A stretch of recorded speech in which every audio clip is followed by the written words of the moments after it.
The legendary Black Knight demon has struck again, sending waves of absolute panic through our peaceful cultivation sect. For the past 6 months, this mysterious phantom has been terrorizing our people without a single moment of rest. Our sect master furiously rants that every single disciple and elder has already been thoroughly beaten to a pulp by this menace. He demands to know if this terrifying shadowy figure intends to target him next on this very night.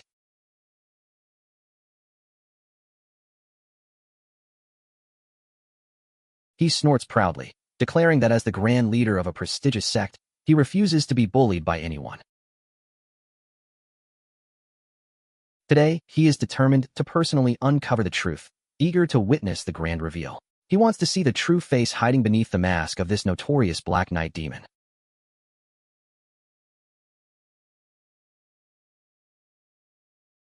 He yells into the darkness, calling the intruder a bold rascal for daring to trespass on his domain. He screams that this blatant disrespect is pushing things way too far, his voice practically cracking with rage. He roars triumphantly, thinking he has finally cornered the elusive villain after all this time.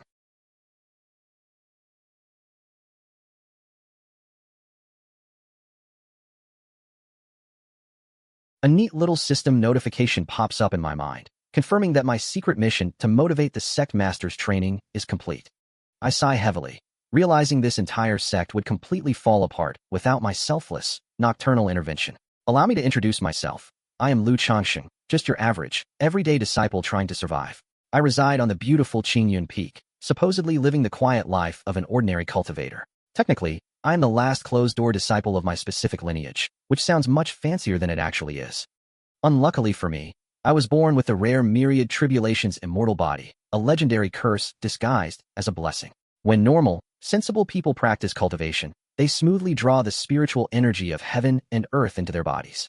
They guide it through a perfectly peaceful, harmonious internal cycle without a single hitch. But for me, every single breakthrough feels like swallowing sharp razor blades down my throat.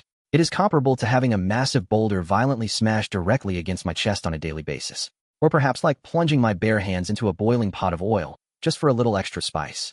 To put it mildly, the entire process is an absolute, agonizing nightmare of pure agony. And the real kicker?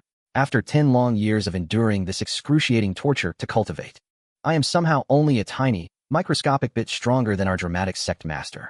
Talk about a terrible return on investment. There is absolutely no justice in this cultivation world. None whatsoever. To make matters worse, I was saddled with a completely irresponsible, thoroughly unreliable master. The old man vanished ages ago, and I honestly have no clue if he is currently alive or dead. He left me with absolutely nothing but this single, solitary Qingyun Sect command token. Seeing how things are going, I really need to figure out a clever way to infiltrate the Qingyun Sect. But first, I need to focus on breaking through to the nascent soul stage before I worry about anything else. Then again, since the path of immortality is already so bitter, why make myself suffer constantly?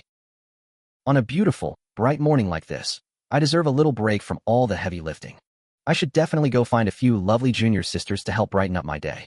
I chuckle to myself, mentally announcing my arrival as I head out to enjoy some well-deserved relaxation.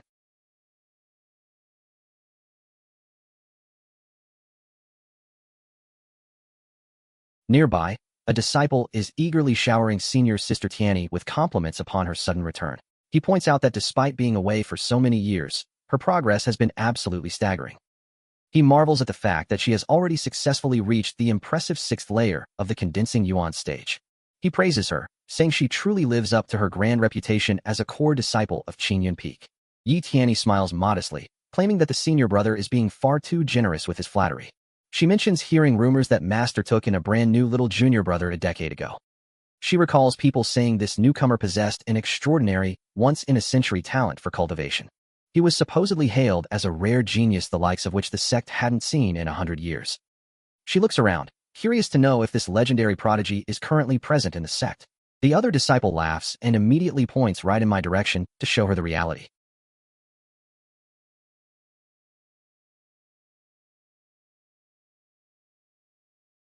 One of my junior brothers asks if the pressure he is applying to my shoulders is comfortable enough.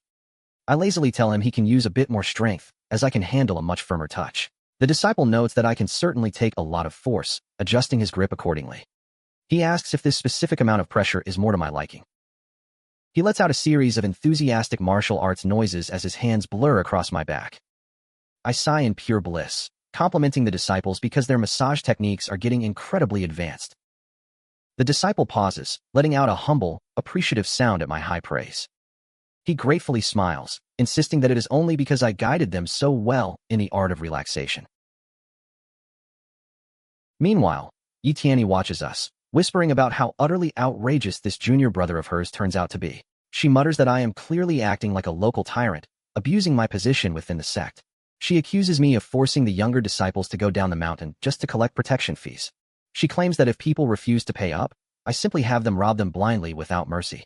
She complains that I even demand extra distributions of spiritual rice and spiritual stones from the storage. Apparently, I use the convenient excuse that our eldest senior brother desperately requires the resources. She adds that I supposedly steal rare spiritual elixirs to sell them off for an incredibly high profit. And to top it all off, she believes I hunt the sect's rare spiritual birds just to keep them as personal pets. Suddenly, she steps forward and sharply demands to know exactly what we think we are doing. One of my massage crew snaps back, demanding to know who she is to interrupt our peaceful session. He proudly reminds her that this territory belongs to Qingyun Peak, so she better watch her tone. He boasts that he is a direct disciple of the Peak Master himself, expecting her to be intimidated. He goes on to brag that my eldest senior brother is the undisputed #1 genius among the younger generation. Another disciple quickly intervenes, nervously explaining to me that this is actually my returning second senior brother. I immediately switch gears, offering a polite, perfectly charming greeting to my esteemed senior. I casually ask him if he has eaten yet, trying to break the icy tension with some friendly small talk. Yi Tianyi glares at the crowd, pointing out that they are all supposed to be dedicated inner sect disciples. He scolds them for completely neglecting their sacred cultivation duties like a bunch of slackers. He expresses absolute disgust that they are wasting their time catering to my lazy whims and pleasures. The disciples quickly wave their hands, frantically explaining that senior brother Yi has got it all wrong. They earnestly protest that every single one of them volunteered for this assignment out of their own free will. They nod in unison, firmly reiterating that they are doing this entirely by choice, not coercion. They explain that they recently ran into some seriously dangerous complications with their internal cultivation methods. With our Peak Master missing in action and nowhere to be found, they had no one to turn to. Furthermore, the sect elders are permanently locked away in solitary meditation, completely unreachable. They reveal that it was senior brother Changsheng who constantly went out of his way to consult the eldest senior brother for them. They mention that after finding out I suffer from chronic, agonizing full-body pain due to my efforts, they decided to give me these massages as a small token of gratitude to help soothe my aching muscles. Yi Tianyi scoffs loudly, calling their elaborate explanation a blatant, poorly constructed lie. He points out that eldest senior brother is currently locked in deep meditation, trying to form his core. He argues there is absolutely no way a man at such a critical juncture would have the time to guide anyone. I mentally agree that eldest senior brother is obviously too busy to bother with such trivial matters. After all, it is actually me, a humble 8th-layer core formation master, doing all the heavy lifting in secret. I am the one silently keeping this entire peak running smoothly while pretending to do absolutely nothing. The disciples stammer nervously, trying to defend themselves against his intimidating glare. They insist that regardless of how it happened, their complicated cultivation bottlenecks were genuinely solved. Yi Tianyi turns his stern gaze back to me, noting that our master has been absent from the sect for far too long. He complains that with eldest senior brother constantly focused on his own breakthroughs, the sect has severely neglected my education and left me entirely to my own devices. He sighs, claiming this lack of discipline is exactly why I developed such an awful habit of seeking idle pleasure. He declares rather grandly that now that he has finally returned to the peak, he will personally take over the heavy responsibility of properly educating and disciplining me. I hum softly in response, giving him a mild, thoroughly unbothered nod of acknowledgement. Curiosity gets the better of me, so I politely ask my dear second senior brother what his current cultivation realm is. He puffs out his chest proudly, admitting that while he cannot quite match our legendary eldest senior brother, he has still successfully achieved the respectable 6th layer of the condensing yuan stage. He confidently boasts that he is absolutely certain he will form his core within the current year. I blink slowly, repeating the words 6th layer of condensing yuan in my head as I try not to laugh out loud. I stare at him blankly, silently thinking that with that massive build-up, I genuinely assumed he had reached the nascent soul stage. But whatever, let it go. There is absolutely no point in bursting his beautifully fragile little bubble. After all, my life's ultimate motto is to lay low, stay hidden, and play the harmless coward perfectly. I put on my best fake smile and tell him that his natural talent is truly extraordinary, and that I am deeply impressed. I add a little nod of respect, playing along with his grand ego just to keep the peace. He immediately commands me to follow him, looking like a proud general leading a completely lost recruit. He declares that today, he will personally design a flawless, incredibly rigorous cultivation plan just for me. Suddenly, a panicked disciple runs up to us, desperately screaming my name like the sky is falling. He frantically gasps out the terrible news that something has gone horribly wrong with our eldest senior brother's cultivation. Yi Tianyi panics, instantly demanding to know what happened to the pillar of our entire sect. He yells at the messenger to run and find the grand elders and the sect master as fast as his legs can carry him. He snaps angrily, wanting to know why on earth anyone would look for a useless slacker like Lu Changsheng at a time like this. The poor disciple blinks, pointing out that whenever problems popped up in the past, I was always the one who solved them. He genuinely defends my track record, making me look far more reliable than I care to admit.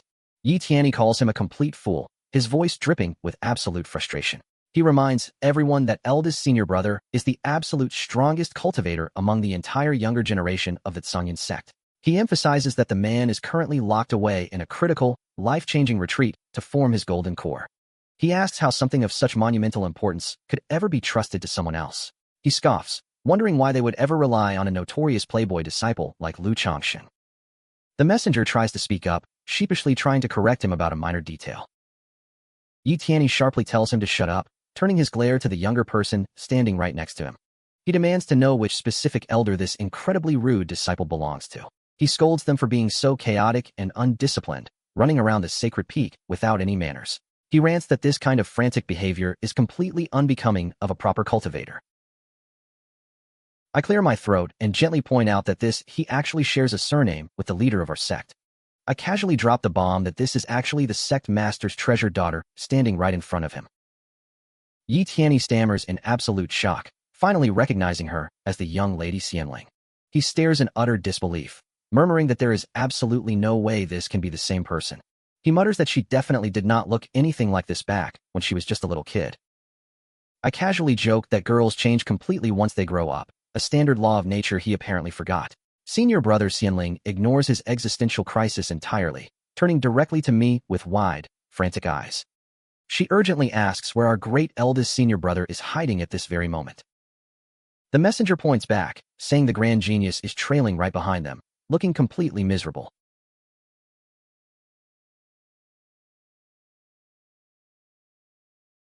Yi Tianyi rushes over to him, frantically asking if the great hope of our sect is all right. Eldest senior brother groans in deep pain, weakly calling out to me and admitting his energy has run completely wild again.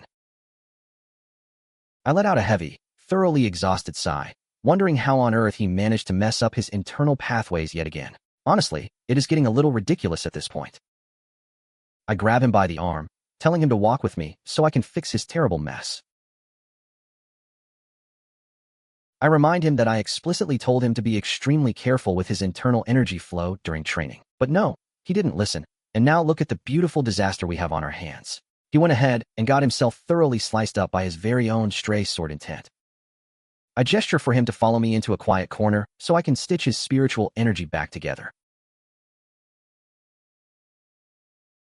Yi Tianyi blocks our path, aggressively demanding to know if I have even reached the condensing yuan stage yet. He barks at me, asking if a complete slacker like myself understands even a single thing about the profound Tao of the sword. He furiously asks if I have any idea just how monumentally important eldest senior brother is to our survival. He ignores me completely, telling eldest senior brother that he will personally carry him to see the sect master instead. Eldest senior brother blinks through the pain, finally recognizing him as the long-lost Yi Tianyi. He tells him not to worry, reassuring him that he has already screwed up his cultivation a bunch of times before. He cheerfully reveals that every single time he broke his meridians, junior brother Changsheng easily fixed him right up. Yi Tianyi scoffs in absolute disbelief, pointing out that my official cultivation level is laughably low. He rants that my behavior is completely out of line, calling me an arrogant, lazy playboy. He claims that I am a completely ambitionless person who shows absolutely no desire to improve myself. He argues that a useless, low-level disciple like me is the last person who should be trusted with anything. He demands to know how someone like that could possibly solve a high-level cultivation crisis. Eldest senior brother cuts him off, telling him that they can easily catch up and reminisce about the old days later. Right now, his survival takes absolute priority over a friendly reunion. He looks at me with pleading eyes, begging me to hurry up and save his life before his soul explodes.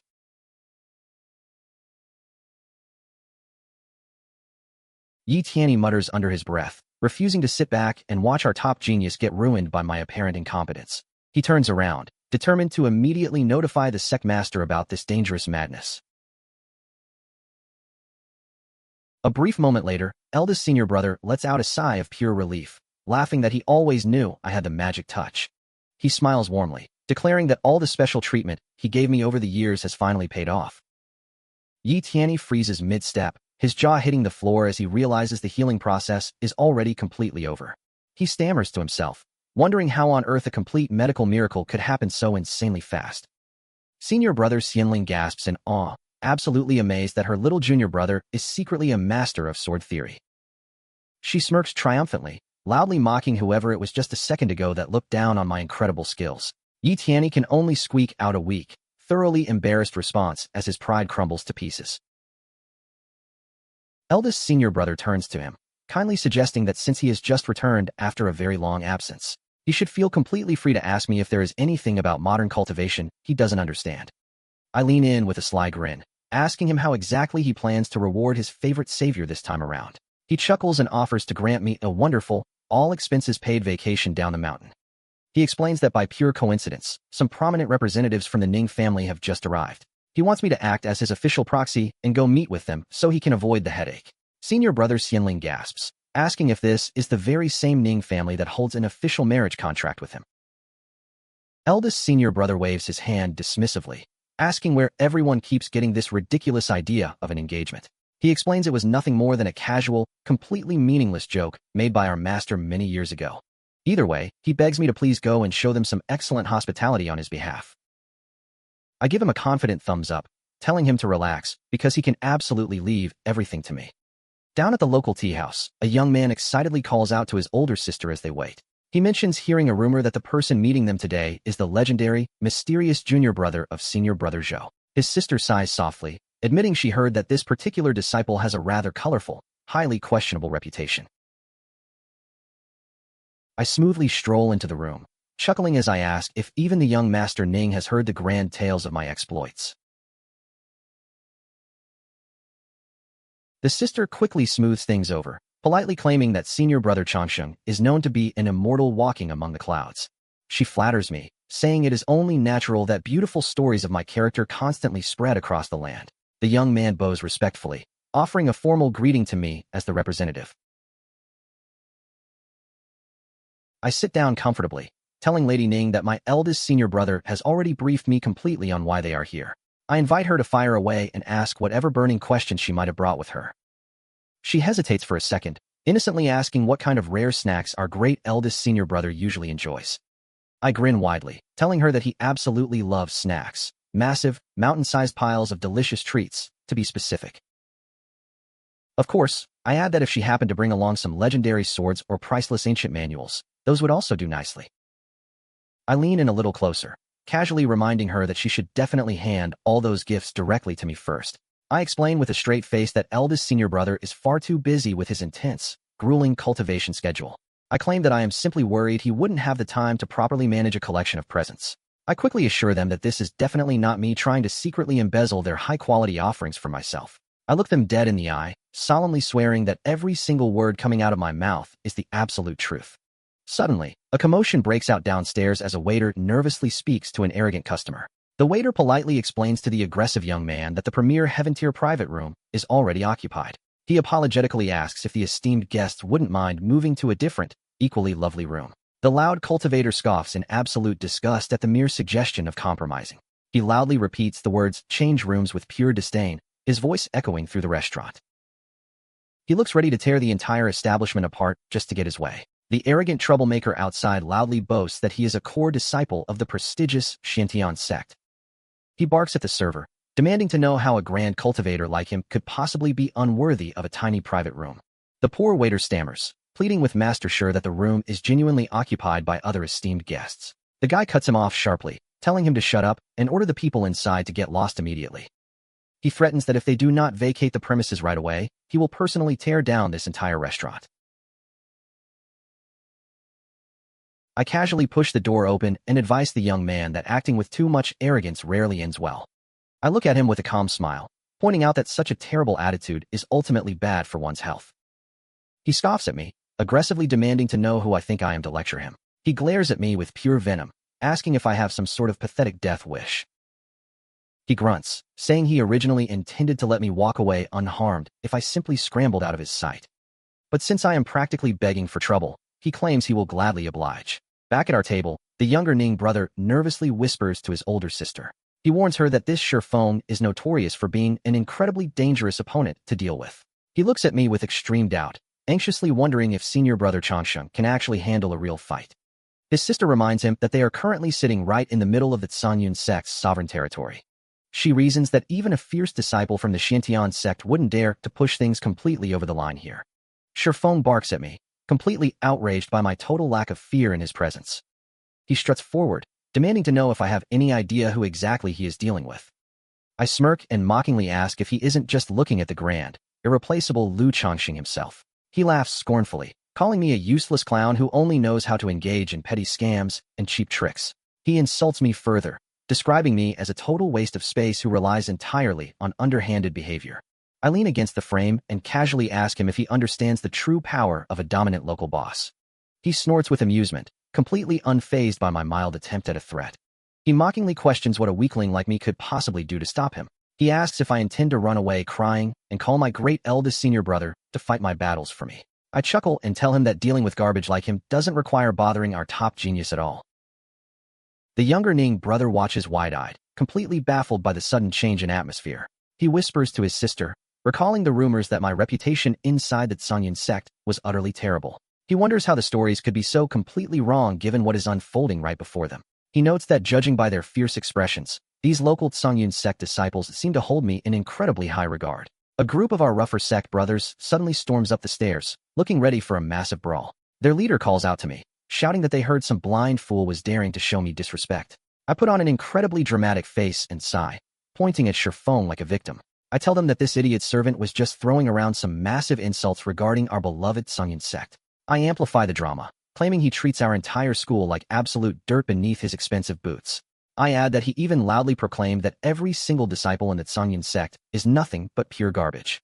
The disciples' faces twist with instant rage, roaring that this bastard is practically begging to be buried alive. I drop the final match, whispering that he also claimed our great eldest senior brother is just a total fraud seeking unearned fame.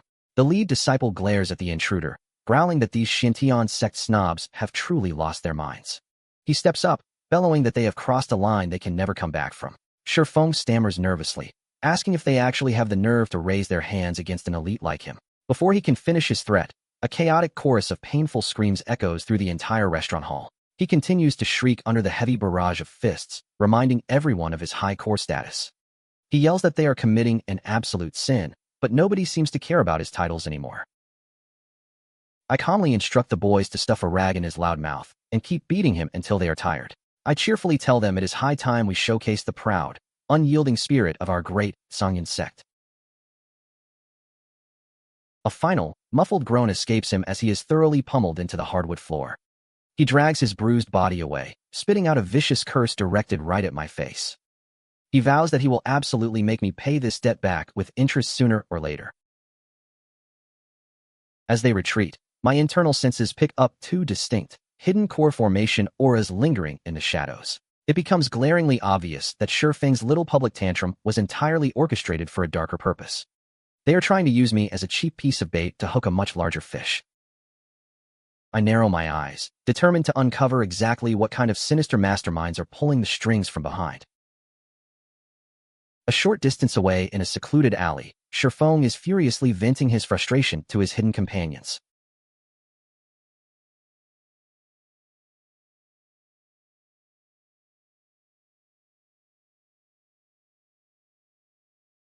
He complains bitterly to the two elders that this Lu Changsheng is far too obnoxious and unpredictable.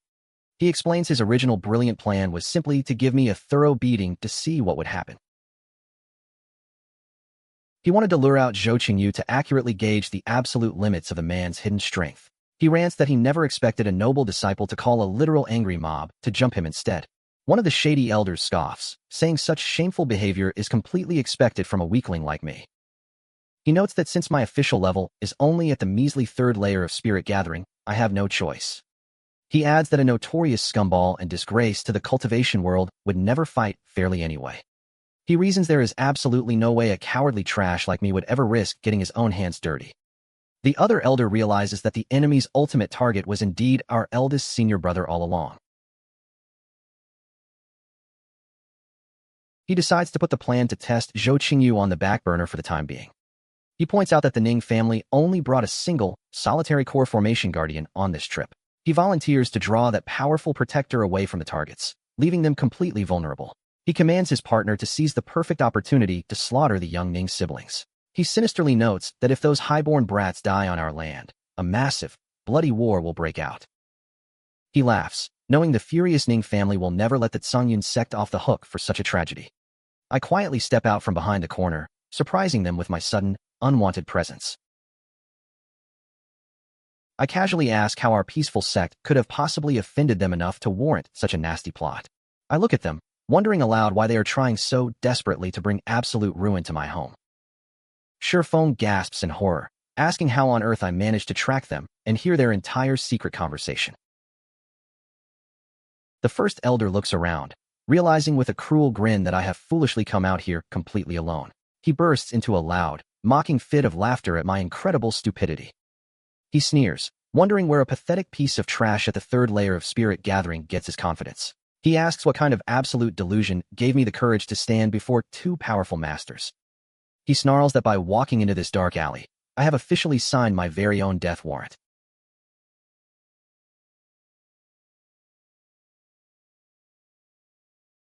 He muses that killing me first before pinning the blame on the Ning family is an incredibly elegant solution.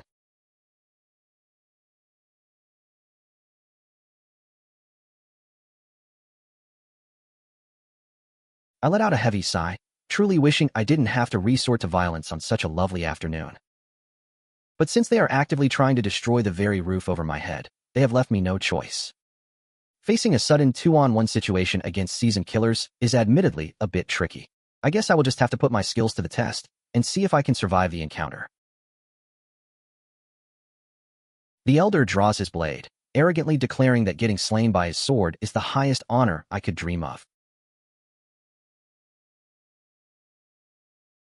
He tells me to prepare for hell as he lunges forward with a vicious, lethal strike.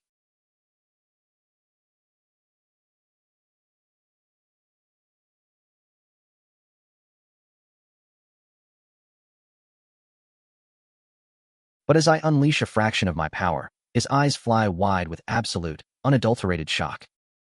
He gasps in pure disbelief at the terrifying, overwhelming wave of sword energy crashing toward him. The other elder quickly rationalizes it, assuming it must be a hidden defensive talisman left by my master. He calls out to his partner, suggesting they unleash a combined assault to shatter my protection.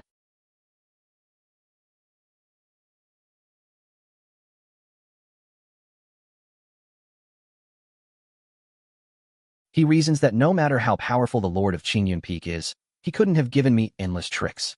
He roars fiercely, ordering me to drop dead as they both charge with everything they have. I shake my head at their sheer stubbornness, wondering why people always insist on doing things the hard way. I ask them why they are practically forcing me to bully them when I try to be nice.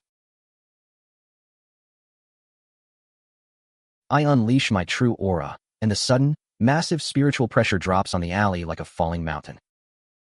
The elders freeze instantly, their faces turning completely pale as they sense the unmistakable power of core formation. One of them stammers, pointing a shaking finger at me while questioning how old I am supposed to be.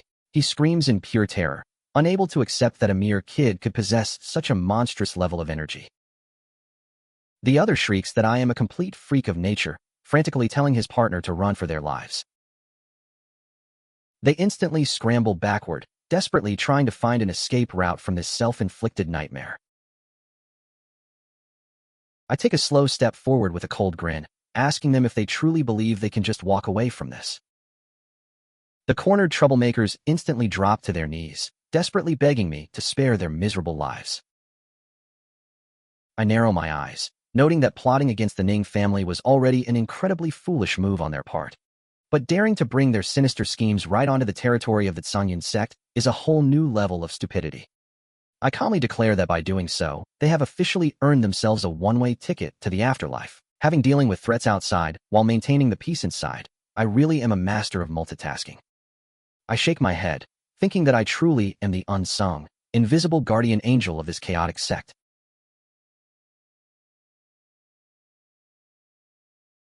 Suddenly, loud explosions echo in the distance as a chaotic beast tide aggressively breaches our perimeter.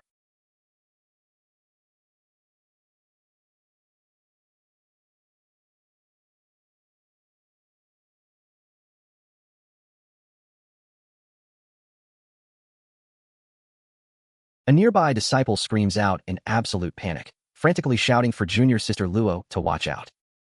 He yells that they are completely doomed, begging junior sister Luo to run away as fast as she can.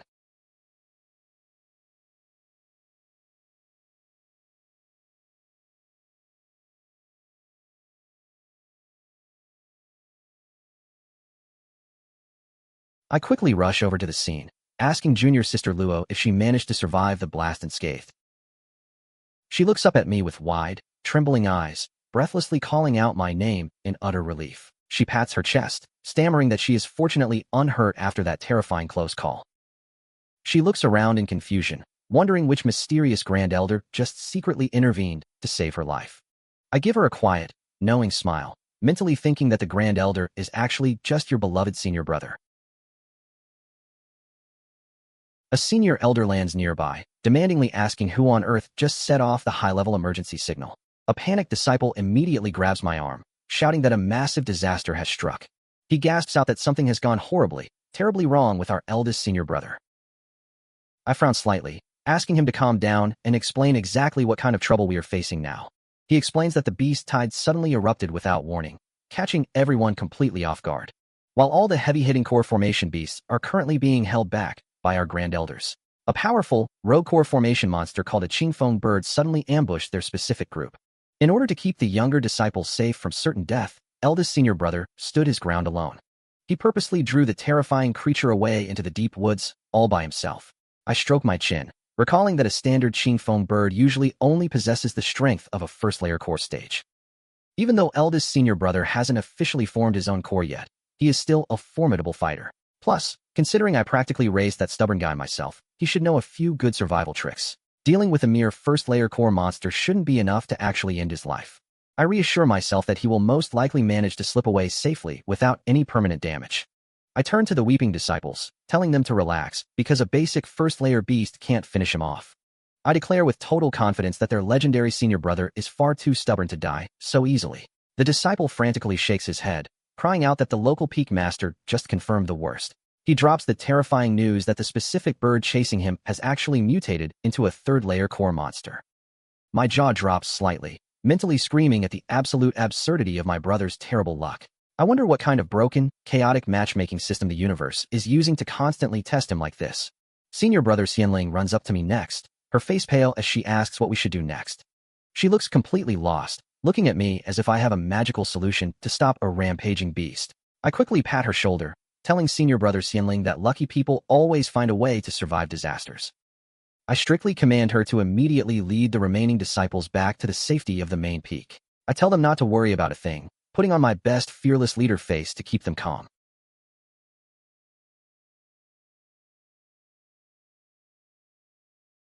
As soon as they turn around, I sigh heavily, muttering about how that guy constantly forces me to play hero.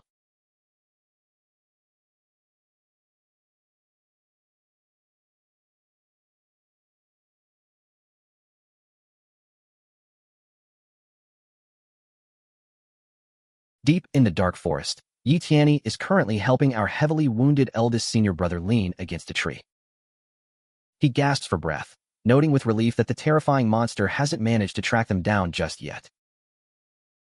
Eldest senior brother winces in pain, weakly asking Yi Tianyi why on earth he was foolish enough to follow him into danger. Yi Tianyi lets out a wry chuckle, teasing him that he is starting to get far too sentimental in his old age. He smiles fiercely despite the blood on his robes, refusing to abandon a brother in need.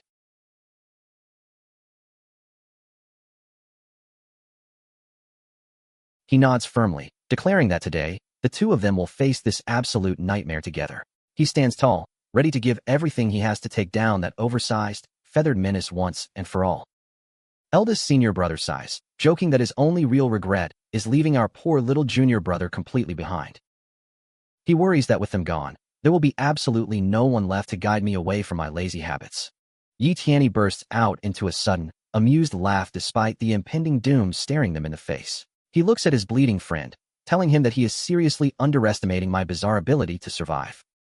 He claims that a clever slacker like me will probably outlive everyone in this entire sect combined. Suddenly, a piercing screech tears through the trees as the mutated monster locks its glowing eyes onto them. They both raise their broken swords, roaring at the beast to prepare for a fight to the absolute bitter end.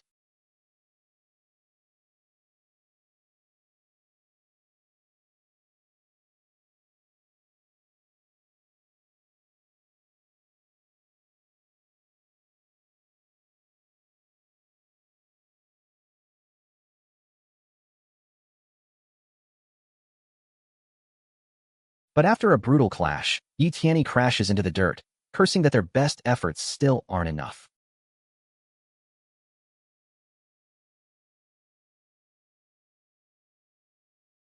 He watches the creature raise its massive talons, bitterly wondering why good people always have to die so early. Just as the fatal blow is about to land, a dark blur moves through the shadows like a ghost. I smoothly drop from the canopy wearing my full Black Knight demon disguise, landing perfectly between them and the bird. I look back at eldest senior brother and dryly note that it hasn't been that long since I last had to save his life. He stares up at my masked face in complete shock, stammering to know why a legendary figure like me is here. I adopt a deep, incredibly dramatic voice, scoffing at a mere third-layer core monster. I mock them gently, asking how a simple overgrown chicken managed to make the sect's top geniuses look so pathetic. I tell them with a heavy shake of my head that they clearly need to drastically increase their daily training hours. I draw my sword, letting the spiritual energy hum softly as I prepare to show them how it's done. I tell them to watch closely as I prepare to unleash a technique that will completely shatter this beast's pride. A terrifying, massive dragon of pure sword light erupts from my blade, illuminating the entire dark forest. Suddenly, a sinister voice booms from the shadows, demanding to know who I am and why I am interfering. I don't bother looking around for the hidden speaker, telling them to stop wasting my precious time with boring villain dialogue. I offer a very simple deal. If they can successfully block this single strike of mine, I will let them walk away. If not, well, things are about to get incredibly messy for everyone involved. The hidden controller lets out a furious snort, calling me an incredibly arrogant, delusional fool. He commands the giant bird to shred my body to pieces, sending it charging forward with reckless abandon. He vows to show me the true, terrifying meaning of absolute brutality, but my sword light is already moving.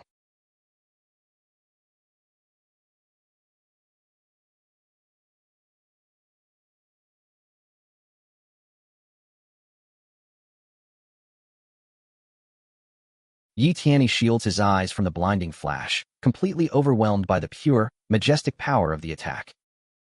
Eldest senior brother stares blankly at the glorious technique, murmuring that the form is somehow deeply familiar.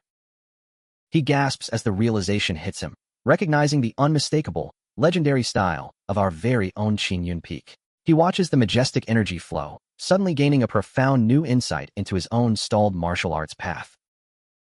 As the monster dissolves into dust, he bows deeply toward my masked figure, offering his most sincere thanks. I sheath my sword with a casual flick, telling him in my disguised voice that I am glad he managed to learn something useful. I joke to myself that walking all this way into the dangerous woods wasn't a complete waste of my energy after all. I toss a high-grade healing elixir right into Yi Tianyi's lap, instructing him to make his friend swallow it immediately. I look at eldest senior brother, who is already losing consciousness from sheer exhaustion and blood loss. I playfully mock him under my breath, wondering why a young man has such a terrible habit of passing out on the job.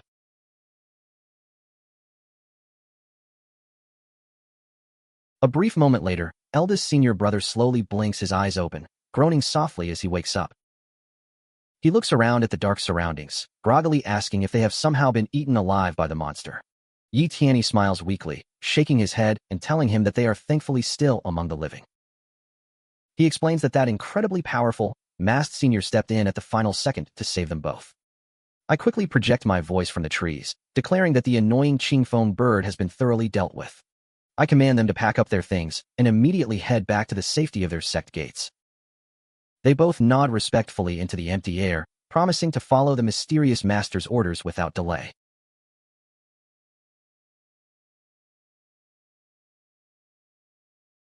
Suddenly, a dark figure emerges from the deep brush, his voice dripping with pure, unadulterated venom.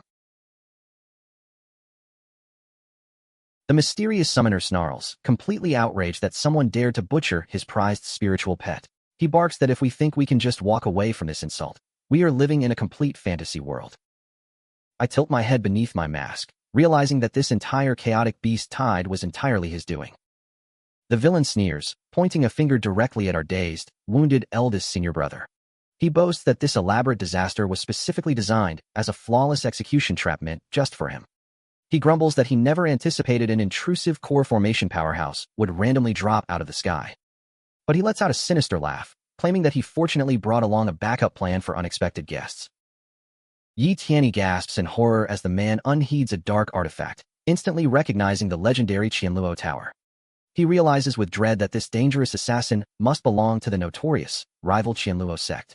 The assassin sneers at them, gloating that absolutely no one is coming to save them now before ordering them to die.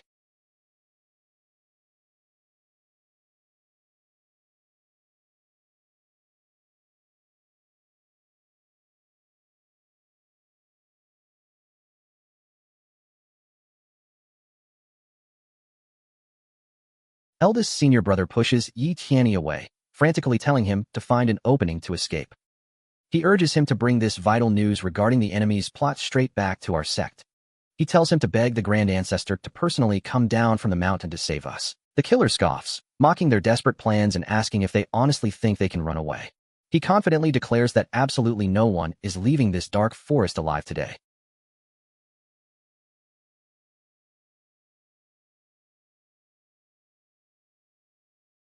Suddenly, a strange energy hums in the air, prompting the bewildered villain to snap around and ask what that noise was.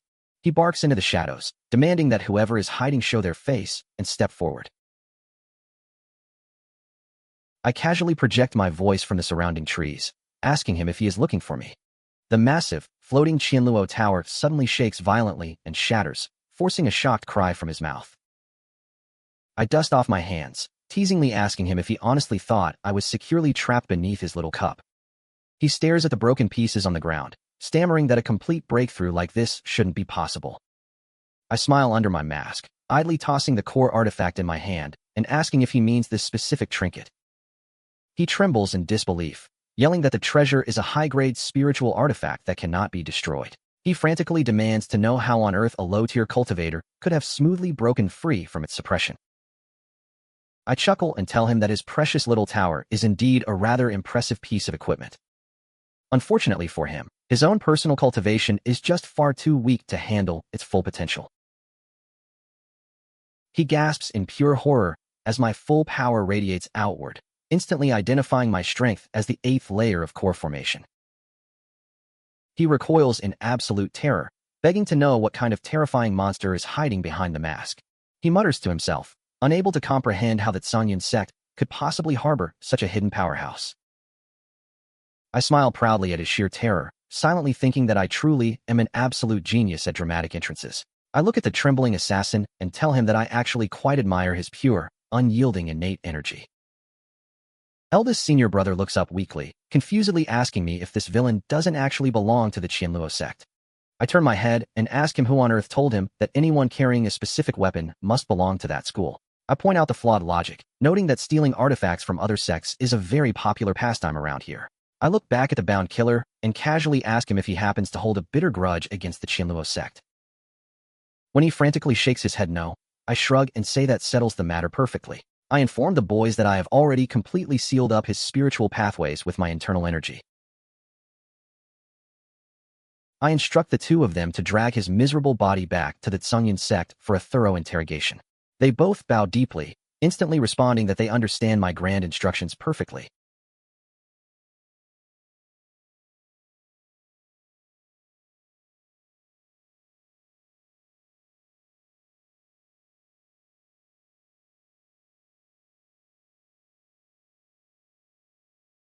As they leave, a soft breeze rustles the trees as I stand alone in the quiet clearing. I examine the newly acquired miniature tower, realizing this little artifact is actually quite a fantastic find. It turns out it doesn't just crush your annoying enemies into the dirt with heavy spiritual pressure. It also possesses a wonderful secondary function that automatically absorbs massive amounts of ambient spiritual energy. Honestly, if I hadn't managed to get my hands on such an incredibly high-quality, convenient tool, gathering the absolute ocean of spiritual energy required to smoothly break through to the 9th layer of core formation would have easily forced me to sit around and wait for a very long, incredibly boring amount of time. Now, it is officially time to start hunting for the rare materials needed to transition into the nascent soul stage. I recall a fascinating legend stating that the Qingyun Sect possesses a legendary, king-grade artifact. This ancient treasure, known as the Qingyun map, supposedly holds a vast, almost infinite reserve of pure energy. I absolutely must devise a clever, foolproof plan to get my hands on it. Acquiring that specific map is the absolute key to my future comfort. And if polite asking doesn't work out for me in the end, I guess I will just have to put on my Black Knight demon mask and shamelessly rob my own sect blind. I sigh heavily, thinking that only by rapidly increasing my strength can I hope to keep this place safe. After all, protecting a bunch of trouble-prone disciples is a full-time job that requires serious muscle. The next morning, junior sister Luo knocks gently on my door, calling out my name to see if I am awake.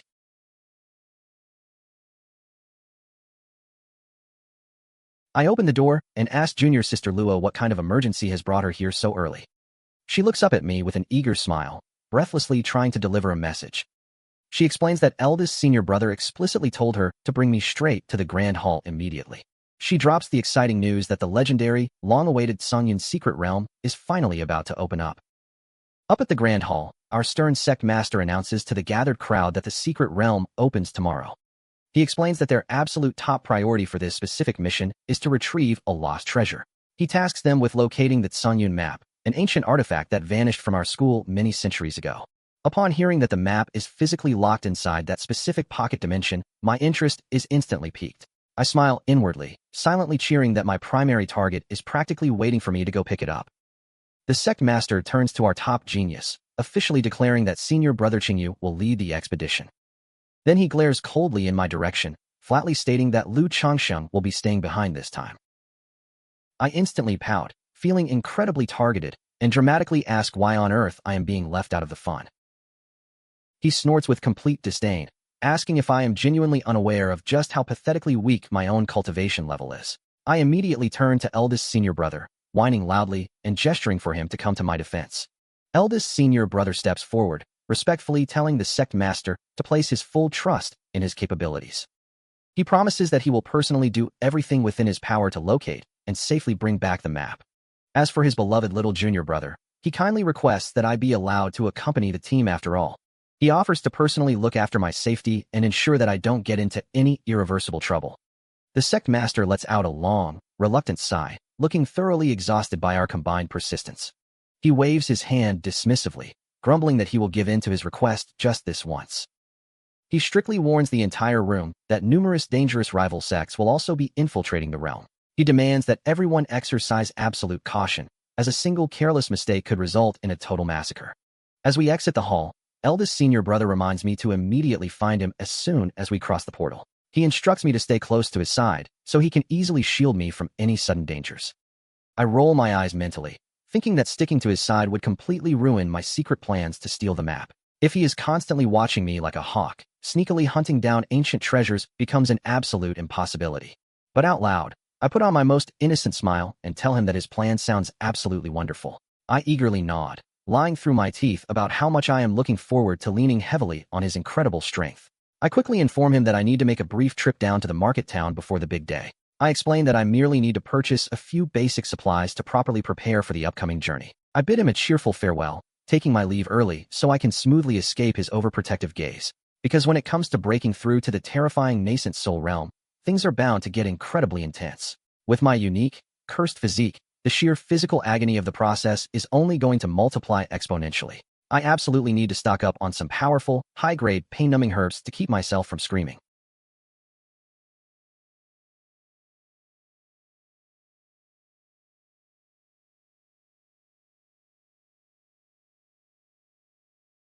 At a local market stall, I pick up a specific plant and casually ask the shopkeeper for the official price. The merchant immediately beams with a massive, greedy grin upon recognizing my face. He laughs heartily, loudly greeting me as the grand, distinguished immortal Master Changsheng. He showers me with praise, flatteringly telling me that I possess an absolutely flawless eye for rare goods.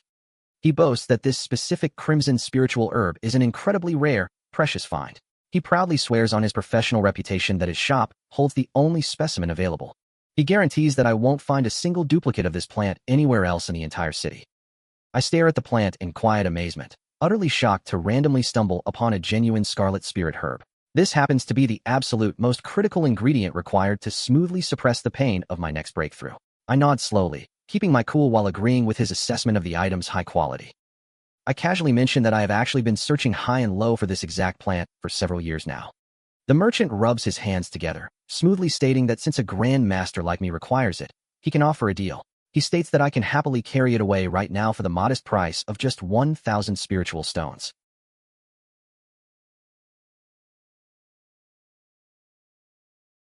Before I can even pull out my pouch, a loud, obnoxious voice suddenly cuts in from behind us, telling him to wait. An arrogant young cultivator struts over, pointing a finger directly at the specific container on the counter. He loudly announces that he will instantly purchase that exact herb for double the price, offering 2,000 stones. I frown slightly, turning to the newcomer and politely reminding him that the transaction was already in progress. I ask him if he completely lacks basic manners and fails to understand how a standard market works.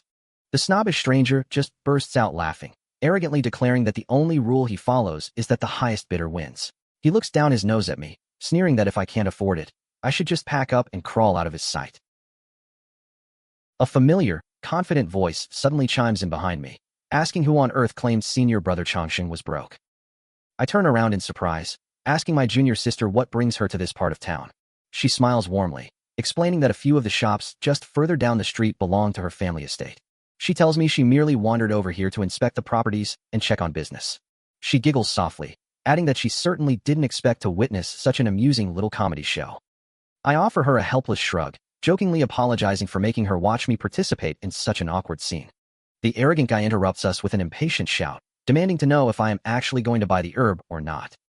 He barks that if I am planning to stand around and hesitate all day, he will happily take it. He taps his pouch impatiently, fully prepared to snatch the prize right from under my nose. I narrow my eyes at him, casually pointing out that he is carrying himself with a massive amount of unearned confidence. I mildly remind him that he is currently standing directly in Qingyun City, which happens to be my home turf. He lets out a dismissive snort, arrogantly asking why on earth he should care about local geography. He mocks my name with a smirk, asking if I seriously intend to throw my pathetic weight around like a local thug. He clearly thinks my standing in the local area is nothing more than a joke. He grins widely, claiming he completely forgot to mention a tiny, insignificant detail about his background.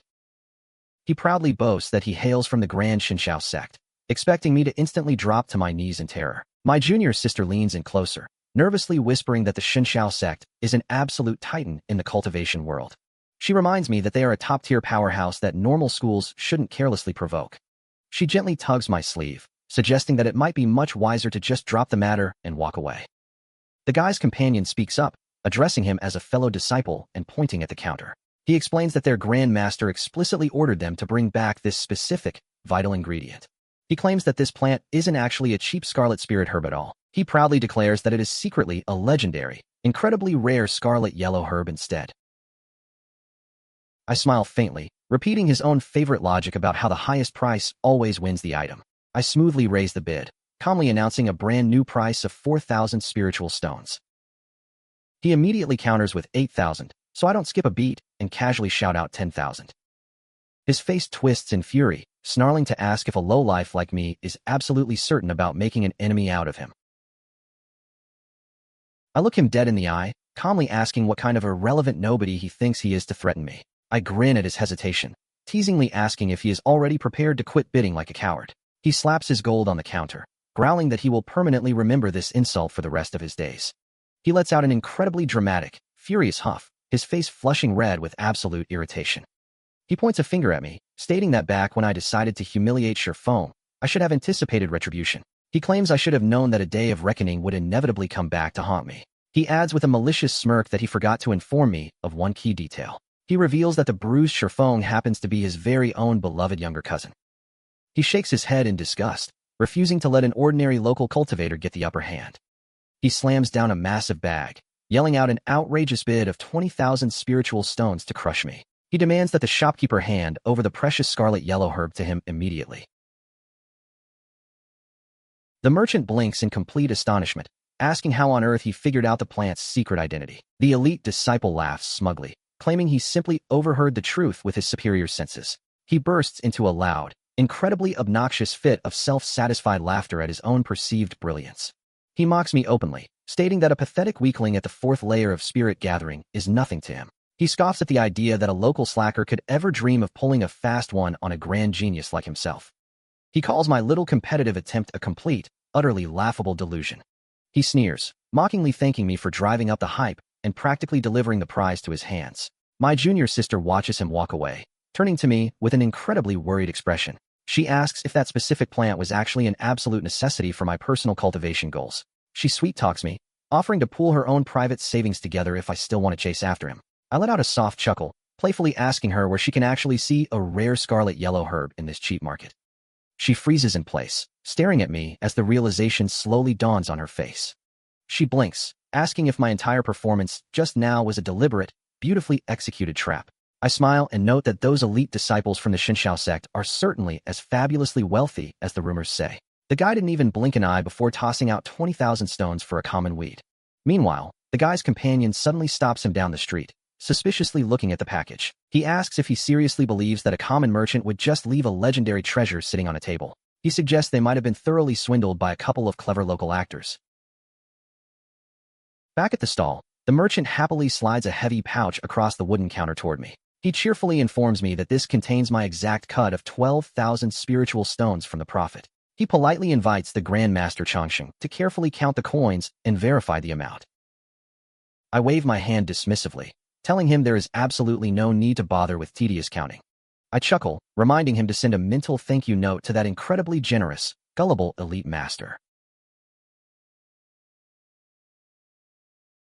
Down the road, the companion snaps at his friend, calling him a complete and utter blockhead.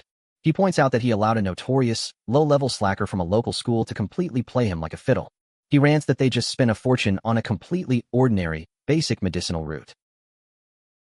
The angry disciple storms back toward me, roaring that Lu Changsheng deliberately set a disgusting trap for him. I raise my hands innocently, telling him that is a rather harsh and unfair way to describe a standard transaction.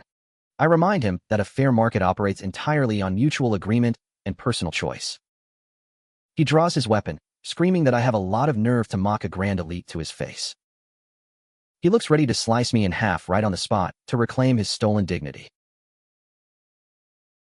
I don't even flinch, casually gesturing for him to go ahead and take his absolute best shot. I remind him once again that we are currently standing squarely within the boundaries of Qingyun City. I invite him to experiment and see exactly how a public brawl plays out for an outsider.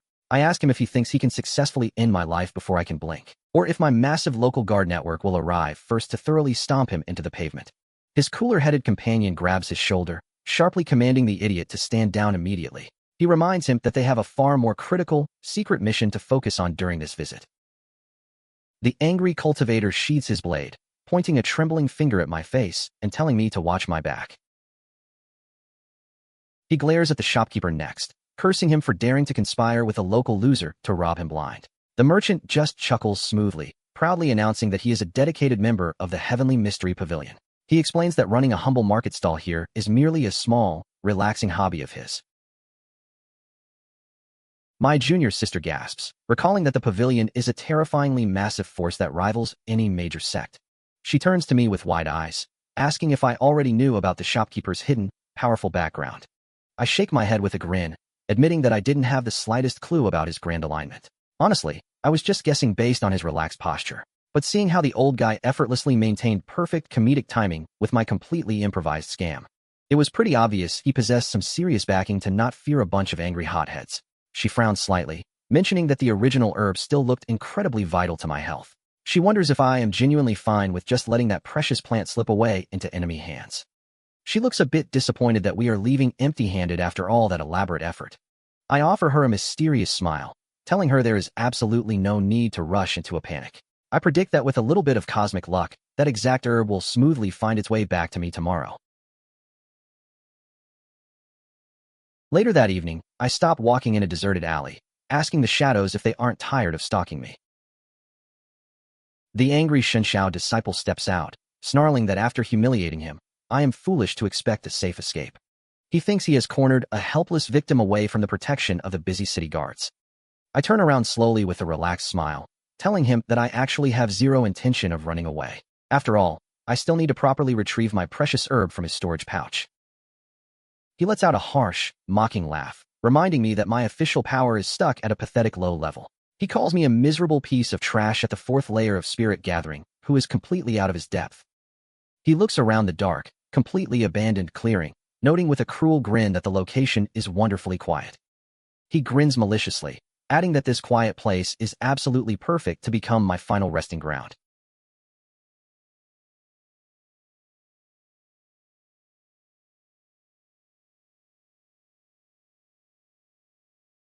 He laughs like a lunatic, amused that I am trying to catch his razor-sharp sword energy with my bare hands.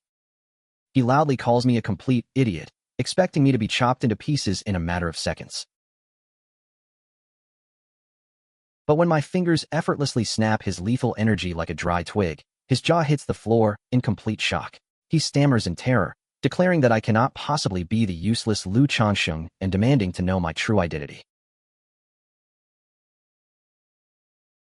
I step closer and make a quiet shushing sound, telling him it is far too late for a friendly introduction.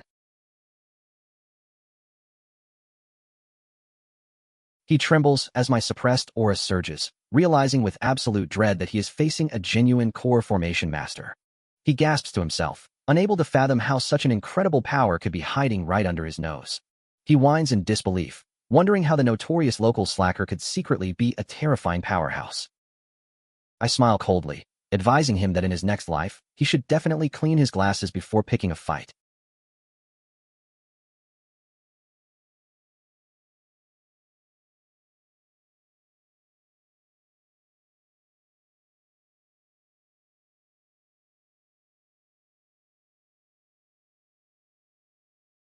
The next day, our sect master stands before the shimmering gateway, announcing that the Qingyun secret realm is officially open.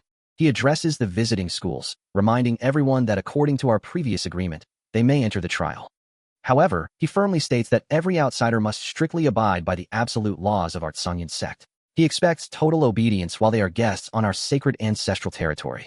An elder from the rival delegation smiles politely, telling the sect master to completely put his mind at ease. He assures him that the established rules of the host sect will be treated with the utmost respect. He claims that his Grand Qingyun Sect will naturally be the very first to support and uphold our guidelines. The other representatives nod in agreement, pretending that they aren't all secretly planning to rob us blind. Our sect master gestures to the portal, telling the gathered youth to proceed at their own convenience. But he raises a stern finger, adding one final, monumentally crucial warning for everyone involved. He explains that only those under 30 can cross, as the realm's ancient array will instantly obliterate anyone older. Well, that age restriction certainly saves me the headache of dealing with grumpy, old grandmasters inside. Eldest senior brother pats my shoulder before we step through, telling me to leave the search for the map to the seniors. He instructs me to stay out of trouble and focus entirely on keeping myself alive and well. I give him a reassuring nod, telling eldest senior brother that he has absolutely nothing to worry about. I jokingly remind him that when it comes to preserving my own skin, I am easily the most dedicated expert in the world.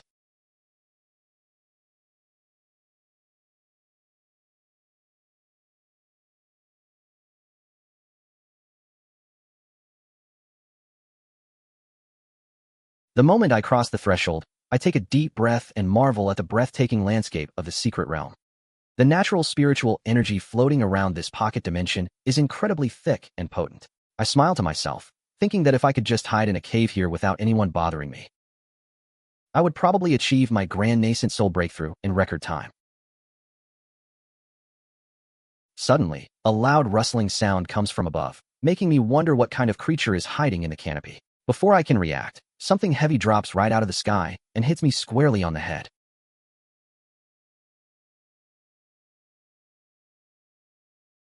I tumble into the dirt, rubbing my bruised forehead and furiously cursing whoever just launched a sneak attack on me. I yell at the empty forest, asking if cultivators have completely abandoned basic moral values these days.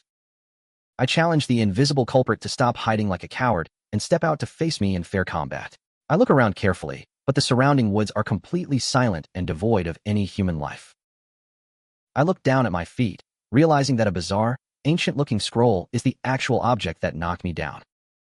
I pick it up, turning the dusty parchment over in my hands with a growing sense of suspicion. My jaw drops as I recognize the intricate spiritual markings. This is literally the legendary, lost Qingyun map. I stare at it blankly, utterly flabbergasted that the most sought-after treasure in the sect just fell right into my lap. I run my fingers over the glowing array, confirming that it is indeed the genuine, artifact map.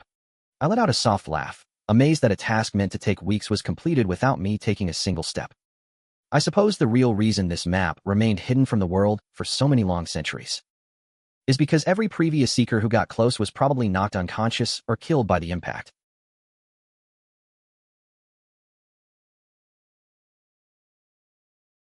Deep in another part of the valley, a rival disciple points at a massive pillar of light, shouting to senior brother Shui.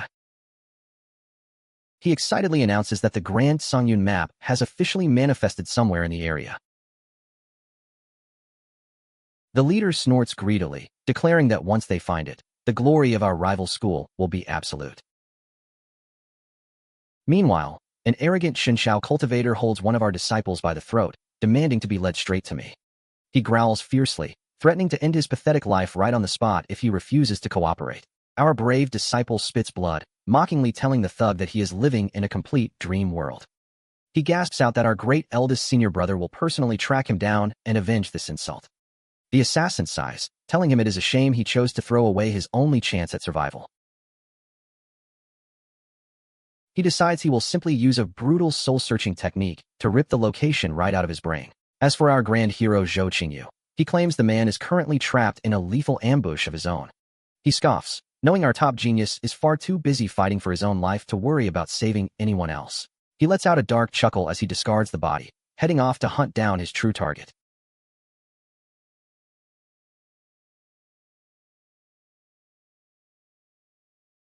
He mutters to himself that I cannot possibly hide from him for much longer in this enclosed space.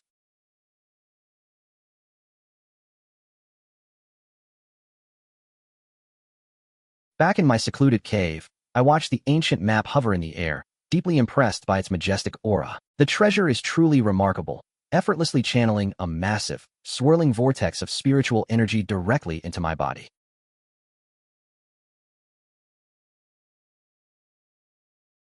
After a satisfying cultivation session, I stretch my limbs and realize that my time is running short. I decide it is finally time to head out and check on eldest senior brother before he does something reckless. As soon as I step outside, a group of hostile cultivators blocks my path, their leader recognizing my face.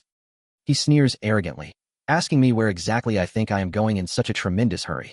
I look at their uniform, instantly identifying them as the elite disciples from the troublesome Qingyun Sect. I offer them a dry smile, asking if I am suddenly required to file an official report just to go for a morning stroll.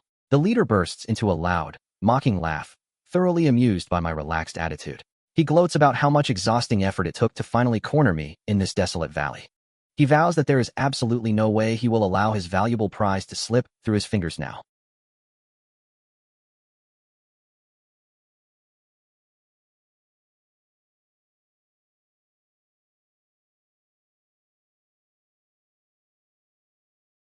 I narrow my eyes, recognizing him as Zhao Yang, the guy who was hunting my sect brothers earlier. I ask him if he has completely lost his mind by daring to murder our disciples right inside our own secret realm. I wonder if he has some sort of extreme death wish to break the rules so flagrantly. He scoffs at my warning, claiming that a pathetic weakling like me isn't even qualified to speak to him. He points out that as long as they eliminate me and bury my body deep in the woods, no one will ever know. He reasons that without any surviving witnesses, our school will never be able to point a finger at the Qingyun Sect. I nod slowly, forced to admit that his dark logic is actually completely sound. Dead men are indeed the absolute best at keeping secrets from getting out into the world. I tilt my head, asking if he was also the mastermind behind the sudden, mysterious disappearance of Wang Ming. He proudly takes the credit, boasting with a wicked grin that he was indeed the one who finished him off. I drop my playful expression, telling him that his sheer arrogance has officially pushed things way too far. I state that slaughtering my innocent sect brothers is a crime that cannot be overlooked. He laughs, mocking my anger and shouting that even Zhou Qingyu wouldn't be able to protect me from his blade today. I tell him that a minor thug like him isn't even worthy of making my eldest senior brother raise a single finger. I calmly inform his entire squad that none of them will be walking out of this secret realm alive.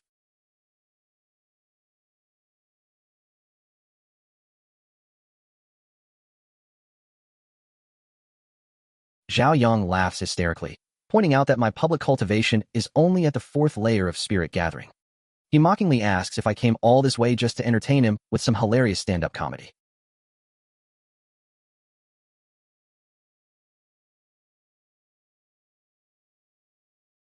I let out a soft, relaxed sigh, offering a polite apology to my rude guests. I admit that I have admittedly spent far too long pretending to be a harmless, ordinary slacker. I unleash my hidden power, asking them to take another careful look at my real level now. The smile instantly vanishes from his face as the crushing spiritual pressure of the core formation realm erupts. He stammers in absolute horror, unable to accept that a teenager could possibly possess such monstrous strength. His subordinates immediately panic, their faces turning completely pale with terror as they look at senior brother Zhao. They cry out that they are facing a genuine, high-level core formation master. They frantically suggest that they should immediately turn around and run for their lives before they get slaughtered. Zhao Yang sharply cuts them off, screaming that a complete miracle like this is utterly impossible. He reminds them that every rumor in the region explicitly brands Lu Changsheng as a useless piece of trash. He tries to convince himself that my terrifying presence is nothing more than a cheap optical illusion. He yells that I must be utilizing some forbidden, underhanded secret technique just to scare them away. He bursts into a forced, desperate laugh, claiming that a simple trick like this won't work on an elite like him. He boasts that my amateur acting skills are still far too unconvincing to make him back down. He draws his sword and roars, commanding his team to charge forward and slice me to pieces.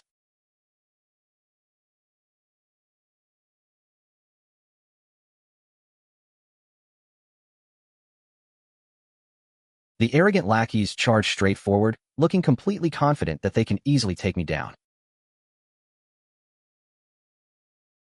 With a quick wave of my hand, his comrades scream in agony as they are sent flying through the air.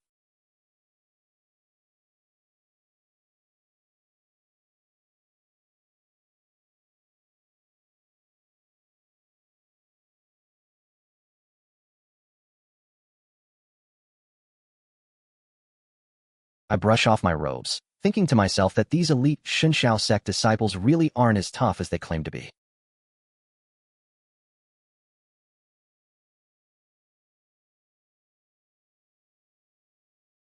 I look down at their trembling leader, calmly reiterating my earlier warning to his entire team.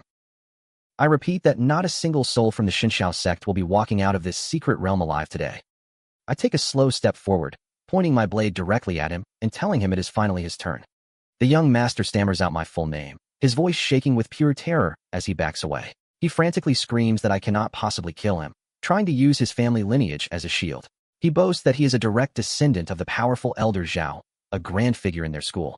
He threatens that if I dare to scratch him, the entire Qingyun Sect will hunt me to the ends of the earth.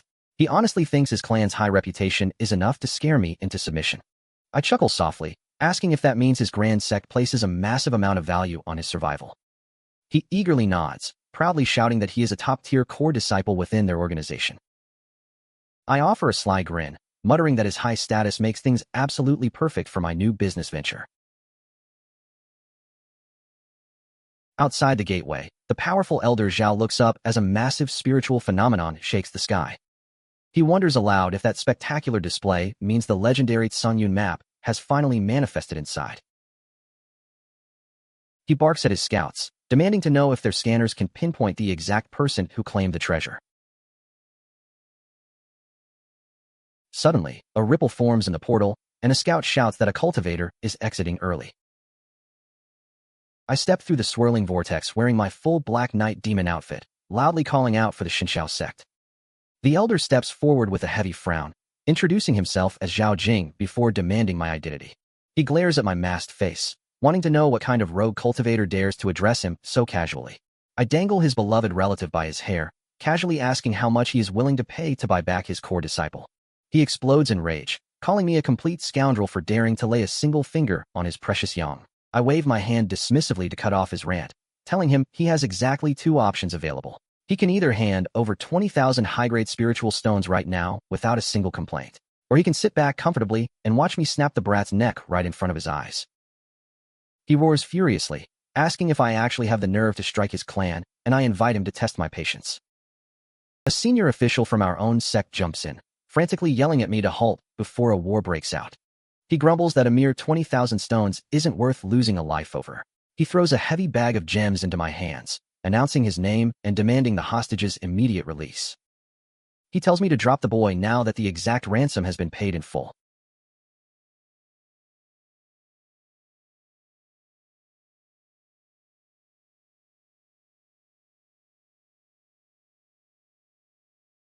I toss the dazed kid back to his family like a sack of potatoes, thoroughly satisfied with my quick payday.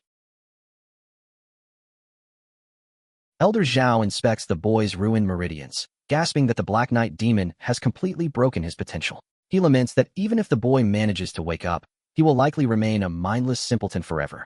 Our own sect elders whisper in confusion, wondering when on earth the masked bandit managed to slip past the barrier. They note with dread that the phantom has now managed to completely infuriate the entire Qingyun Sect. The furious elder turns on our representatives, screaming that this Black Knight demon is clearly one of our own people. She accuses our school of harboring a dangerous criminal right under our noses. Our leader fires back, telling the crazy woman to stop blindly hurling baseless accusations at his staff. He points out that this masked menace has been aggressively terrorizing our own peak for over 6 months. He states firmly that the Phantom is an absolute enemy to everyone, definitely not a friend. The grandmaster of the rival school narrows his eyes, muttering the name of the Black Knight demon with absolute venom. He scoffs, thinking the thief is completely foolish to believe hiding inside a tiny pocket dimension will save him. He promises that the moment the portal closes, there will be absolutely nowhere left for the rogue to run. Meanwhile, back inside the secret realm, I am happily counting the massive haul of stones I found on Zhao Yanger. With all these incredible resources, I am officially just a single step away from achieving the nascent soul realm.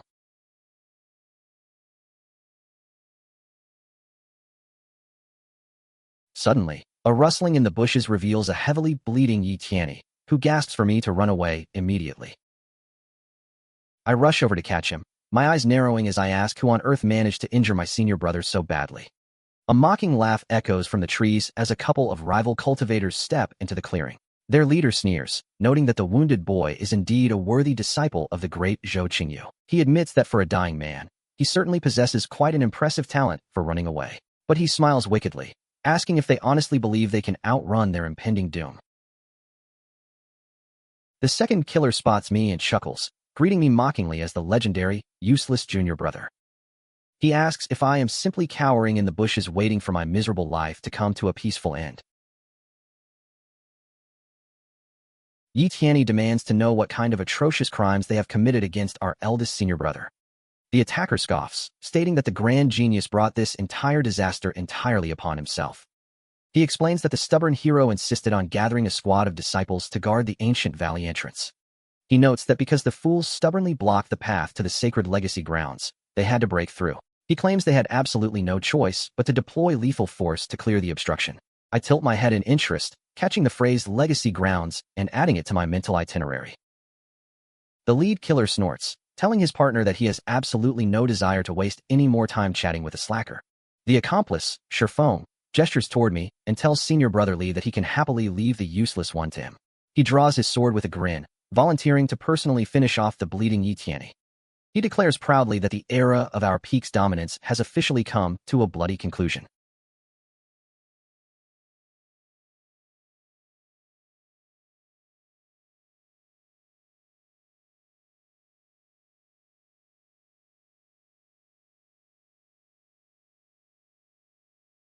Over at the ancient temple, a powerful rival master is currently surrounding our exhausted eldest senior brother. He chuckles darkly, pointing out that our top genius is now completely isolated without a single ally left standing. He states flatly that the secrets of this majestic legacy hall are far too grand for a single boy to protect. Eldest senior brother spits out a mouthful of blood, declaring that the map is the absolute treasure of our school. He growls fiercely, telling the intruders that if they wish to steal it, they will have to carry his corpse out first. He holds his broken sword high, prepared to fight to his absolute last breath to defend the legacy. The rival leader smiles maliciously, mentioning that if his memory serves him correctly, a certain slacker entered too. He recalls that our notoriously weak little junior brother is also wandering around this dangerous zone entirely unsupervised. Eldest senior brother narrows his eyes, demandingly asking what kind of sick meaning is hiding behind his words. He instantly worries that his beloved relative has been targeted by these ruthless mercenaries. The villain lets out a cruel snort, thoroughly enjoying the sudden panic on our hero's pale face. He reveals that Lu Changsheng and Shifeng are currently hunting down the fleeing survivors with total efficiency. He claims that once those two seasoned executioners finish off the rest, they will easily slaughter Lu Changsheng. He boasts that today will officially mark the absolute, permanent extinction of our peak's entire younger generation. He looks ready to claim total victory over our prestigious lineage.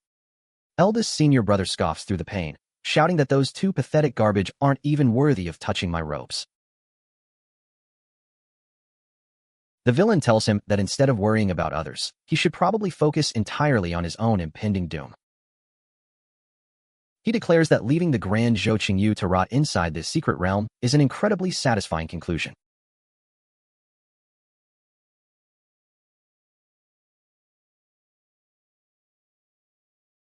He mockingly notes that the region's top-tier prodigy turns out to be an absolute disappointment when facing a real army. He raises his heavy blade, telling our hero that it is finally time to take his final journey down to hell. Suddenly, a massive explosion of pure sword energy erupts from the forest, completely shattering the villain's weapon. I smoothly stroll into the clearing with a relaxed smile, wondering out loud if my senior brother managed to escape the chaos safely.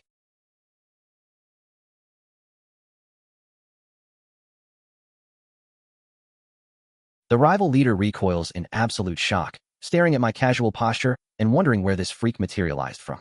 He trembles slightly as he scans my aura, completely horrified to realize he cannot see the absolute limits of my strength.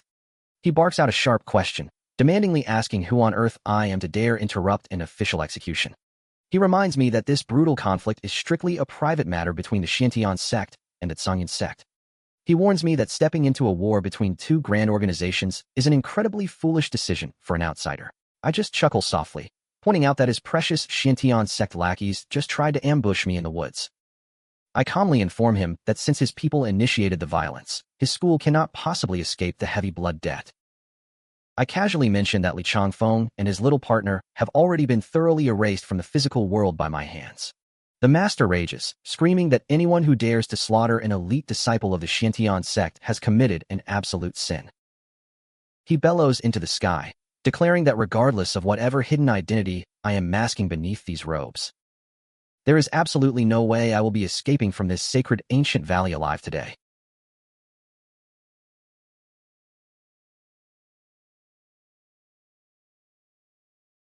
He unleashes his signature technique, Xuanqing, sending a massive wave of golden light straight toward my position.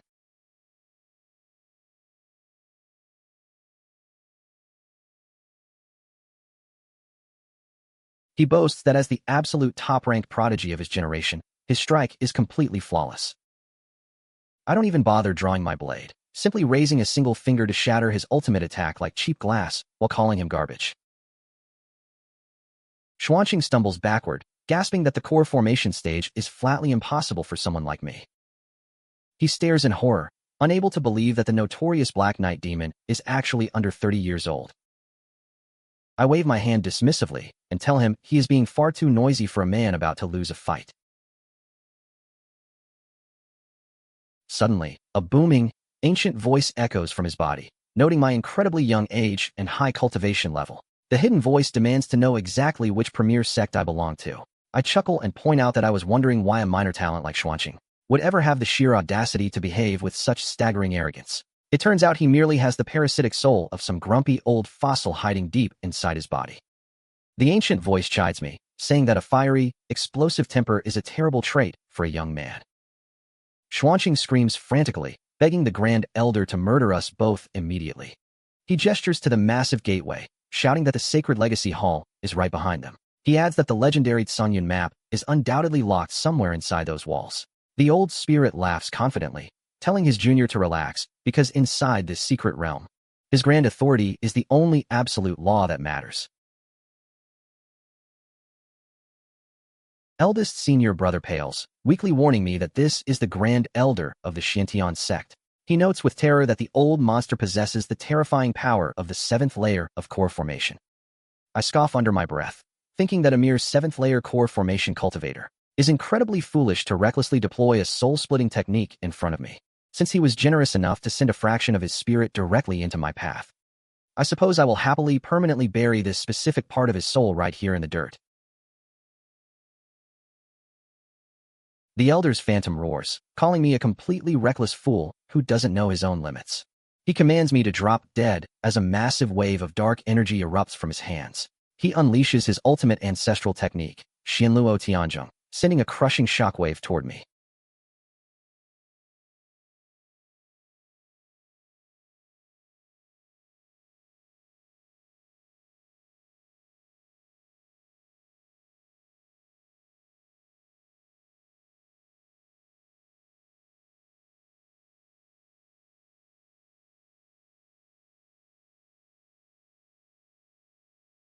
But as my true aura flares to the absolute maximum, he shrieks in horror at the 9th layer of core formation. He stammers in absolute disbelief, unable to fathom how a mere youth could wield such power. He begs to know my true identity, his spectral form beginning to fracture under the sheer pressure. He repeats the title of the Black Knight demon with a voice trembling with pure, unadulterated terror.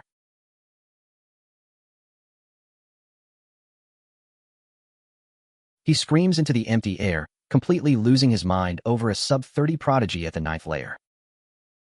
I throw a single, overwhelming punch, shattering his spirit into absolute nothingness because I don't need his questions.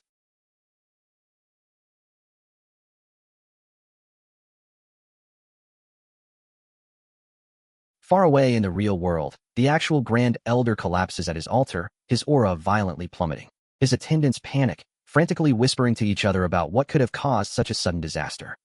The bleeding old man gasps out that the vital fragment of his soul attached to Changsheng has been completely erased.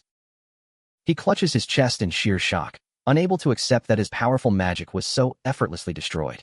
He realizes with deep dread that something is majorly, dangerously wrong inside that secret realm. He deduces that the legendary, supreme Qingyun map must have genuinely manifested to cause such a clash. His companion helps him up, telling him to sit quietly and focus entirely on healing his broken meridians. He vows that regardless of the cost, that map must absolutely never fall into the hands of the Qingyun Sect. Back inside the valley, eldest senior brother slowly sits up, thanking me for saving his life yet again. He looks at my masked figure, expressing his deepest, eternal gratitude to the mysterious savior. I disguise my voice, coolly stating that it was simply because the Qingyun Sect was acting far too arrogant. I claim that if they hadn't directly insulted my pride, I wouldn't have bothered raising a finger. I glance back at the temple, noting that the ancient legacy of our ancestors is securely locked inside. I ask him if any of our younger disciples have already successfully managed to venture into the chamber. He shakes his head, explaining his reasoning for stubbornly guarding this desolate outpost alone. He reveals that he deliberately ordered the remaining disciples to scatter across the valley to search for the map. He believed that as long as he stood his ground right here at the bottleneck, he could easily delay the main forces of both the Qingyun Sect and the aggressive Shenzhou Sect. He figured this suicidal stalling tactic would give our school a much higher chance of claiming the prize. I roll my eyes beneath my mask, silently calling my doting eldest senior brother an absolute blockhead. The man seriously needs to start accurately measuring his own limits before playing the Grand Martyr. He looks around anxiously, asking if the powerful masked senior has happened to see his little junior brother. I chuckle inwardly, telling him to put his worries to rest regarding that particular slacker. I assure him that the clever kid found a wonderfully safe bush to hide in the very moment the chaos began. I suggest that he should focus instead on gathering the rest of his scattered companions. I advise him to prepare for an immediate departure, as our time inside this pocket dimension is running out. I warn him that the situation waiting for them outside the gates is likely to be incredibly dangerous. Outside the portal, a massive crowd gathers as a ripple forms, signaling that the disciples are finally exiting. Eldest senior brother steps through the light, dropping to one knee and declaring his absolute incompetence to the leader. He laments that despite his best efforts, he completely failed to retrieve the legendary Qingyun map. Our sect master lets out a long sigh, noting that destiny and luck cannot be forced by mere human hands. He waves his hand kindly, telling him to let the matter go since everyone managed to return alive. Suddenly, a hostile elder from the Qingyun Sect steps forward, pointing an aggressive finger at our group. He notes with growing fury that every single person walking out of the gateway belongs to our school. He barks out a sharp demand, wanting to know exactly what happened to his top prodigy, Lu Changsheng. Our sect master simply snorts, coolly responding that the fate of an outside student is absolutely none of his business. The elder stammers in rage, completely insulted by the total lack of respect shown to his position. A trembling survivor from his own squad runs up, weeping that senior brother Lu Changsheng was brutally slaughtered inside. The Qingyun leader roars in fury, completely outraged by the shocking news of his favorite pupil's demise. He bellows that the boy was the undisputed top genius and future hope of their entire organization. He glares at our leader, asking if our school is officially declaring an all-out, bloody war against his clan. Eldest senior brother steps in, addressing Elder Qi and firmly stating that the boy didn't die by our hands.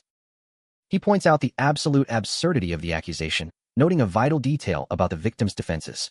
He reminds them that the prodigy was explicitly carrying a protective soul fragment of the Grand Elder Xuankuei.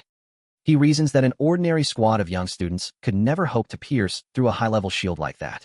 Our sect master bursts into a loud laugh, mocking the hidden tactics of the rival grandmaster.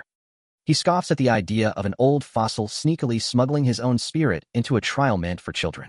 He turns the tables, demandingly asking when the Qingyun Sect intends to offer a formal apology for cheating. Elder Qi sneers, arguing that survival inside a dangerous realm depends entirely on one's private capabilities. He claims that the official rules of the trial never explicitly forbade the use of high-grade spiritual talismans. He turns back to his crying disciple, demandingly asking for the name of the monster who actually finished the boy. The survivor trembles, barely whispering the notorious title of the legendary Black Knight demon. The elder grinds his teeth, furious that the elusive phantom has managed to disrupt their plans yet again. The arrogant elder Zhao from the Qingyun Sect chimes in, narrowing her eyes suspiciously at our ranks. She states flatly that this masked criminal is far too convenient, suggesting he must be a secret operative of our school. Our sect master counter-argues, pointing out that the phantom clearly displayed the power of the core formation realm. He reminds her that not a single member of our younger generation has officially achieved that high stage yet. The woman snorts, demandingly asking if he thinks her entire team is completely blind to basic logic. She points at a large crystal near the portal, noting that the ancient array automatically reveals a person's real power. She deduces that the clever bandit must be utilizing some underhanded magic to hide his true aura. She believes the culprit is currently standing right among our returning disciples, disguised as a harmless slacker. She aggressively demands a thorough physical inspection of every student, prompting a cold glare from our leader. Our sect master narrows his eyes, asking what kind of price she is willing to pay if her insulting search yields absolutely nothing. He demands a high stake before allowing his beloved disciples to be subjected to such blatant disrespect. Elder Zhao steps up to the challenge, swearing that if the masked thief is not found hiding in our ranks, she will personally hand over 50,000 high-grade spiritual stones to our treasury as a penalty. She promises to offer a formal, humiliating apology to our entire peak, and our leader nods in agreement.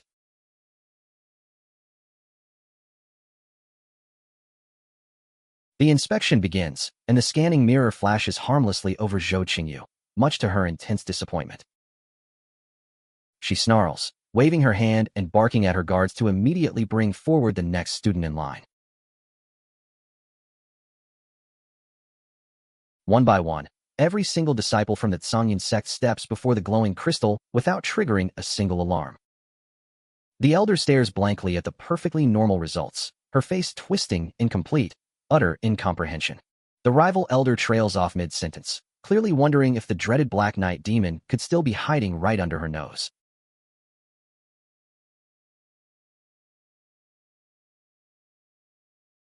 I look around as every single person suddenly locks their eyes onto me, nervously asking why on earth they are staring. I offer a weak chuckle, jokingly asking if I suddenly grew a beautiful flower right on my face. The hostile woman immediately points a shaking finger at me, noting that there is still one remaining disciple left to test.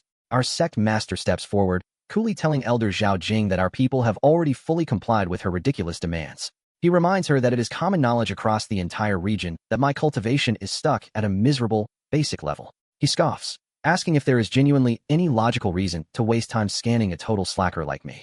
She snaps back instantly, insisting that a thorough scan is absolutely vital because looks can be incredibly deceiving. She maliciously suggests that this Lu Changsheng might actually be the most deeply hidden master of them all. She argues that if I am completely innocent and have no dark secrets buried inside my soul, I shouldn't have a single reason to fear a simple, routine energetic examination. I casually shrug, stepping toward the glowing artifact and telling them to go ahead and scan away. I look at the rival group, reminding their leader to keep his massive bet firmly in mind. I stare at the scanning array, marveling at the fact that they brought out an ancient treasure that forces a soul to show its real power. I guess the legendary Qingyun Sect truly deserves its grand reputation as a premier power. They certainly possess quite a fantastic collection of rare, high-grade magical items.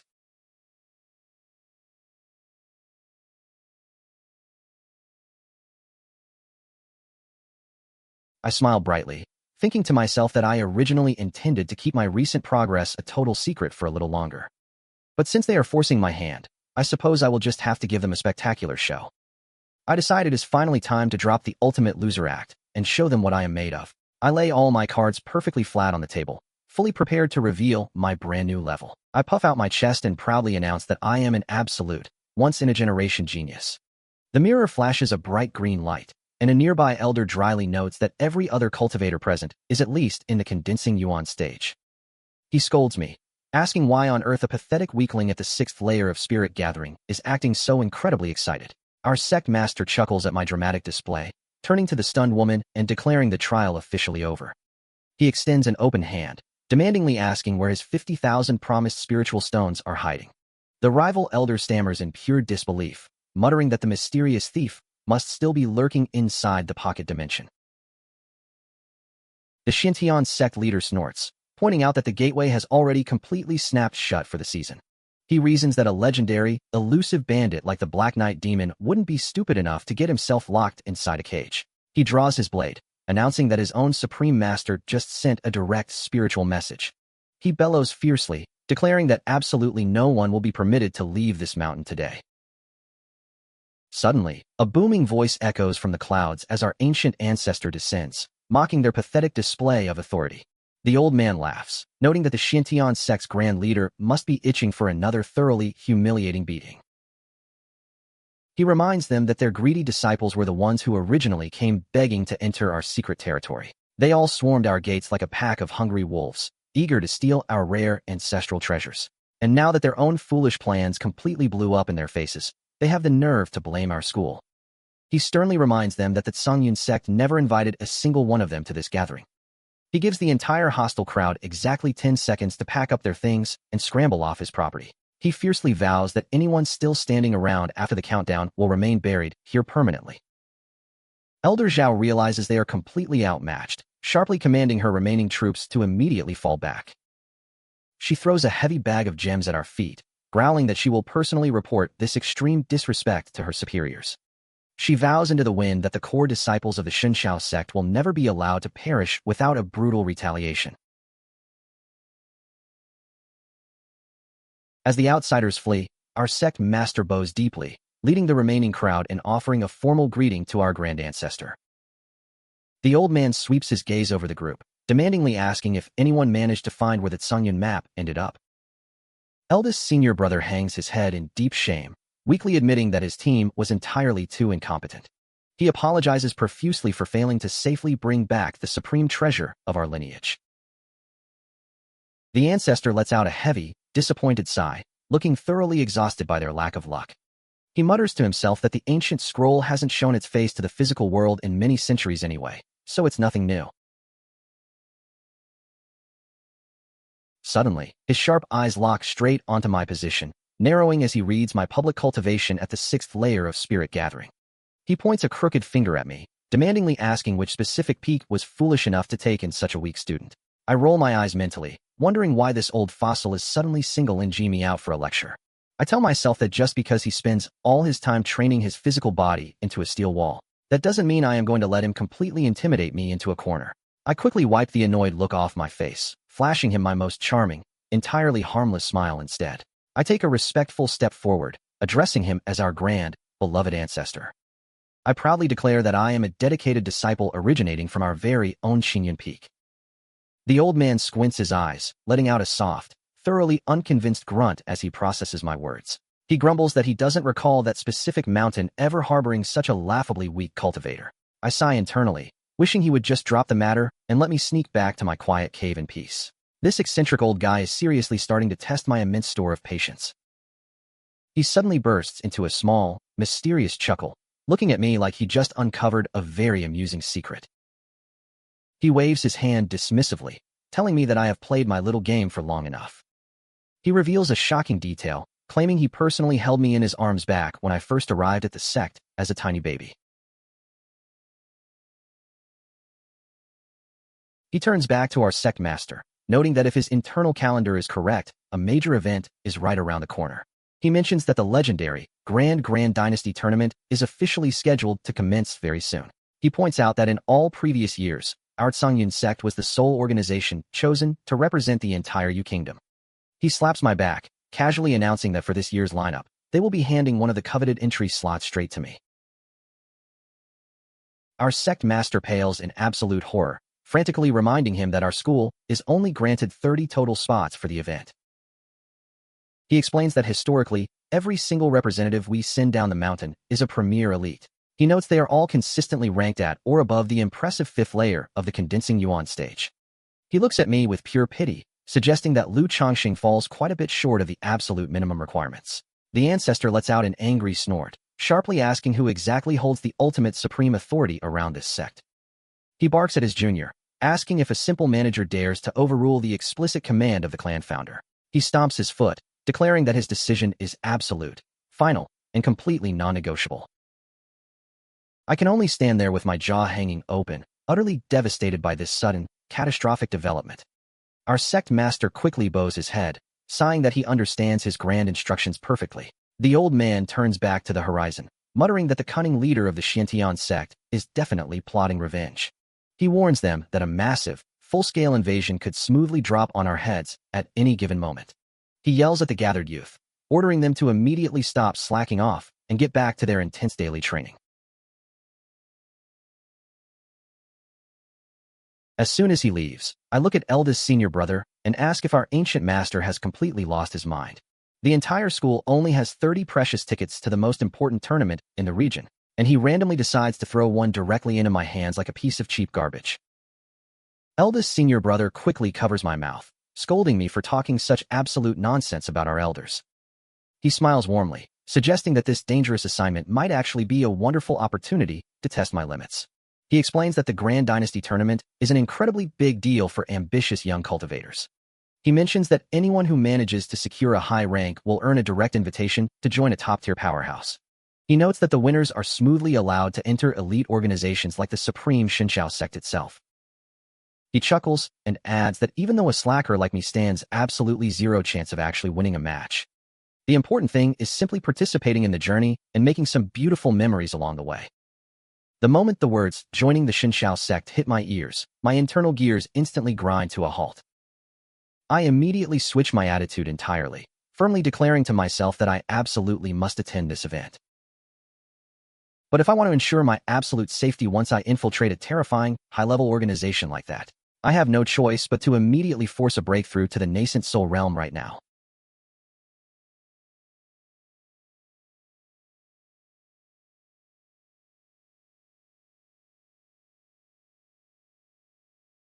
A brief, excruciatingly painful cultivation session later, I let out a long breath, finally achieving my brand new stage. A few days later, our sect master gathers all the core disciples inside the grand hall for an emergency meeting. He explains that numerous suspicious, completely unidentified scouts have recently been spotted circling our border.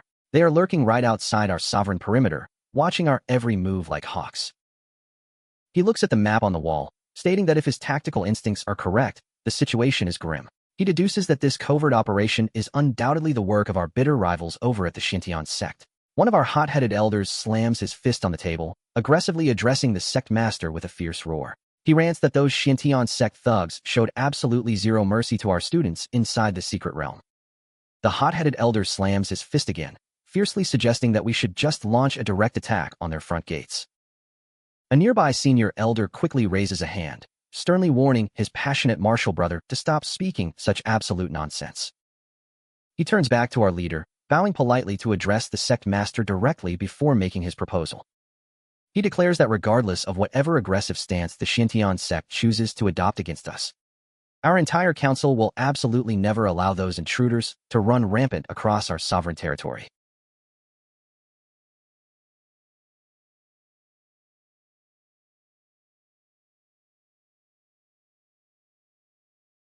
Suddenly, a thunderous boom shakes the ceiling, the atmospheric pressure tightening as a loud voice echoes from outside. An arrogant voice commands Lu Tian to step outside immediately and face him for a little chat. Our sect master narrows his eyes, flying out of the hall to meet the unwanted visitors hovering in the sky. He glares at the rival leader, demandingly asking what on earth brings him to our peak today. The Qingyun Sect master snorts, mockingly addressing our leader with a smug, self-satisfied grin. He suggests that a legendary, supreme treasure as magnificent as the Qingyun map is far too grand for us. He demands that we hand over the artifact to his school immediately if we want to avoid a massive disaster. He adds with a sneer that since the Grand Dynasty tournament is rapidly approaching, if our entire Qingyun Sect happens to be completely obliterated from the physical world today, those 30 coveted entry slots will naturally belong entirely to his own brilliant students.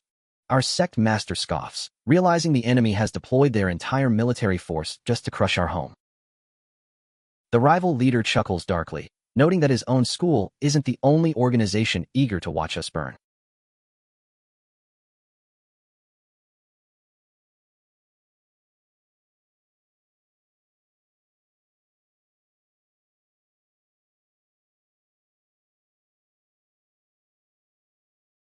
He boasts fiercely, announcing that this very day will officially mark the absolute extinction of our entire lineage.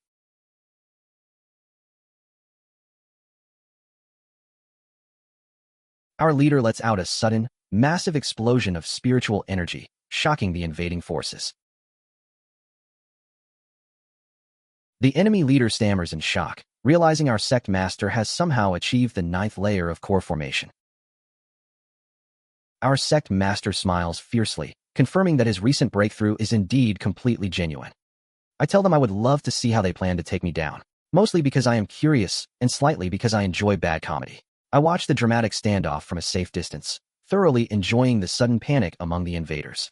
I smile to myself, thinking that the old man has finally managed to cross that stubborn bottleneck at long last.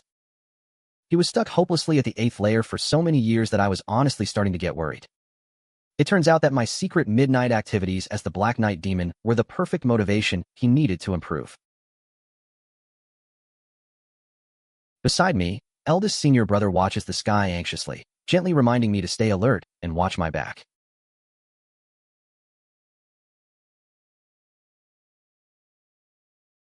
He notes with deep gravity that the high-level core formation masters are only a single step away from the nascent soul realm.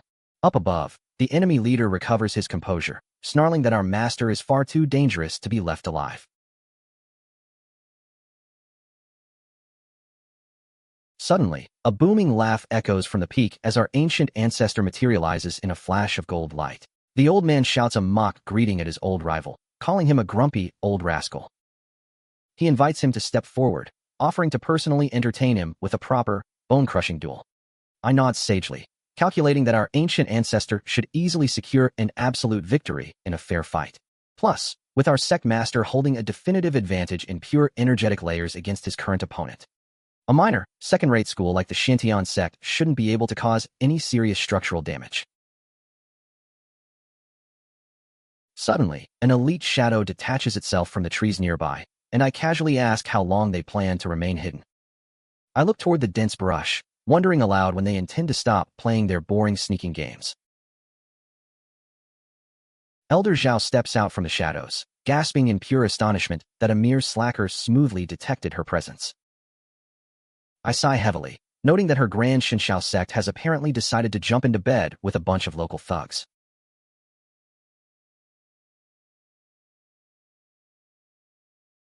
She ignores my sarcasm, pointing a cold finger at my face and accusing me of murdering Wang Ming inside the trial.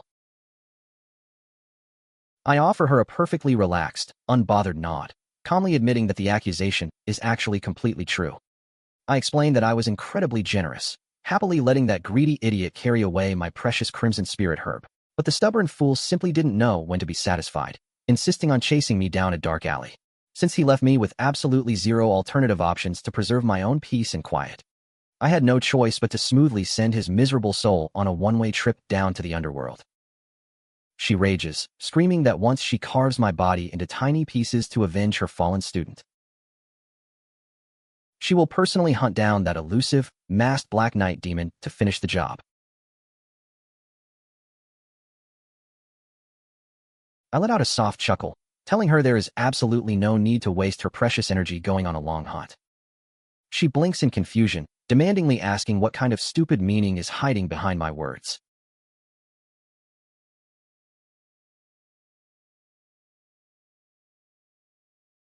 I unleash my true aura, and her face turns pale with horror as she stammers the words, "Nascent soul realm." She trembles violently, completely unable to accept that the useless slacker is secretly the dreaded phantom. I offer her a sympathetic smile, noting how incredibly ironic her sudden, intense panic turns out to be. Now that the grand villain she was searching for is standing right in front of her face, she looks thoroughly displeased. She lets out a desperate, screeching roar, vowing to slaughter me right here on the spot.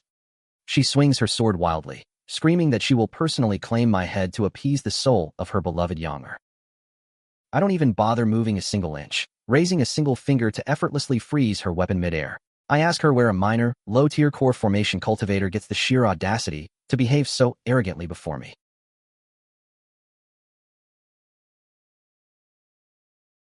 I shake my head at her foolishness, noting that her extreme rage has apparently caused her to completely lose her mind. She spits blood as my pressure crushes her ribs, wheezing out a desperate threat regarding her organization.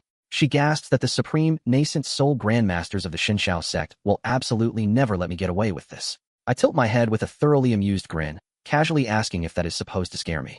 I tell her that I will be happily sitting in my quiet courtyard waiting for them to come find me.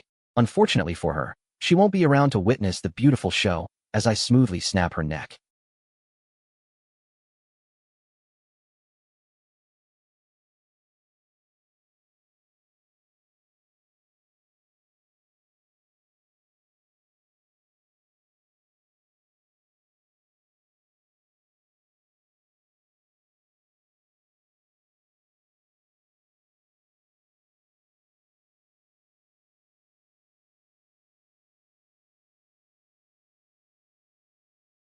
Suddenly, a cold voice booms from the high clouds above, addressing a hidden companion in the shadows.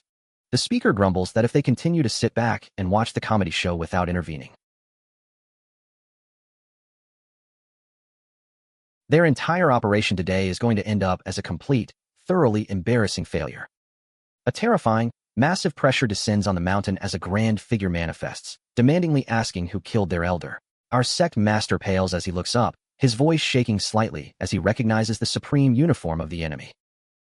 He asks if the Grand Qingyun Sect truly intends to shamelessly interfere in a private dispute between local schools. The supreme cultivator scoffs with pure, unadulterated disdain, calling our leader a pathetic, insignificant ant.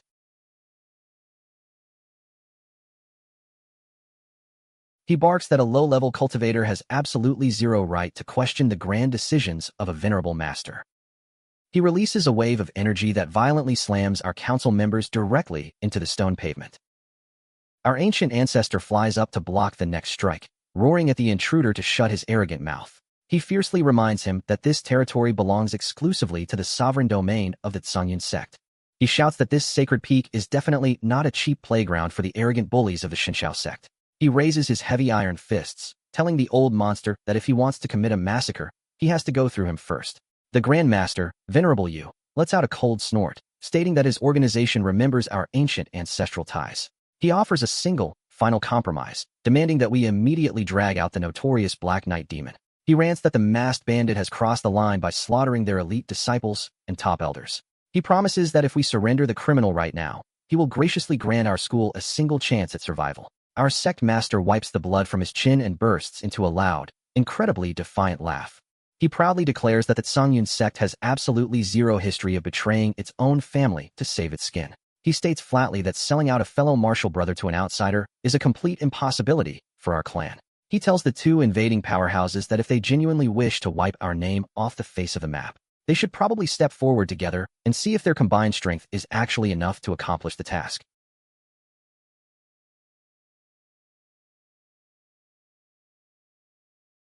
Suddenly, a loud, mocking laugh ripples through the sky as a third massive rift tears open in the clouds. Another Grandmaster steps through the portal, offering a smug, thoroughly unpleasant greeting to our ancient ancestor. Our ancestor grinds his teeth in fury, instantly recognizing the newcomer as the prominent leader Gu Qingyun. He barks out a sharp question, demandingly asking if his troublesome Qingyun Sect also intends to participate in this robbery. The rival leader chuckles smoothly claiming that his school's most prized ancestral artifact has gone missing. He explains that the legendary Qingyun Tower was mysteriously lost somewhere in the immediate vicinity of our peak. He puts on a fake, polite smile, claiming he merely traveled all this way to locate his missing property. He begs our understanding for his sudden, uninvited military presence, looking completely insincere. Our sect master steps forward, flatly informing Director Gu that his precious tower is definitely not on our land. He states firmly that trying to use a lost trinket as a cheap excuse to invade our home is a total joke. The old monster scoffs, stating that the only way to verify the truth is for his army to march in and inspect every room. Our ancient ancestor lets out a furious roar, telling him to stop wasting our time with his disgusting, hypocritical lies. He draws his grand blade, commanding the three invading masters to stop talking and face him in battle. The Xintian leader laughs mockingly, asking the old fool if he genuinely believes he can successfully fight three powerhouses alone. He sneers arrogantly, wondering what kind of absolute delusion makes him think he can trap an elite coalition like theirs. Our disciples clench their weapons, swearing under their breath to give those arrogant bastards a taste of desperate retaliation. The enemy leader sneers down at us, mockingly inviting Luo Tian to take a long, permanent walk with them. He declares rather grandly that today is the absolute end of the Qingyun Sect line. He glares down at our ancient ancestor, laughing that the old fossil won't be escaping either.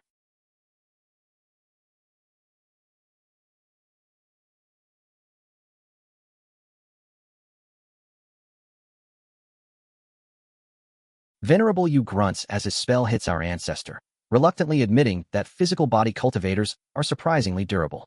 He notes with a grim smile that the old man is exceptionally good at absorbing a heavy beating.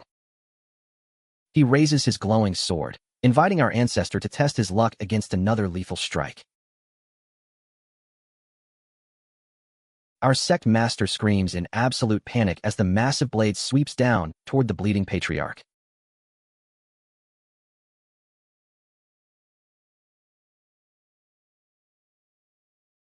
I smoothly glide into the sky wearing my Black Knight demon robes, sighing audibly at how unnecessary all this drama is. I ask the invading masters why on earth they are so frantically desperate to find a quick death today. The enemy leader recoils as my spiritual energy surges, gasping out the title of the Black Knight demon. He stares at my masked figure in absolute shock, wanting to know if I am truly the notorious phantom. I tilt my head beneath my hood, asking him if he wasn't just loudly begging for my presence a moment ago. Venerable Yu stammers in pure horror, his arrogant composure instantly crumbling into dust. He yells that according to every scout report from the secret realm, the ghost was merely a core formation cultivator. He struggles to understand how such a staggering discrepancy could possibly exist. He screams in terror, realizing I have smoothly leaped straight into the legendary nascent soul realm. The sky violently tears open as my aura manifests a majestic, peak-level sword intent above his head. He whimpers into the crushing pressure, unable to accept that a local sect could harbor such a monster. I look down at the trembling coalition, calling them a bunch of narrow-minded frogs stuck at the bottom of a well.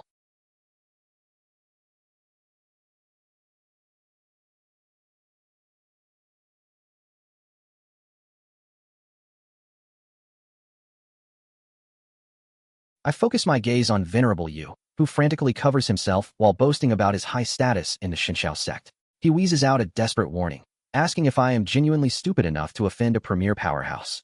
I let out a soft chuckle, asking the trembling man if a common bully like him actually represents the Grand Sect.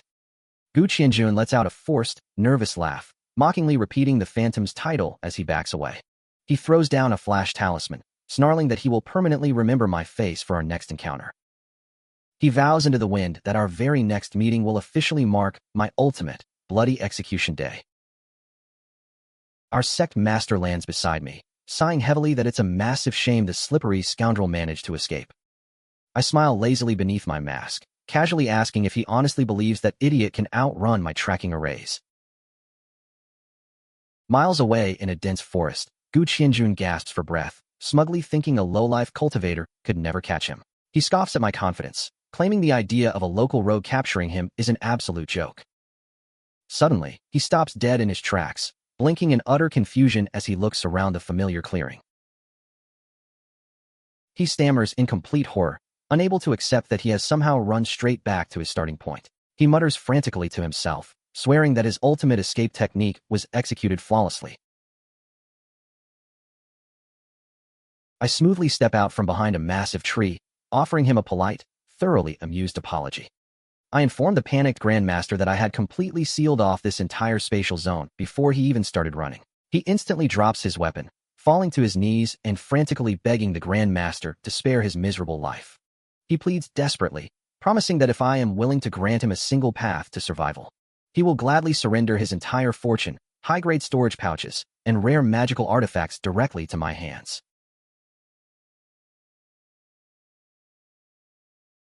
I tilt my head and point out that if I simply eliminate him right now, all his precious gear automatically becomes mine anyway.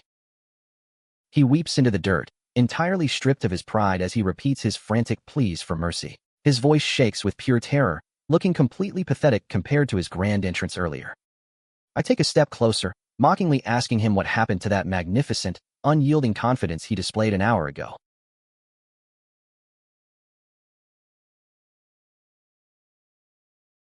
Suddenly, the captive Xiantian leader lets out a maniacal laugh, a strange dark seal erupting from his chest. He boasts fiercely that he has just activated his school's ultimate forbidden soul-splitting curse. He points at our nearby junior sister Luo, cackling that if his heart stops beating, her soul will instantly shatter into nothingness. Our ancient ancestor roars in pure rage, calling him a despicable, disgusting old monster for using a child as a shield. The villain sneers through his blood, flatly stating that his only remaining goal in this world is to secure his own survival. He claims that as long as they allow him to walk away unharmed, the young lady will remain perfectly safe. He addresses our patriarch, admitting my raw strength is indeed far superior to anything he has ever witnessed.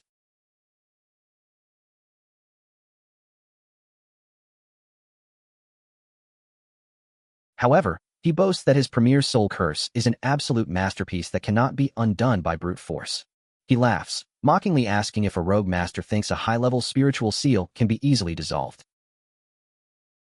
I simply wave a finger, effortlessly snapping the dark thread connecting their lifelines, and ask if he means this specific little toy. I turn away from the stunned villain, telling our ancient ancestor that he can happily handle the final cleanup. The old man gives me a fierce grin, assuring the mysterious senior that he will execute the task with absolute perfection. He marches toward the trembling culprit, mockingly asking him where his grand, untouchable arrogance ran off to. He unleashes a devastating punch, proudly declaring that the Qingyun Sect has officially been erased from the physical world. I stand on the ridge later, thinking that our local leaders are seriously terrible at handling a simple 3-on-1 skirmish.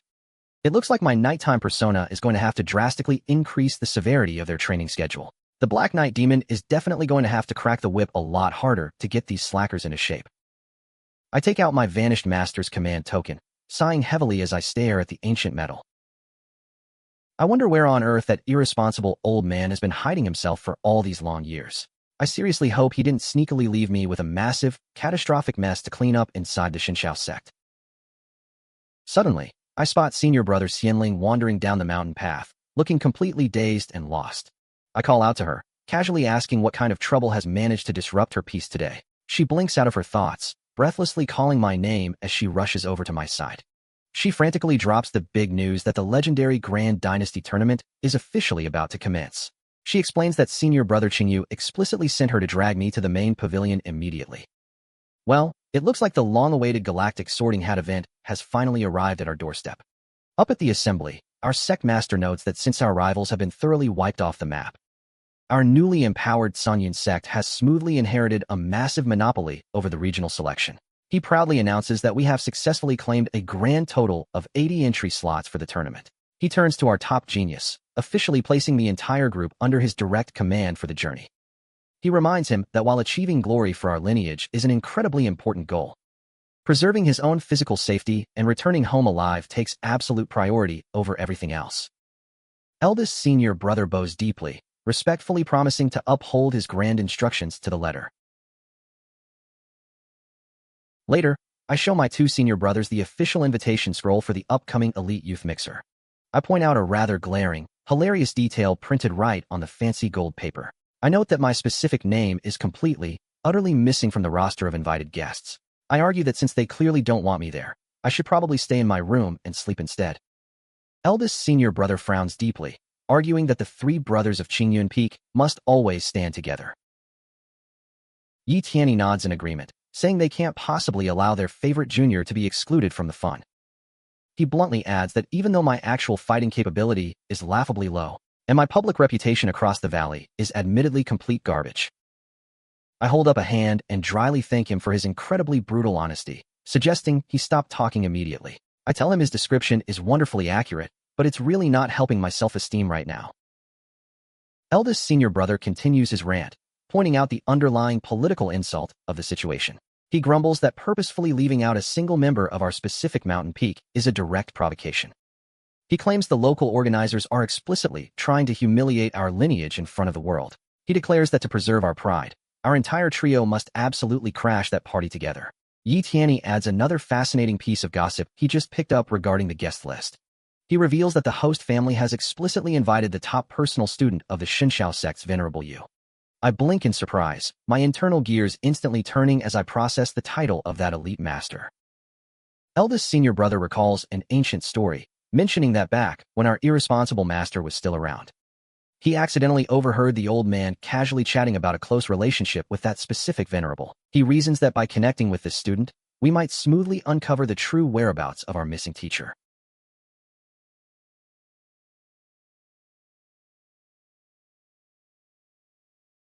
As soon as we arrive at the royal capital, my two completely unreliable companions instantly vanish into thin air. They get pulled away by the local palace protocol officers for an official greeting, completely abandoning me.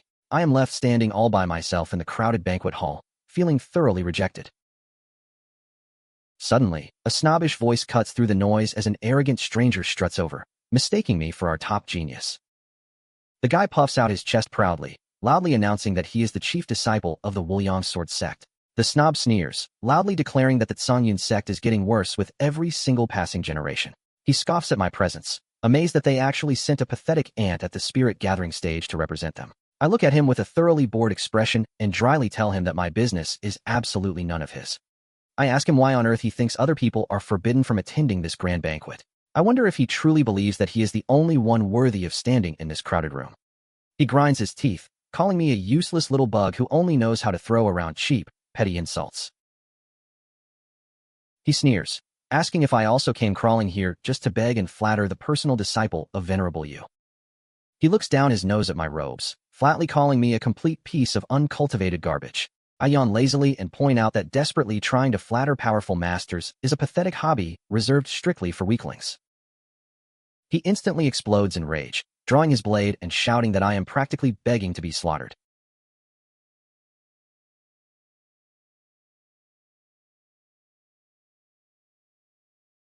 Suddenly, a royal prince steps between us, smoothly reminding the room that this is the sovereign royal villa. The third prince warns the hothead that launching a violent brawl on royal property is strictly forbidden. The overconfident sword cultivator snorts, claiming that since the prince has spoken, he will obey the peace. He glares at me, boasting that he will graciously grant me a single chance to live through the afternoon. I don't even blink, calmly telling him that I am standing right in front of his face without a single shield. I look him dead in the eye and mockingly challenge him to actually try raising a hand against me. Eldest senior brother suddenly storms into the hall, furiously declaring that he will teach this bully a proper lesson on my behalf. I immediately hide behind his broad shoulders, dramatically screaming for my senior brother to save my innocent life.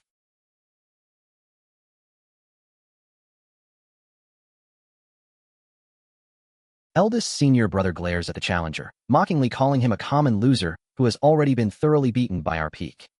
He aggressively challenges the snob to a real, brutal fight to the absolute death, right here and now. The arrogant swordsman instantly stammers, his face turning pale with fear as he takes a cautious step backward. The eldest prince chimes in with a fake laugh, smoothly stepping forward to declare the entire incident a total misunderstanding. He asks why everyone is being so incredibly tense and hostile when they should be enjoying the elegant banquet. The overconfident rival snorts, muttering that it doesn't look like an innocent misunderstanding to his eyes. He scoffs at our group, wondering aloud how a high-level, elite talent gathering could become so thoroughly diluted. He asks how any random, low-tier street dog managed to smoothly secure entry into such a prestigious room. Eldest senior brother steps up, coldly informing the first prince that this boy happens to be our beloved little junior brother. He emphasizes that I am the final, closed-door disciple of our grandmaster, demanding absolute respect. The first prince offers a cold, polite smile, telling Master Zhou that he should calm his explosive temper down. He notes superciliously that the royal palace grounds are reserved exclusively for the premier talents of the kingdom. He points out that this inner sanctuary was never intended to be an open park for ordinary commoners. He looks at me with pure disdain, demandingly asking if this closed-door disciple even carries an official invitation scroll. Eldest senior brother blinks, reluctantly admitting that my specific name wasn't explicitly printed on the gold paper. The rival swordsman laughs nastily, noting that the legendary personal disciple of Venerable you will be arriving at any moment. He asks what would happen if a pathetic little insect like me accidentally offends that grand visiting elite. He demandingly wonders if the Qingyun Sect is truly prepared to shoulder the massive blame for such a catastrophic insult. Eldest senior brother places a firm hand on his hilt, stating that the three brothers of our peak always stand as one. He declares that we share every single ounce of glory and shoulder every single bit of disgrace together. He vows that if they intend to throw me out into the street, they will have to drag the entire team out with me.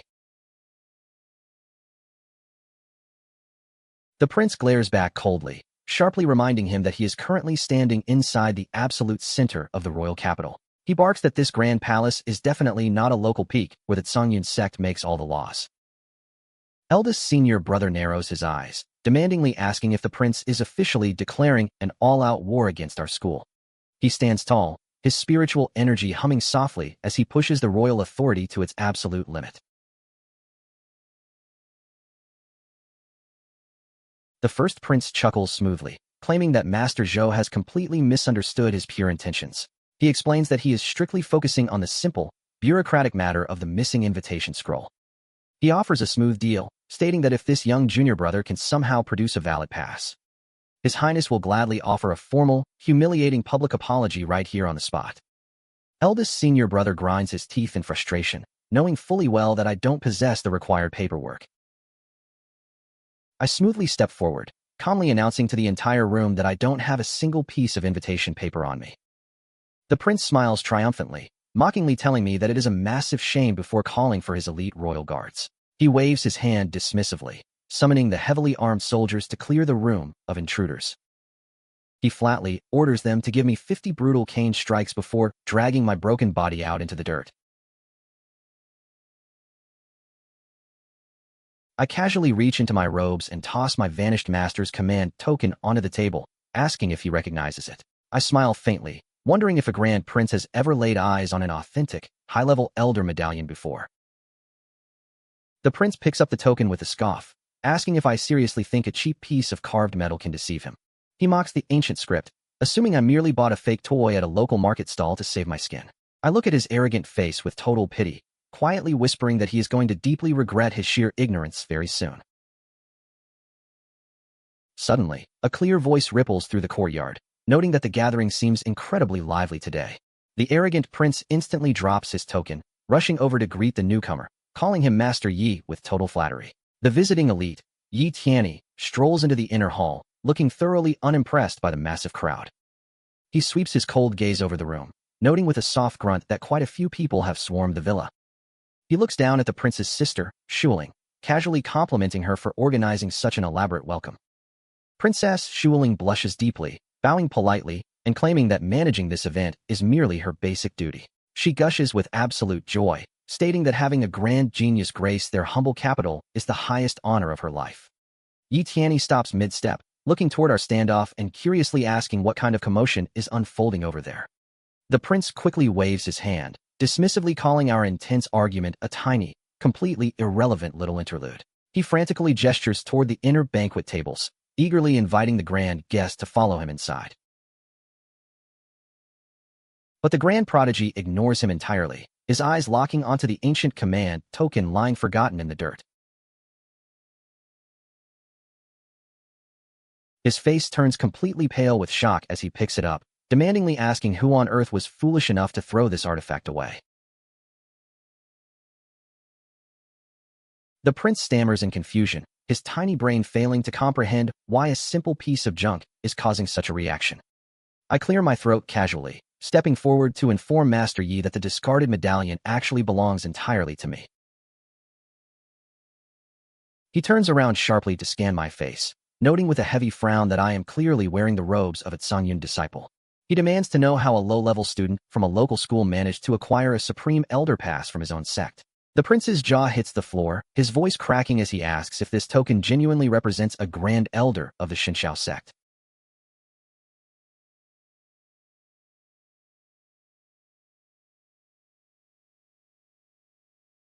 Yi Tianyi snaps at him, flatly confirming that the token is an absolute, 100% authentic artifact of his highest command. He looks at me with a mixture of suspicion and profound confusion, wondering what kind of hidden story connects me to his clan.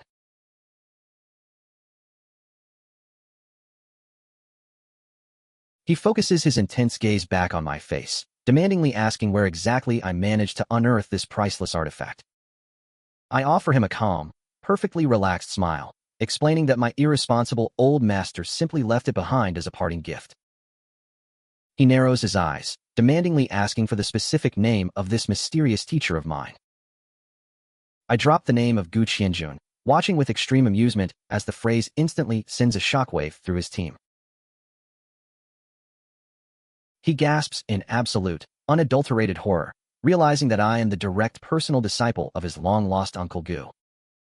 He grabs my shoulders frantically, demandingly asking if our team possesses any solid clues regarding his current whereabouts. I shake my head with a sigh, explaining that the old man vanished into thin air back when I was just a tiny kid. I lean in with a sly grin, pointing out that since my teacher was officially a grand elder of his prestigious organization, that should logically mean that the three brothers of our peak are fully entitled to an automatic, high-level entry pass. I ask if we can just skip the tedious tournament entirely and smoothly join the ranks of the Supreme Qingyun Sect right now. Yi Tianyi's face darkens instantly, and he frantically shakes his head, telling me that doing so would be an absolute disaster. He lowers his voice to a sharp whisper, strictly warning us to never let another living soul discover our lineage. He begs us to keep the fact that Uncle Gu is our master completely hidden from the rest of the cultivation world. I tilt my head in confusion, asking why on earth a Grand Elder's title has suddenly become such a dangerous secret. He explains that the current supreme ruler of their entire organization, the Divine Venerable, happens to be his elder brother. Unfortunately, many years ago, our beloved teacher committed a massive sin, officially branding himself as a notorious traitor to the clan. I let out a heavy sigh, silently muttering that I always knew my cheap, irresponsible master was hiding some serious crimes. It turns out the old man didn't do a single good deed during his entire miserable time on this earth. Yi Tianyi mentions a critical detail, recalling rumors that Uncle Gu fled while carrying a priceless, supreme ancestral treasure. He explains that the Grand Divine Venerable has spent decades aggressively scouring the land just to locate that specific artifact. He suggests that his own master, Venerable Yu, might actually hold a few more precise details regarding the ancient split. He sighs heavily, looking thoroughly exhausted by the sheer weight of these complicated, generational clan secrets. He notes that unless our missing teacher personally shows his face to clear his name, or if my doting eldest senior brother somehow manages to miraculously break through to the terrifying void refining stage, Yi Tianyi trailing off ominously makes it painfully clear that my brilliant plan has just run into a massive brick wall. He looks at us with deep concern, flatly advising against trying to exploit Uncle Gu's name for a free pass. He emphasizes that attempting to join the Qingyun Sect as his students right now would be absolute suicide. I sigh heavily to myself, realizing that my dream of riding on Master's coattails is officially dead and buried. It looks like I actually have to put in real effort and earn a proper spot through this tournament. He explains that we must later find a way to meet Venerable Yu, then reassures us we can contact him if we need anything in the capital. He notes a clan elder has ties to our sect, then commands his guards to show the utmost hospitality to the three of us.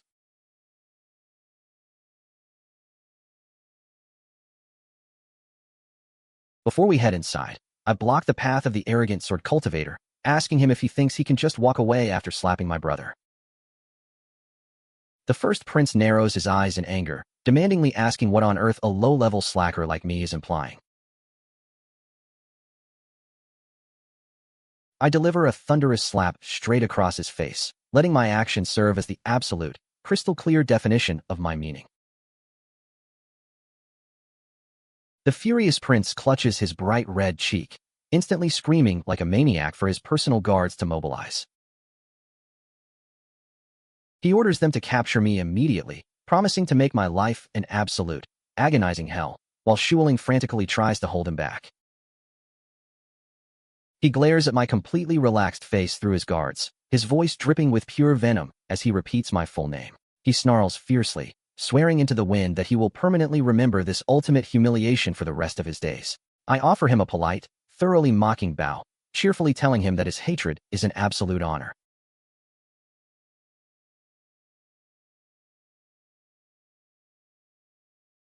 Once we are in a private room, eldest senior brother turns to me with a deeply worried look on his face. He sighs heavily, asking why on earth I chose to take such a massive risk just to offend the royal heir on his behalf. Yi Tianyi immediately chimes in with a fierce grin, firmly declaring that my bold action was completely justified. He admits that if I hadn't stepped up to deliver that spectacular slap right at that exact moment, he was already fully prepared to draw his own blade and slice that arrogant royal snob to pieces anyway. Yi Tianyi waves his hand casually, telling the two of them to stop stressing over a minor palace dispute. He advises them to focus every single ounce of their energy on preparing for the upcoming, brutal entrance trials.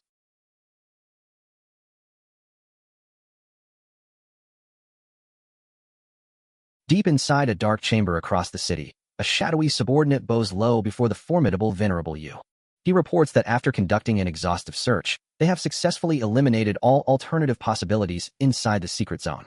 He states with absolute certainty that the legendary Qingyun map must be securely hidden inside our main compound.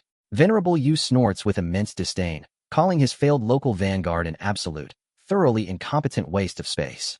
He looks out the window, coldly ordering his assassin to keep a sharp eye on our top genius during the selection. He instructs him to closely monitor every single movement of Zhou Qingyu as he ascends the arena.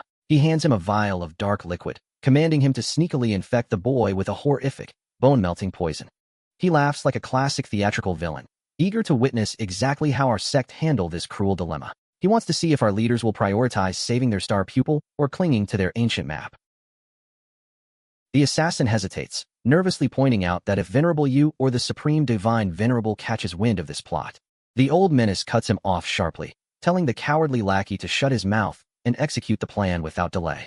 He reveals that he just received critical intelligence stating that Venerable Yu has stumbled upon a solid trace of Uncle Gu.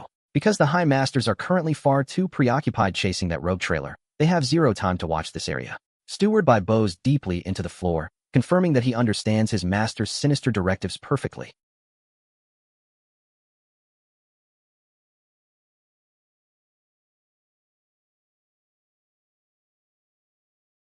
The next morning, an official herald stands before the massive gathering, addressing the top prodigies of the region. He loudly announces that the prestigious Qingyun Sect is officially commencing its legendary selection trials right here and now. He explains that only the absolute top 30 finishers will be granted the grand honor of joining their ranks. Nearby, an overexcited youth clenches his fists, muttering that securing a passing rank would bring immense glory to his clan.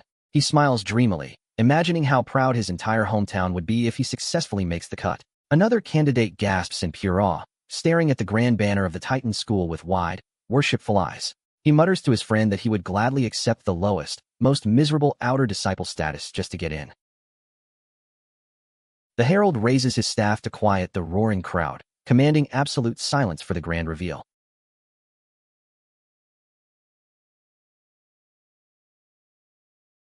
A massive, shimmering golden staircase suddenly materializes from the clouds, stretching high into the upper heavens. He informs the trembling crowd that successfully reaching the absolute summit is the sole requirement to pass the trial.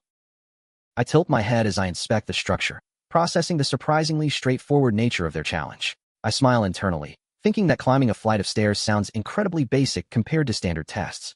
Honestly, I was fully expecting to be forced into a brutal, exhausting royal rumble against a bunch of sweaty meatheads.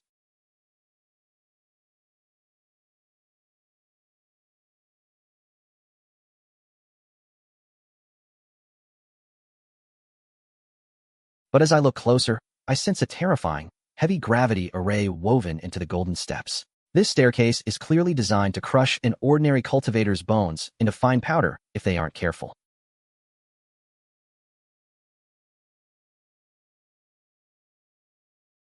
It looks like the path to the summit is going to be littered with a spectacular number of unconscious failures. The announcer barks that the moment a candidate's boot makes contact with the very first step, the clock officially starts. He gestures grandly to the glittering pathway, telling the eager youth to begin their ascent at their own convenience. Instantly, a massive swarm of desperate cultivators charges forward, scrambling like a flock of hungry birds.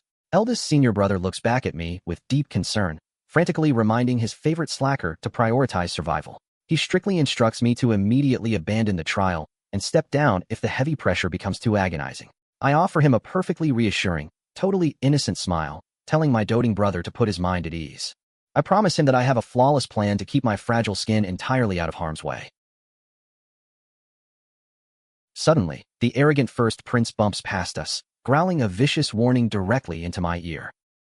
He snarls that if I dare to push my luck or cause any more trouble today, he will personally ensure my demise.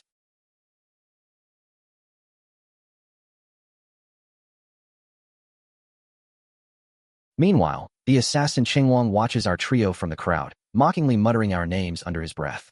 He glares at Zhou Qingyu, Yi Tianyi, and my apparently useless self with a cold, malicious gaze. He vows to his master that none of the three brothers from Qingyun Peak will be stepping off this golden staircase alive.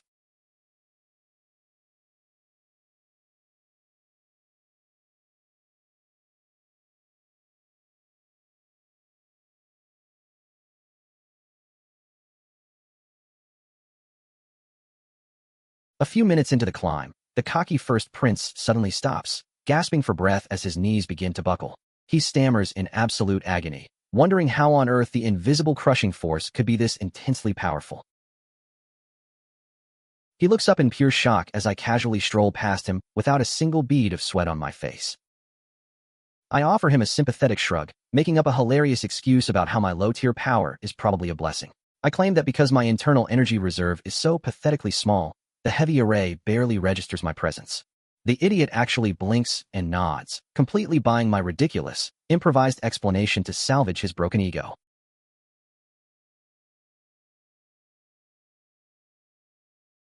Further up the steps, Qingyun is keeping pace with the lead group, keeping a sharp eye on our top geniuses. He grinds his teeth in frustration, amazed at how completely steady and unbothered my two senior brothers appear. I look up at the remaining distance, stretching my limbs as I realize playing the slow slacker is getting a bit boring.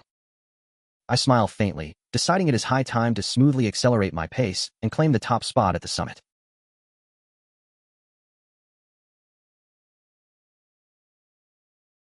Down below, the selection monitors are staring at the tracking crystal, thoroughly amazed by our peak's dominance. Qingyun strokes a dark seal in his palm, letting out a sinister chuckle as he tracks our energetic signatures. He boasts that as long as his tracking curses remain attached to our souls, we are completely at his mercy. He decides to bide his time patiently, waiting for us to reach the final stretch before launching his lethal ambush. He promises that the very moment we prepare to cross the finish line will become our ultimate burial day. But suddenly, the magical tracker in his hand violently cracks and flickers, forcing a panicked gasp from his mouth. He stares in absolute horror, unable to comprehend how my specific soul signature just vanished into thin air. He frantically wonders if my pathetically weak body has already been thoroughly crushed into dust by the gravity array. Suddenly, a loud commotion ripples through the lower ranks as someone points out a massive shift in the scoreboard.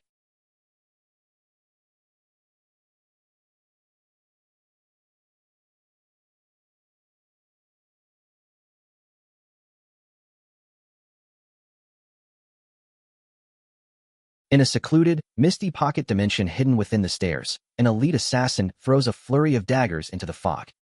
He barks fiercely into the empty air, demandingly asking what kind of coward is launching a sneak attack from the shadows. He never anticipated that this specific stretch of the golden staircase would contain a hidden, illusionary labyrinth. I smoothly materialize behind him wearing my full Black Knight demon outfit, telling him this quiet void is a wonderful burial ground. He spins around in pure terror, his voice shaking violently as he demands to know the identity of his executioner. I tilt my head beneath my dark hood, casually telling him that he can happily call me the Black Knight Demon. His eyes fly wide with dread as he recognizes the notorious title of the Phantom who terrorized our school. He gasps, recalling the bloody tales of the masked monster who single-handedly slaughtered numerous top prodigies.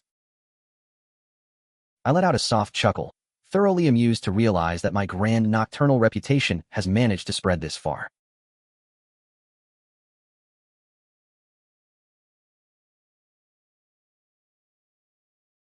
He backs away slowly, completely horrified to see me strolling through a heavy restriction zone with total ease.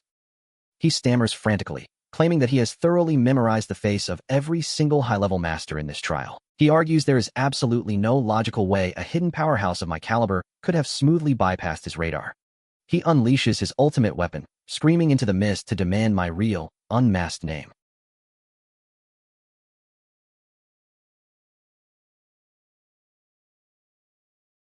I draw my blade, calmly informing the doomed assassin that he can find out the truth once he arrives in hell. He tries to launch a desperate counterattack, but my sword light is already slicing through his physical defenses. He frantically activates his ultimate bloodthirsty sword formation, a high-grade array designed to butcher seasoning masters. He boasts that his lethal trap is powerful enough to effortlessly shred a first-layer core formation cultivator to pieces.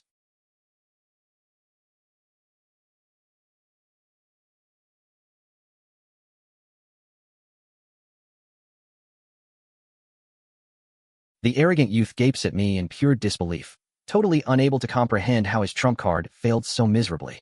He stammers in absolute horror, pointing a shaking finger as he realizes I am in the core formation realm. I offer him a dry, amused smile and remind him that I never actually claimed to be in the lowly condensing yuan stage. I raise my blade calmly, telling him it is officially time for him to rest in eternal peace.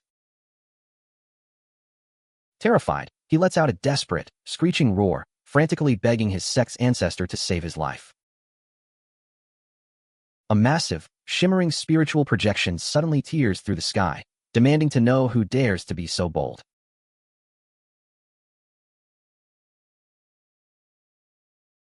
The booming voice echoes with pure fury, outraged that anyone would dare strike a disciple of the Qingyun Sect.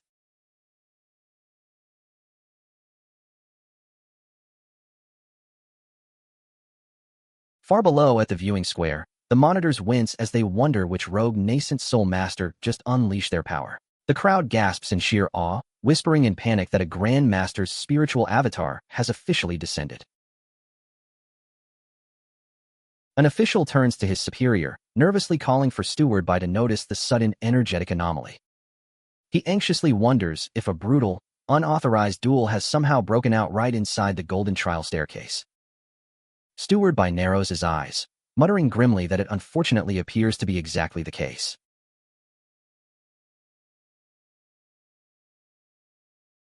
Back in the pocket realm, the snob points a trembling finger at me, crying to his ancestor that I am trying to murder him. The floating avatar glares down at me coldly, telling his disciple to relax because he is personally here to protect him. He boasts that a minor rogue cultivator like me could never hope to stir up any real trouble under his watch. I let out a heavy sigh, thinking that the classic, annoying cliché of an old fossil showing up to defend a beaten brat never fails. Since the ancient master decided to stick his nose into my business, I might as well deal with him too. I look up at the projection and calmly declare that his spiritual avatar won't be leaving this place in one piece.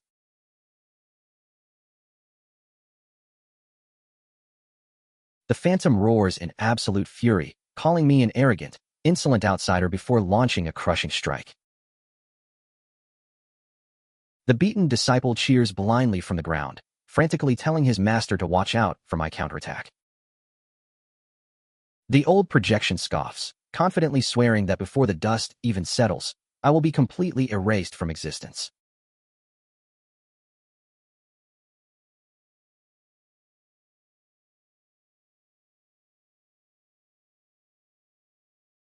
I smile faintly and activate my own technique, silently channeling the immense, devouring power of a vast ocean. As the supreme energetic waves ripple outward, the ancestor freezes, instantly recognizing the legendary Qingyun map. He gapes in pure, unadulterated shock, realizing that I am the mysterious powerhouse who claimed the sect's lost treasure. I offer him a relaxed nod, letting him know that his deduction is actually 100% correct. He bursts into a loud, incredibly greedy fit of laughter, his eyes turning wild with sudden ambition. He gloats hysterically, amazed that pure, spectacular luck has brought the mythical map right to his doorstep. He screams that this magnificent, king-grade spiritual artifact will officially belong entirely to him from now on. He continues to cackle like a lunatic, completely blind to the terrifying sword intent locking onto his soul.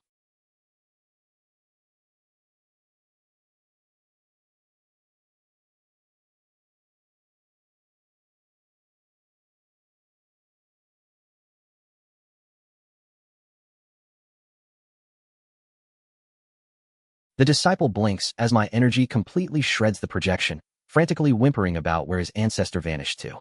I walk over to the trembling brat and kindly assure him that he will be joining his master in the afterlife very shortly. With a casual swing of my blade, the intruder is thoroughly erased, and the illusionary barrier smoothly dissolves away. I dust off my dark robes, calmly muttering that it is finally time to continue with this incredibly tedious entrance examination.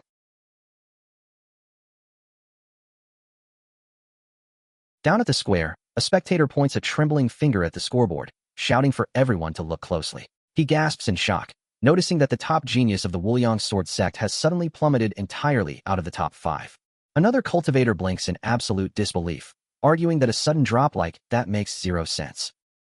He protests that Master Wujian's raw fighting capability is known to be exceptionally formidable across the land. A third person squints at a rising name, demandingly asking who on earth this mysterious Black Knight demon is. An older master narrows his eyes, instantly recalling the bloody tales of the notorious masked phantom. He reminds the crowd that during the recent chaotic trials inside the Qingyun secret realm, this exact same individual single-handedly slaughtered a spectacular number of prominent young prodigies.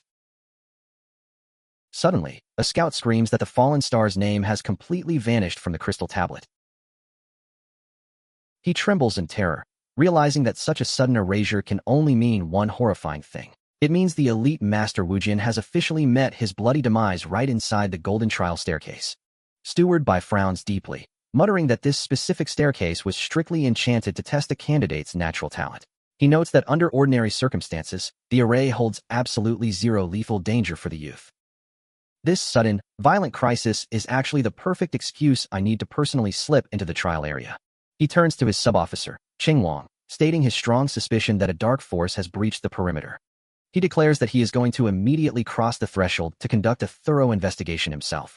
Qingyun frantically tries to hold him back, reminding Steward Bai that, as the official head judge, entering is a violation. He argues that crossing into the active testing grounds breaks every single established protocol of the Qingyun Sect. Steward Bai brushes him off, stating that this extreme emergency completely overrides standard regulations. He commands Qingyun to stay behind and tightly secure the outer boundary while he is gone.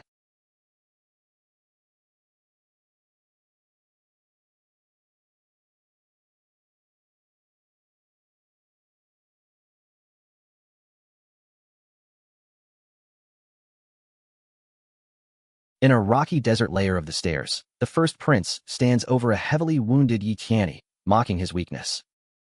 He sneers, calling him a disappointment who fails to live up to the grand reputation of his top senior brother.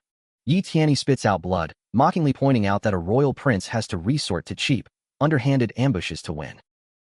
The prince scoffs at his defiance, calling him an overconfident fool who doesn't understand the reality of his situation. He admits that this lethal trap was originally constructed to thoroughly humiliate Zhou Qingyu. He grumbles that he certainly didn't expect a lesser target like him would be the first to walk straight into his net. Yi Tianyi lets out a weak chuckle, proudly stating that our top genius has already smoothly conquered the high peaks. He tells the royal brat that regardless of his cheap tricks, he will always remain miles behind our eldest senior brother. The prince rages, kicking him into the dirt and vowing to make that useless slacker Lu Changsheng kneel and beg before him next. He unleashes a heavy wave of royal energy, determined to thoroughly shatter his victim's remaining meridians.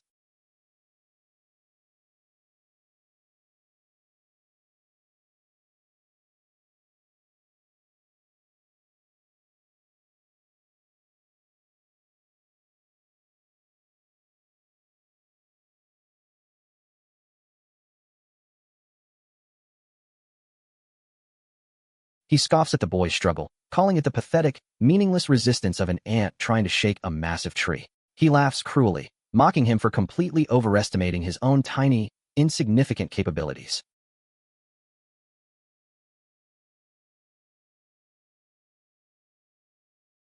A short distance away, I step into a new corridor, finally understanding the true architecture of this staircase.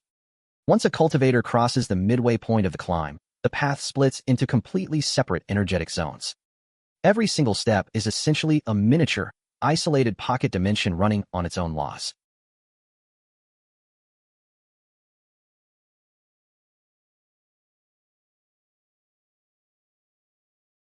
I spot a fractured weapon on the ground, instantly recognizing the specific, familiar sword style of my senior brother.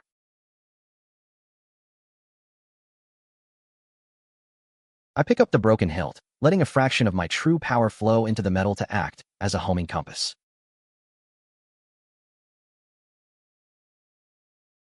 Down at the monitors, an official gasps as the Black Knight demon's name violently surges past the lead group.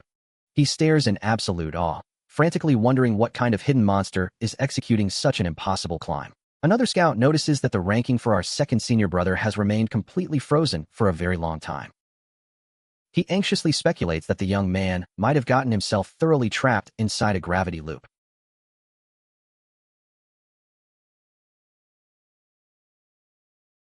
Suddenly, a thunderous boom shakes the outer square as an angry grandmaster lands with an army of swordsmen.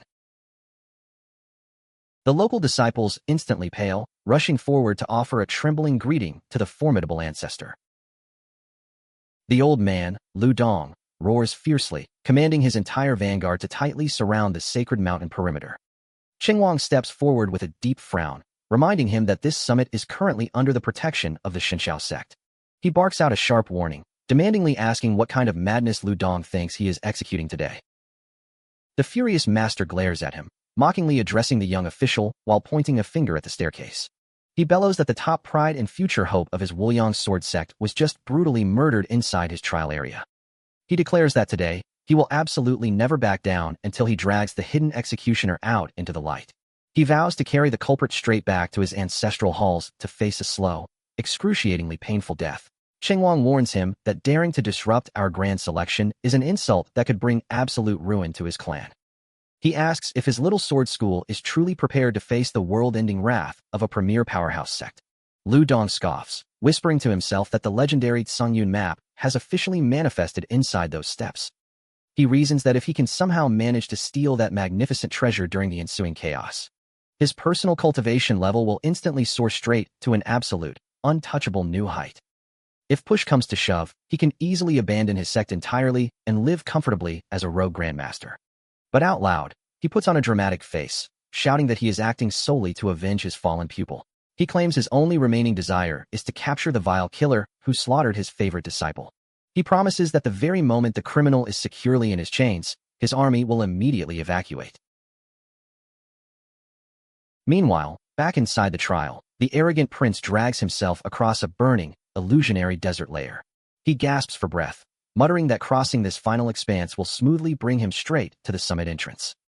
He looks toward the glittering golden peak, proudly shouting that the glory of the Qingyun Sect is finally within his grasp. Suddenly, a shadow blocks his sun, and I casually announce that I have finally tracked him down in this wasteland. The prince blinks in complete surprise, his face instantly twisting into a smug, mocking sneer upon recognizing me. He scoffs, calling me a useless piece of trash and claiming he originally assumed our top genius had arrived to face him. He looks around looking for more targets, demandingly asking where my senior brother Yi Tianyi is currently hiding. He barks that if I ever hope to see my bleeding relative alive again, I better drop to my knees and beg for mercy immediately.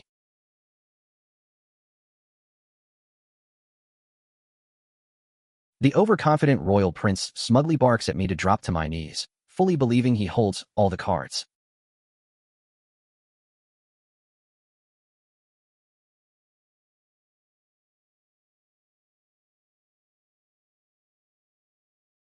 A terrified voice nearby gasps out that my presence is completely impossible, mistaking me for some legendary fighter. The prince violently shakes his head, shouting that a known local slacker could never dream of possessing this kind of power. I step closer, narrowing my eyes under my hood as I ask him one last time to reveal his secrets. I strictly demand to know the exact location where he is currently keeping Yi Tianyi hidden. He panics, frantically unleashing his ultimate lightning spell, roaring at me to drop dead under the heavenly sparks.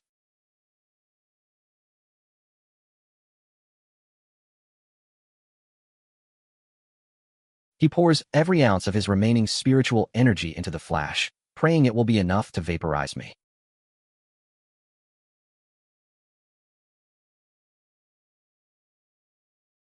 I effortlessly swat his lightning bolt away with a single wave of my sleeve, calmly calling his best effort absolute garbage.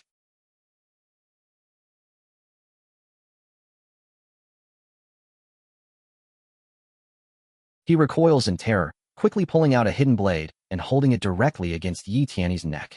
He wildly screams that if I dare to take a single step forward, he will instantly slide the metal across his throat. He continues to shriek frantically, demanding that I drop my weapons and grovel in the dirt. I blink slowly, casually mentioning that I am genuinely curious about a specific detail.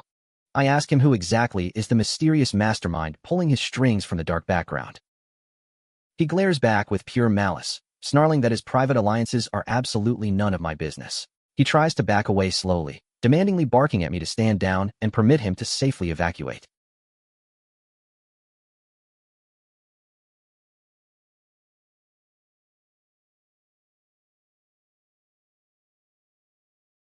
Suddenly, his body completely freezes mid-step, forcing a panicked shriek from his throat as he asks what I did to him. He stammers out my full name, desperately reminding me that he is the firstborn prince of the Grand Yu Kingdom. He threatens that if I dare to end his life, a massive national bounty will immediately be placed on my head. He claims that without the royal family's mercy, there is absolutely no way I will ever escape this land alive. I smile faintly, asking him how anyone in the capital would ever discover that I was the one who finished him off. He begins to weep in absolute terror, frantically offering to trade a mountain of rare treasures just to buy back his life. He remembers my question, gasping out that I wanted to know the identity of the powerful figure backing his plot. He promises to tell me every single detail if I just slide my weapon away, but I wave a hand dismissively. I tell him there is absolutely no need to waste his breath on a lengthy explanation. I calmly inform him that a quick, efficient soul search will easily pull the truth straight out of his brain.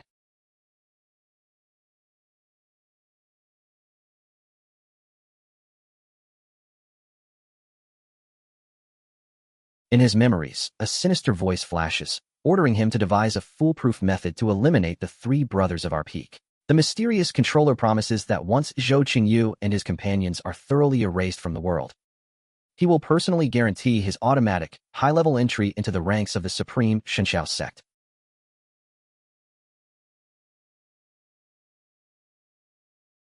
The vision smoothly dissolves away as I completely break his mental pathways, leaving him a mindless shell.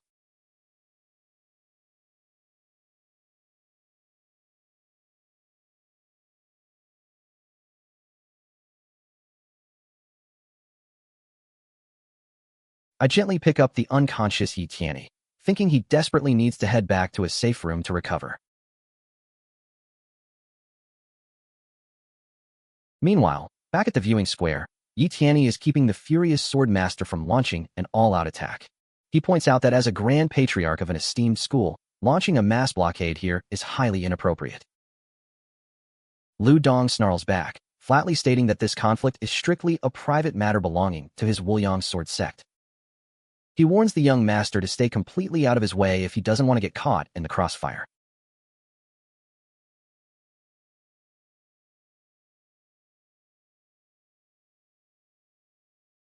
Inside the golden staircase, a royal investigator finishes examining the comatose prince, letting out a heavy sigh.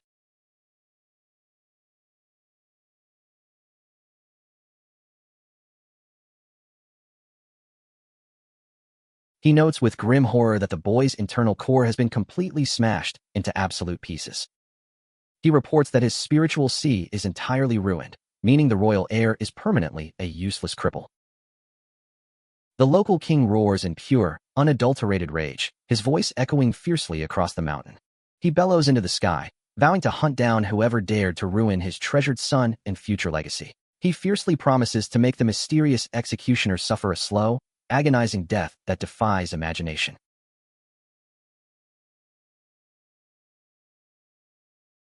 Further up the stairs, an official stops Steward by, reminding him that judges are strictly forbidden from entering the trial.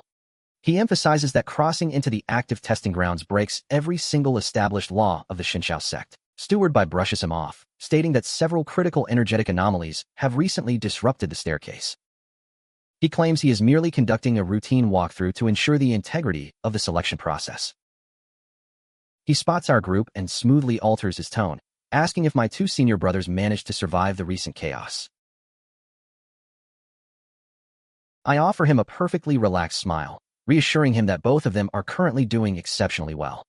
He narrows his eyes, mentioning that his superior scanners picked up a highly specific trace a moment ago. He suspects that the legendary, Supreme Qingyun map has officially manifested right inside these golden steps. I look at him innocently, acting completely clueless as I ask how such a mythical treasure could be here. He frowns deeply, muttering to himself about the sheer impossibility of the situation.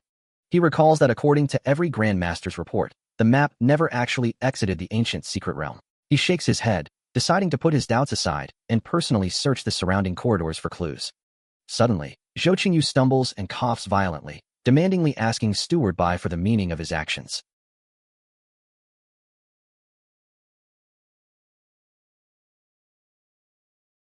He clutches his chest in deep agony, realizing that a horrific, insidious poison has just breached his veins.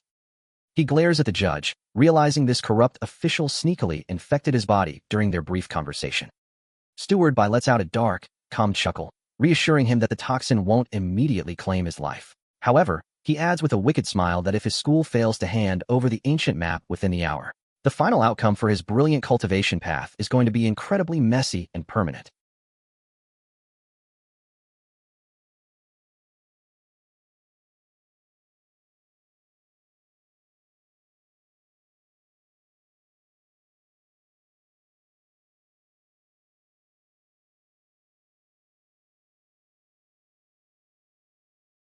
A massive wave of pure nascent soul energy suddenly drops on the area, threatening to crush the surroundings.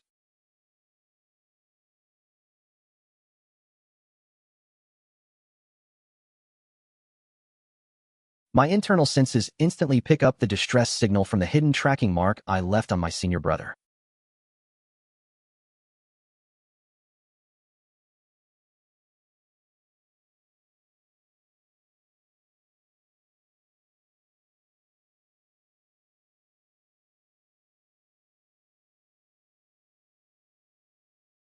I realize with a frown that things are moving far too quickly to wait for senior brother Xianling to arrive.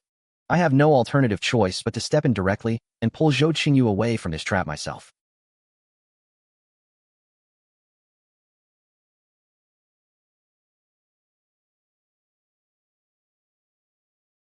I drop my disguise and step out, dryly noting that I always thought this specific staircase felt incredibly rigged.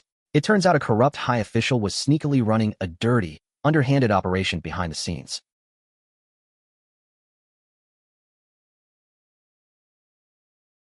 Steward by spins around in pure shock, his voice shaking slightly as he demands my identity.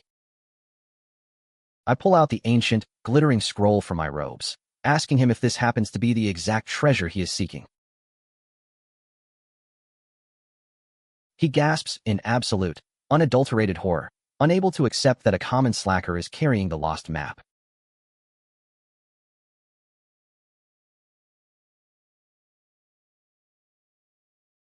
He greedily extends an open hand, demandingly barking at me to toss the artifact over in exchange for the antidote.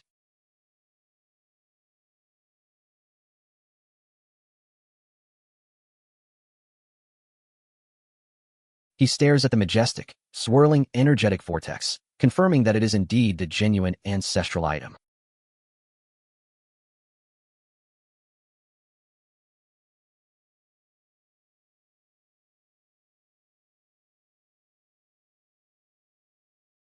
He smiles coldly, noting that a hidden master of my caliber must be deeply rooted within the local school. He observes that since I have successfully managed to unlock its grand power, I must know its secrets. He offers a brief pause, asking if I wouldn't mind satisfying a minor point of curiosity before he claims it. He eagerly asks what kind of ancient, cosmic connection exists between this map and the supreme Qingyun Sect. I chuckle and inform him that this scroll was originally one of the 3 supreme treasures of his own school. It vanished mysteriously many centuries ago during a chaotic internal rebellion before ending up on our peak. Legend says that whoever firmly masters its infinite reserves can effortlessly shatter the mortal boundary and ascend to godhood. He nods in slow wonder, his eyes practically turning into gold coins as he processes the grand revelation. He commands me to hand over the artifact immediately now that our little conversation is finished.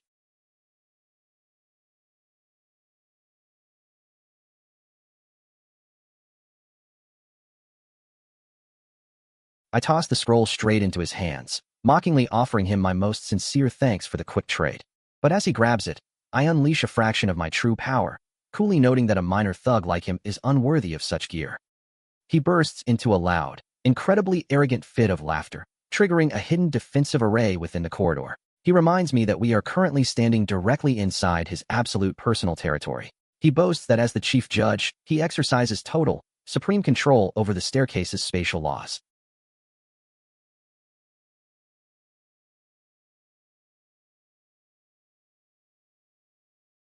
He conjures a massive, golden spectral guardian, telling me that surviving this beast is my only path to the top. As for the priceless ancestral map, he lets out a smug grin and happily accepts it as a permanent gift.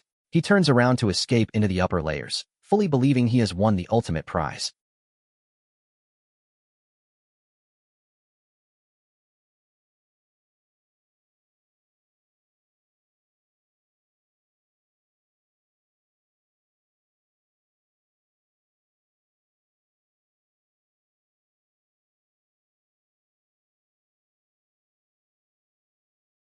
Down at the square, a loud cheer erupts as a bright flash signals that someone has officially conquered the summit.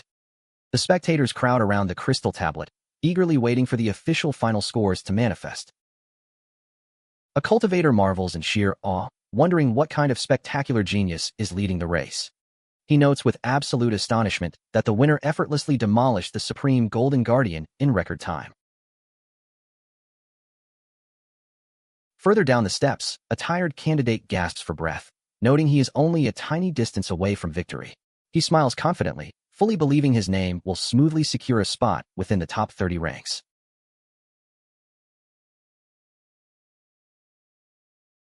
Back at the summit, eldest senior brother frantically shouts for me to watch out for Steward Bai's hidden traps. I look toward the fleeing official and chuckle, thinking that the greedy old fool is the one who truly needs a shield right now. He seriously thinks my supreme map is a convenient toy that can be easily stolen without triggering a catastrophic backlash. The main herald steps up to the central platform, loudly announcing that the grand selection has officially concluded. The elder at the center platform officially clears his throat, preparing to dramatically announce the final tournament standings. He drops a massive bomb, revealing the absolute winners who managed to claim the premier top 3 spots. The crowd gasps as our local Qingyun Sect miraculously manages to occupy 2 out of those elite slots. The spectators murmur in deep reverence, realizing that the era of our peak's grand rise has officially begun. The entire square erupts into chaotic whispers as everyone looks at the leaderboard, utterly baffled by what they see. They look at the leaderboard and complain that a known slacker like Lu Changsheng only has 4th-layer spirit gathering strength. Arrogant candidates shake their fists, demandingly asking how on earth I managed to snag the exact 30th qualifying spot. A bitter voice from the crowd screams that the selection is totally rigged, and there must be a shady conspiracy behind it. I let out a heavy, deeply offended sigh, wondering why my fellow disciples are suddenly looking so thoroughly disappointed in me. I asked them since when did grabbing the absolute bare minimum last place slot become a crime worthy of a public trial. I stepped forward with a completely relaxed smile, dusting off my sleeves to put on a bit of a dramatic show. I casually look around the room and ask who exactly told them that my power was stuck at the 4th layer anyway. Eldest senior brother immediately beams with pride, loudly announcing to the crowd that he always knew his little junior brother was hiding his true talent.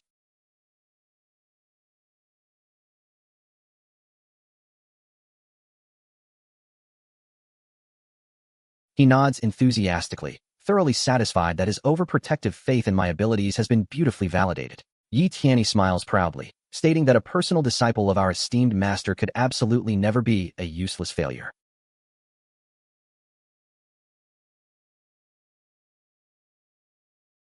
But he checks my newly revealed aura and grumbles, noting that I made a massive scene just to show off a 9th-layer spirit gathering stage. He rolls his eyes, admitting that with all that dramatic build-up, he genuinely assumed I was about to achieve the nascent soul realm. The main herald raises his glowing staff, booming that the official rankings have been permanently set in stone. He strictly warns the crowd that the grand majesty and total authority of the Qingyun Sect tolerate absolutely zero questioning. He commands the 30 lucky qualifiers to report directly to their grand ancestral gates in exactly 3 days. He waves his hand dismissively, telling the massive gathering to immediately pack up their things and disperse. Suddenly, a furious roar echoes from the back as an old grandmaster steps forward, aggressively commanding everyone to stop.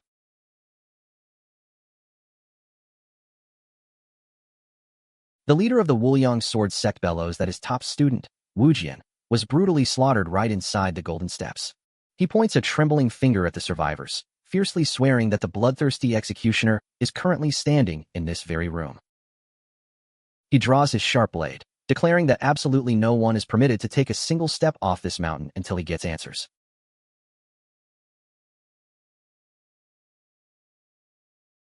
A tense silence drops on the square like a heavy mountain as his disciples tightly secure the entire perimeter. The chief examiner steps forward with a deep, menacing frown, addressing the old swordsman directly.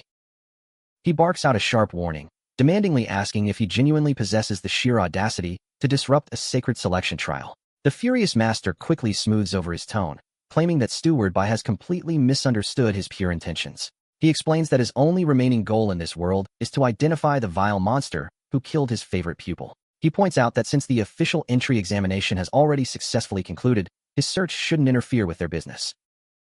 The local king jumps to his side, matching his fierce aura and nodding in total agreement. He rants into the wind that his own royal son was just thoroughly crippled by some underhanded fiend. He vows that if every single candidate in this courtyard isn't subjected to a rigorous physical scan today, absolutely no one will be allowed to leave this palace alive, his voice cracking with pure imperial rage. Steward Bai watches the 2 angry elders, thinking to himself that he desperately needs to exploit this chaotic distraction. He realizes he must immediately sneak away to deliver the stolen ancestral scroll straight into the hands of Venerable Yu. He puts on a fake smile and tells the masters that they are completely free to conduct their little investigation. He states coolly that their private blood feuds have absolutely nothing to do with the grand interests of his sect. He turns around quickly, sharply commanding his subordinate Qingwang to pack up the records and leave with him. Seeing the corrupt judge slip away, I pull the old swordsman aside, respectfully addressing him as Senior Lu. I adopt an incredibly innocent face, whispering that I happened to spot the mysterious warrior who finished off his top disciple. I claim that the hidden killer was carrying a magnificent, glittering golden scroll directly above his head. I suggest with a straight face that this spectacular detail might serve as an excellent, foolproof clue for his hunt. The old master grabs my arms, his eyes going wide as he demandingly asks if I am absolutely certain about what I saw. He gasps, wanting to confirm if the object in question was genuinely a majestic, radiant golden artifact scroll. I give him a firm, solemn nod, swearing that I memorized the item's breathtaking appearance perfectly. The nearby king narrows his eyes, wondering aloud if this mysterious golden scroll could secretly be the legendary Qingyun map. He murmurs the name with pure greed, recalling the ancient tales that it holds the ultimate, supreme secret to achieving immortality. Eldest senior brother immediately steps up, loudly declaring to the crowd that the map is the absolute sacred treasure of our school. He reminds everyone that our ancient patriarch issued a strict, non-negotiable spiritual command regarding its retrieval. He vows that our entire delegation is fully prepared to do whatever it takes to safely secure the scroll today. Outside the gates, Chengwang catches up to his superior, breathlessly noting that the legendary map has officially manifested. He looks back at the roaring crowd, anxiously asking if they should also deploy their troops to seize the prize. Steward Bai stops him sharply, stating that their absolute top priority right now is a completely different matter. He argues that they must smoothly deliver the official selection records straight back to their grand headquarters first. He commands Chengwang to stay right here at the perimeter to closely monitor the ensuing chaos. He leaves early, fully intending to keep the stolen treasure entirely for his own private faction. Back at our table, I pull our leader aside, whispering that a weak 9th-layer spirit-gathering student like me is completely useless here. I suggest that it would be much wiser for my physical safety if I just quietly sneak away from this impending brawl. The sect master glances at me with total disdain, grumbling that a minor low-level disciple would indeed only get crushed in the crossfire. He waves his hand dismissively, telling me to scramble out of his sight as fast as my legs can carry me if I want to live. I give him a cheerful nod, mentally celebrating my smooth escape as I immediately slip out the back door.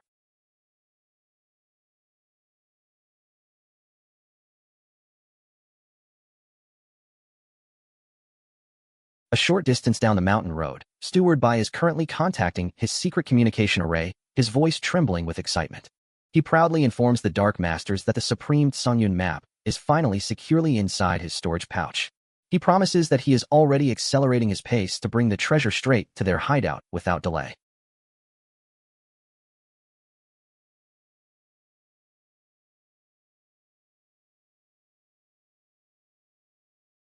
I smoothly glide down from the canopy wearing my full black knight demon outfit, calmly blocking his escape path. I look at his pale face and dryly suggest that it is high time he hands my personal property straight back to me. He recoils in absolute horror, his jaw hitting the floor as he recognizes the unmistakable aura of his executioner. He stammers in rage, demandingly asking if a local rogue cultivator is genuinely bold enough to rob an official of his caliber. I chuckle softly, telling him that if I hadn't been purposefully trying to lure out the sinister masterminds behind his plot, his miserable soul would have already been thoroughly erased from existence back inside the golden staircase.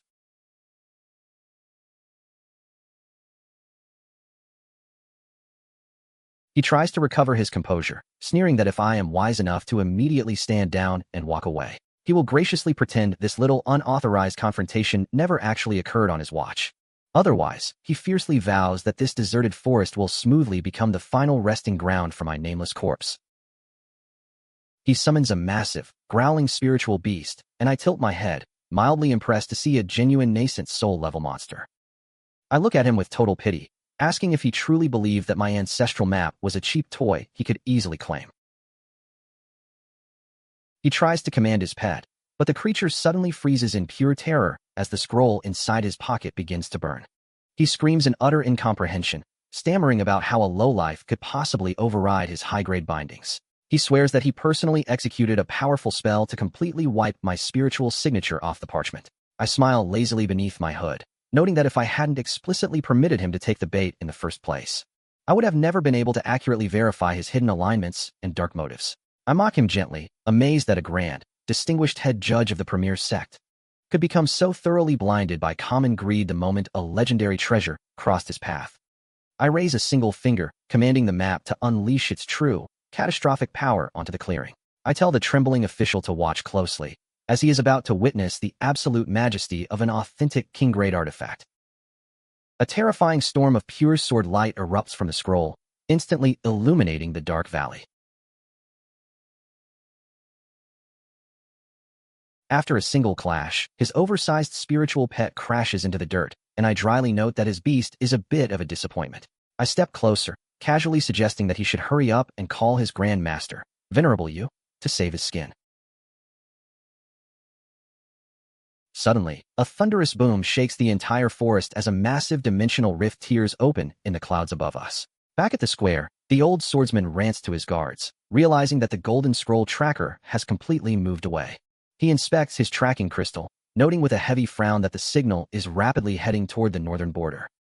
The local king deduces the path, realizing that is the exact route leading straight to the main gates of the Qingyun Sect. He growls fiercely, finally understanding why the corrupt steward was in such a tremendous hurry to leave the banquet.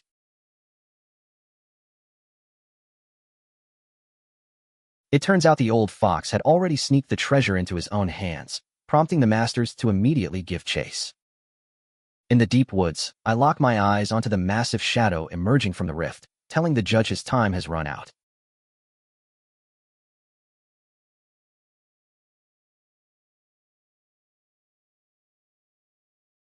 The formidable grandmaster manifests in a flash of dark light, scanning my aura with a mixture of surprise and genuine interest. The old villain, Venerable Yu, points a crooked finger at me, admitting he is deeply curious about a youth who achieved this level. He looks at my posture, stating flatly that an elite fighter of my caliber must be closely tied to the Qingyun Sect. I offer him a perfectly relaxed, completely unbothered grin, playfully inviting the Grand Master to keep guessing. He lets out a cold, menacing snort, commanding his dark guards to immediately surround the area and bring me down. He boasts that once my limbs are securely in his heavy chains, every single one of my secrets will smoothly belong to him.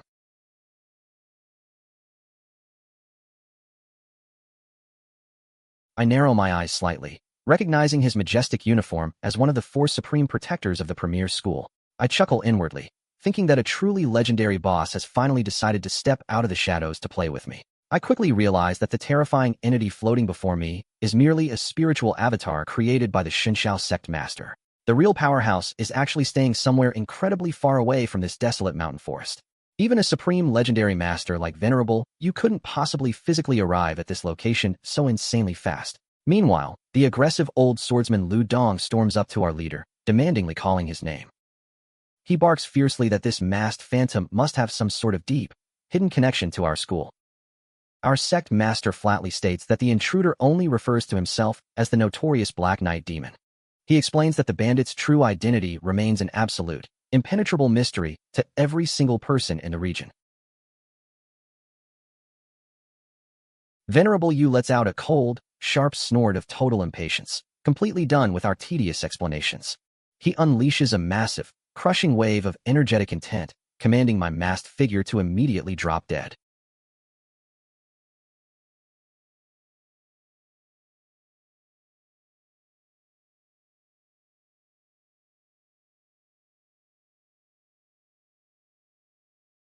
He boasts grandly, asking how a pathetic little insect could ever dare to compete with the brilliant light of the full moon.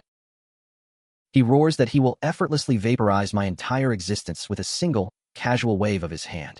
Suddenly, our sect master drops out of the sky, landing heavily right between my avatar and the attack. The spectators gasp in absolute awe as the grand leader of our school steps directly onto the battlefield. Luo Tian offers a polite, perfectly steady bow, offering a formal greeting to the supreme venerable master. The old menace glares down coldly, demandingly asking if our school was responsible for the brutal demise of their elder. He points an aggressive finger at our leader's face, his voice dripping with absolute, unadulterated venom. He barks that the Qingyun Sect has apparently gathered a massive amount of unearned audacity recently. Our sect master responds firmly, stating that his disciples were acting strictly to preserve their own lives. He adds that an official, detailed report regarding the entire crisis has already been smoothly submitted to Venerable Yu. Venerable Yu scoffs loudly, demandingly asking how he intends to explain the current disastrous situation.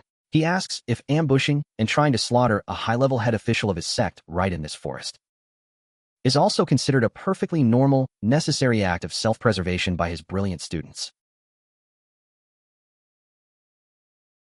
The battered steward chimes in, furiously accusing our school of deploying a secret assassin to rob him blind.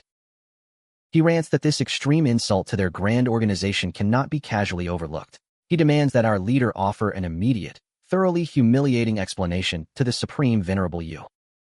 Our sect master looks at my masked figure, coolly stating that this rogue phantom has zero alignment with our clan. Steward sneers back, recalling that just a few short days ago, this exact same Black Knight Demon stood shoulder to shoulder with our core squad to aggressively butcher their elite high-level elder. He asks how our leader can shamelessly pretend to have absolutely no knowledge of the thief's identity now. Venerable Yu releases another massive ripple of power, calling our host school a petty, insignificant organization. He bellows into the trees, completely outraged by their total lack of fear before his grand authority. He commands our entire delegation to drop to their knees and beg for mercy for offending the Qingyun Sect.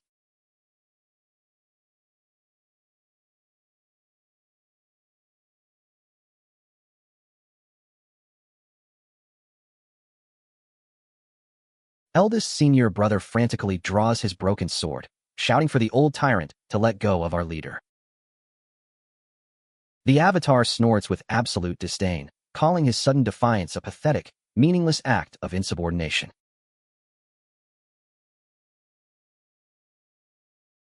He states flatly that since we stubbornly refuse to show proper respect to a High Master, every single member of the Qingyun Sect present will be permanently staying in this dark valley as corpses.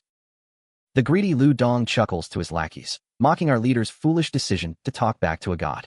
He notes with a cruel smirk that the stubborn man thoroughly deserves whatever gruesome execution is coming.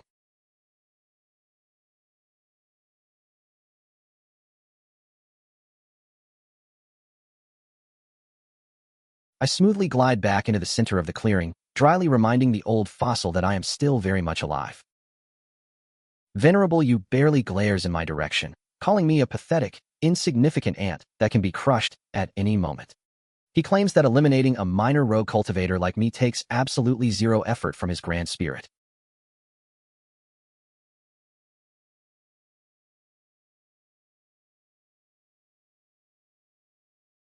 A blinding flash of pure dark energy erupts from his palm, shaking the absolute foundations of the valley.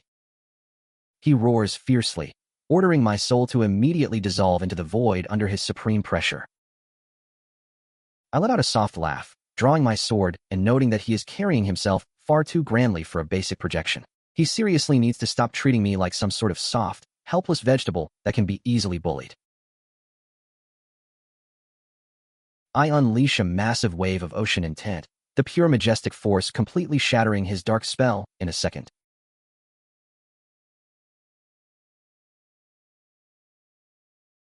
The floating avatar recoils in absolute horror, instantly recognizing the unmistakable, ancient sword style of Gu Qianjun.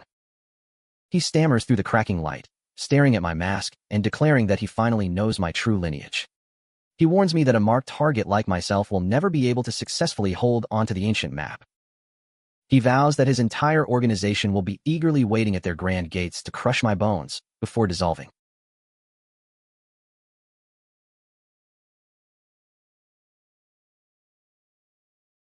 As soon as the avatar vanishes, the local king steps forward with his general, blocking my path with a sneer.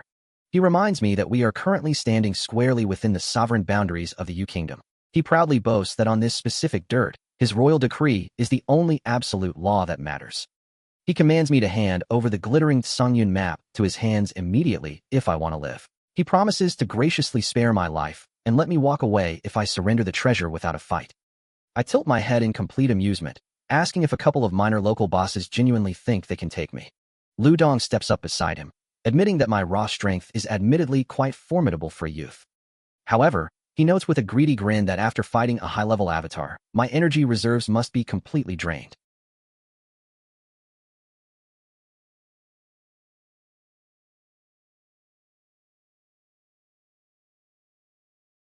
He suggests to the king that they should immediately combine their forces to secure the map before I can recover.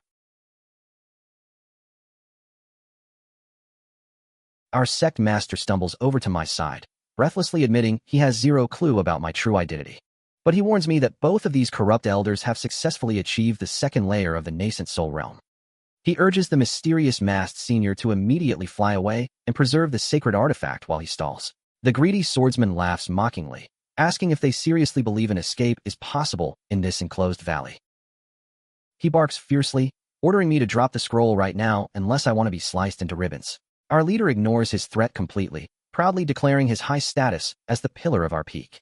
He tells the two encroaching powerhouses that if they honestly expect to steal our ancestral map, they will have to carry his bleeding corpse off the battlefield first, holding his broken weapon high. The local king scoffs with pure disdain, calling him a pathetic little core formation slacker who is out of his depth. He roars fiercely, ordering his royal guards to charge forward and thoroughly flatten our leader into the pavement.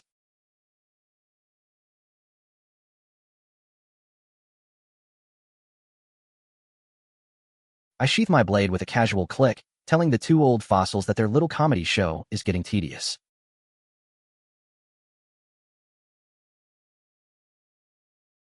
I project my voice to our group, strictly instructing Zhou Qingyu to drag the remaining disciples far away from the center. Eldest senior brother blinks through the dust, looking at my masked figure with a deep, puzzling sense of confusion. He whispers to his companion, noting that the phantom's movements and voice feel incredibly, strangely familiar to his soul. He anxiously wonders if this terrifying hidden powerhouse is genuinely an ancient master from our own school.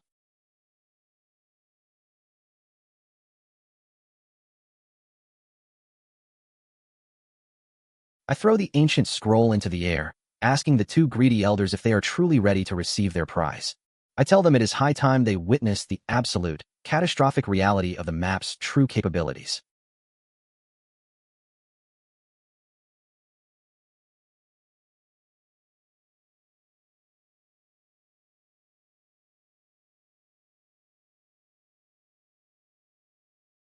A massive vortex of pure golden energy erupts from the parchment, instantly paralyzing their movements. I look at their pale, trembling faces, noting that this is the exact divine artifact they were frantically chasing. I suggest that getting thoroughly pulverized by its majestic power is actually a wonderfully fitting conclusion for them. It should easily satisfy their lifelong, pathetic obsession with stealing high-level gear. The king instantly drops his crown, falling to his knees as his royal armor cracks under the massive pressure. He weeps desperately, frantically screaming to his executioner that he finally understands the error of his ways. He begs me to grant him a single path to survival, his voice cracking with absolute, unadulterated terror.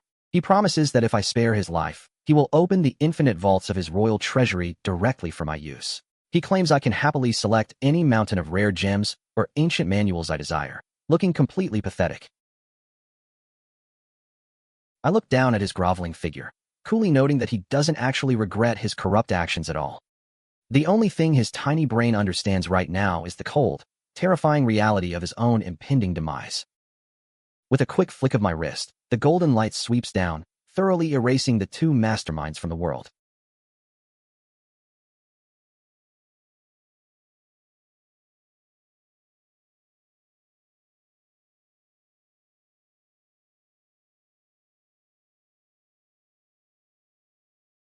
I pick up the ancient map from the empty clearing, looking toward the horizon with a relaxed grin. I quietly announce into the wind that if anyone else wishes to claim this scroll, they are completely free to come find me.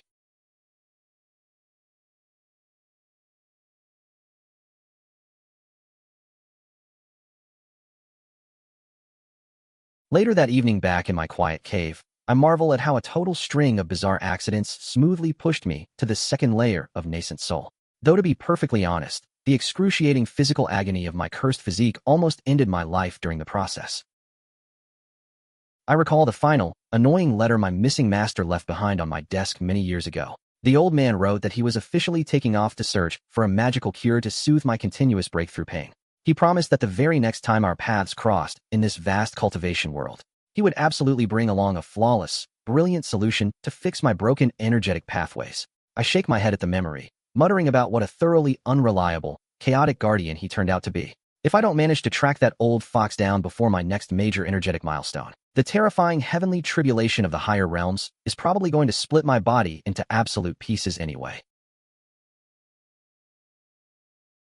I smoothly glide back toward our main living quarters, noting that the house looks completely quiet and empty. Eldest senior brother suddenly pops out from the corner, sounding genuinely curious about where I had vanished to.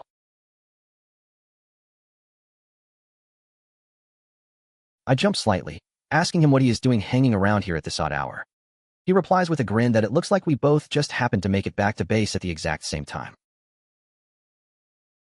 He scans my aura and gasps, noticing I have somehow managed to reach the first layer of the condensing yuan stage.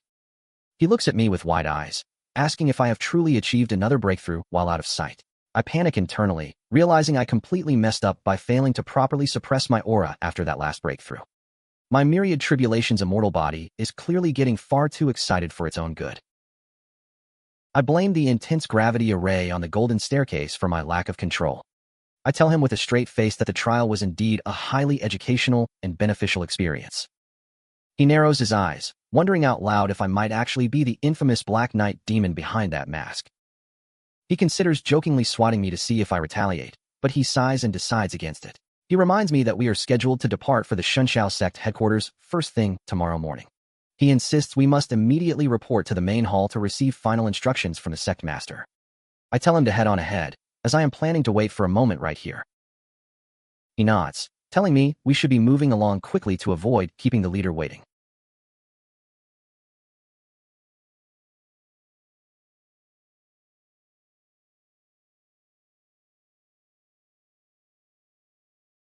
When we arrive, eldest senior brother proudly announces to the sect master that his little junior brother has officially returned. The sect master tells us that our formal journey to the Qingyun Sect begins at the break of dawn. He says there are a few extremely critical matters he needs to drill into our heads before we leave. He starts with the first and most pressing concern for our mission. He explains that our current relationship with Venerable Yu's specific faction inside the Qingyun Sect is incredibly toxic. He notes the atmosphere between our school and their side is downright hostile at this point. He warns us that once we cross those gates into their main territory, we need to stay sharp and be extremely wary of every move they make against us. He then moves on to the second important piece of information for our files. He reveals that our fellow disciple Xianling has been taken in as a personal student by a supreme elder. He adds that she will be joining our traveling party for the remainder of the trip. Eldest senior brother speaks up, thinking out loud about the implications of her new status. He says that since our junior sister is now protected by a grand elder, we shouldn't have much to fear. He jokes that we definitely don't need to lose any sleep over that old menace, Venerable Yu, anymore. The sect master interrupts, sighing as he moves to the third, less optimistic topic. He reveals that the Supreme Elder is unfortunately nearing the end of her natural lifespan. He adds that she hasn't managed to break through to the nascent soul realm, which makes her position precarious. Eldest senior brother realizes with a frown that she won't be able to easily shield us from the old menace. The leader continues with the fourth and final warning for the road.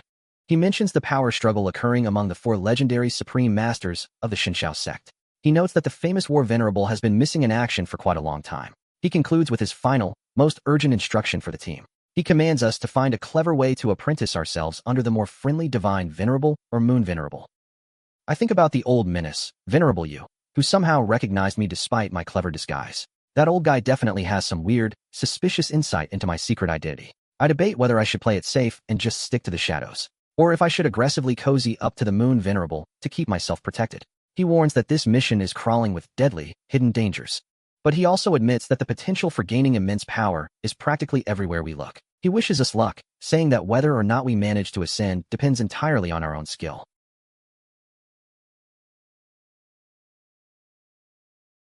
Suddenly, Cheng struts into the hall, looking at the assembled group with a look of pure, unadulterated arrogance. He reminds everyone that he is the direct personal student of the powerful Venerable Yu.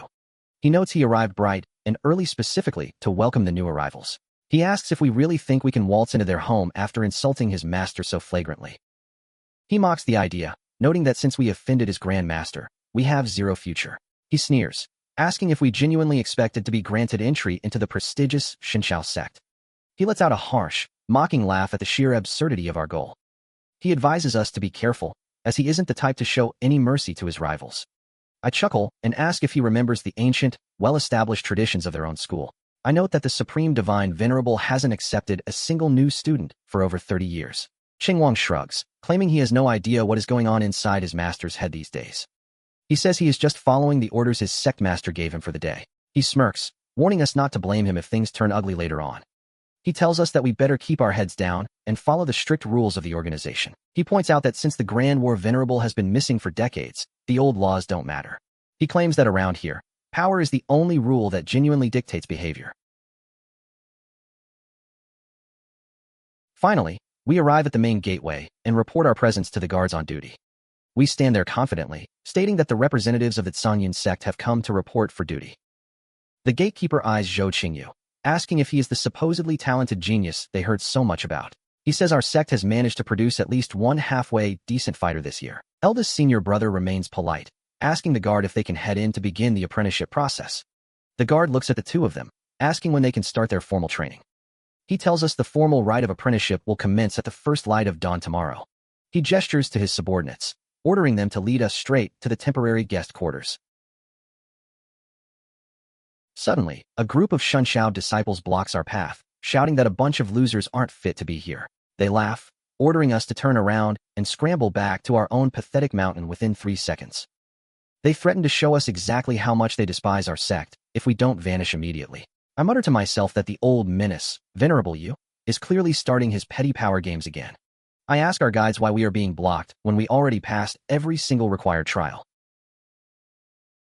The thugs look at us like we are idiots, sneering at our confusion as they prepare to fight. They state that in their eyes, we are clearly not welcome among their elite ranks.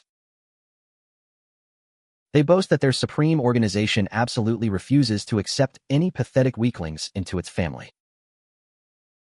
They wave their hands, commanding us to get lost while they still feel like being generous. Eldest senior brother checks on me, asking if those ruffians managed to hurt me while they were yelling. I smile and shake my head, telling him I am perfectly fine, but we need to stay focused. I emphasize that successfully infiltrating the Qingyun Sect is the only real priority that matters right now. I pull my senior brother aside, whispering to ask if all of the members here are this unbelievably rude. He sighs, shaking his head, and saying he had hoped for a much more professional environment. I tell him not to generalize, as every single school is bound to have a few bad apples. I note that a massive organization is always going to be filled with a bit of metaphorical garbage. A passing elite stops in his tracks, staring down at our clothes and asking who we think we are. He mutters to his friends that we are in for a very rough, unpleasant day. He beckons for me to approach him, looking like he has a very bad idea forming. I walk over and politely ask what kind of business this esteemed senior might have with me. He instantly barks an order for me to drop to my knees and acknowledge his status as my superior. I look at him with a confused, completely deadpan expression, asking if he suffered a head injury today. I tell him I absolutely do not have the time, desire, or strange habit of kneeling for random strangers. I offer him a dry smile, suggesting he lead by example and show me exactly how it is done first. He steps forward, but suddenly his face turns purple as he finds himself completely unable to move a single muscle. He gasps in sheer terror, demandingly asking what kind of underhanded, filthy sorcery I just unleashed on him. Yi Tianyi sees the display, excitedly shouting for eldest senior brother to look at the bully frozen in place. He points at the helpless cultivator, noting that his arrogant, sneering face is now completely locked up. He realizes with a grin that this is the perfect, golden opportunity for us to vent our frustration.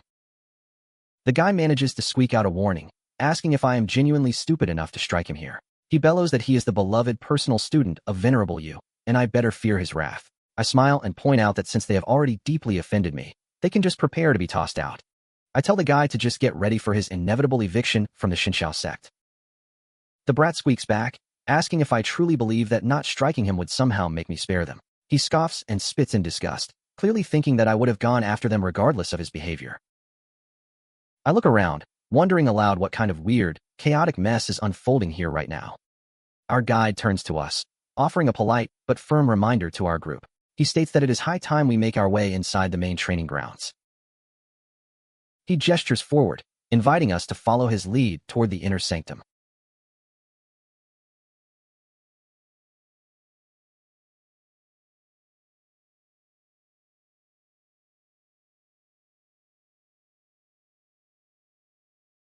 A shady character whispers to his partner that they should strike while their targets are distracted and vulnerable. He glares at our guide, silently wishing him a very unhappy, short-lived farewell. One of the scouts notes that our Qingyun Sect clearly snuck a hidden elder into the compound under the radar. He vows fiercely that he will make every single one of us perish right here in the dirt. The assassin whispers his plan to his team, wanting the job finished in the residential sector tonight. He specifies that there are 4 targets total, with 3 of them being male. He orders them to beat the men until they are nearly dead, without sparing any effort. He greedily demands that the lone woman be dragged straight to him for his own personal amusement. Our guide gives us the tour, proudly explaining that this grand, bustling space is the main plaza. He points out that all the high-level trading, bartering, and resource exchanges happen right in this sector. He gestures to the arena, noting that all the intense, high-stakes duels are settled right over there. He leans in and whispers a friendly, helpful tip to my brother, Zhou Qingyu. He reminds us that bringing along sect elders to the orientation ceremony is strictly against the rules. He warns us to be extremely careful with our conduct to avoid getting disqualified immediately. Eldest senior brother smiles and assures him that we definitely didn't bring any elders along on this trip. I listen as they mention that Cheng Wang is sitting at the 5th layer of the core formation stage. I chuckle, wondering if they seriously think our group of 4 is hiding such a massive, world-class genius.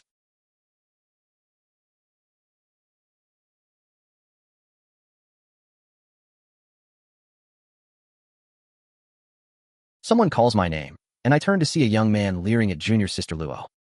She shivers, complaining to me that the creepy guy over there hasn't stopped staring at her for a second.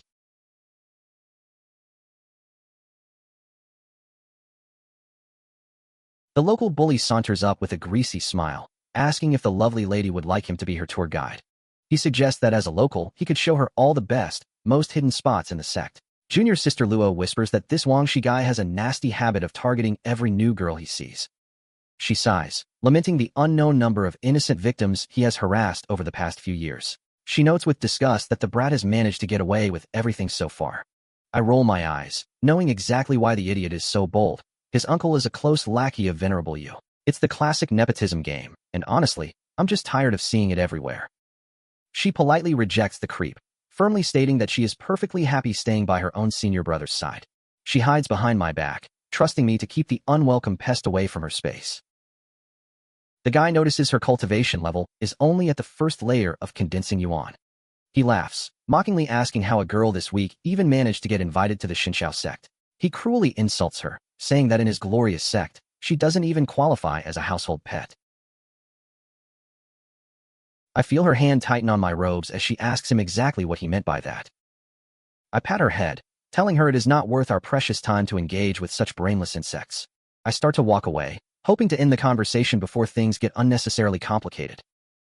But the creep just chuckles, refusing to let the girl escape his unwanted attention so easily. He sneers, warning her that she really doesn't want to choose the hard, painful path today. He tells her she should just be smart and accept his generous, if not entirely uninvited, protection. He moves closer, promising that as long as she sticks to his side like a loyal shadow, absolutely no one within the borders of the Qingyun Sect will ever dare to disrespect her. He tries to act like a big, tough protector, which is honestly the most pathetic thing I've seen all week. I play along with his ego, teasingly saying that I, too, feel very unsafe and unprotected. I ask him if he wouldn't mind shifting his focus to protect me instead, just for a change. A nearby spectator gasps, wondering who the heck would be stupid enough to openly challenge Wang Shi. The crowd begins to murmur, recognizing us as the fresh recruits from the Qingyun Sect. They all whisper that since we are newcomers, picking a fight with the local bully is a death sentence. They shake their heads, certain that we have already ruined our entire future here before the ceremony even started.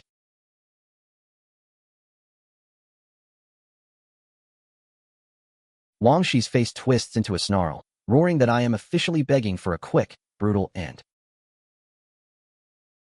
I look at him with a deadpan expression, asking if his only strategy is to be consistently underwhelming.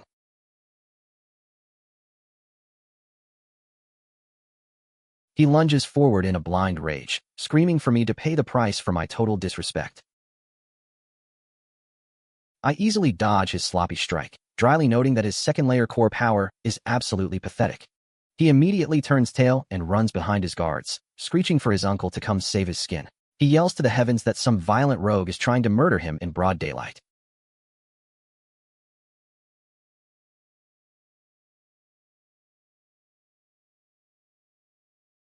A group of thugs rushes up, demandingly asking which stray dog thinks he can cause trouble here. They push through the crowd, making it clear that we are in for a massive, unavoidable disaster. I sigh, thinking that the situation has officially spiraled way beyond my original control. If his relative finds out his nephew got beaten up, the entire sect is going to be in an uproar. The guy is definitely going to throw a massive, destructive temper tantrum when he sees the bruises.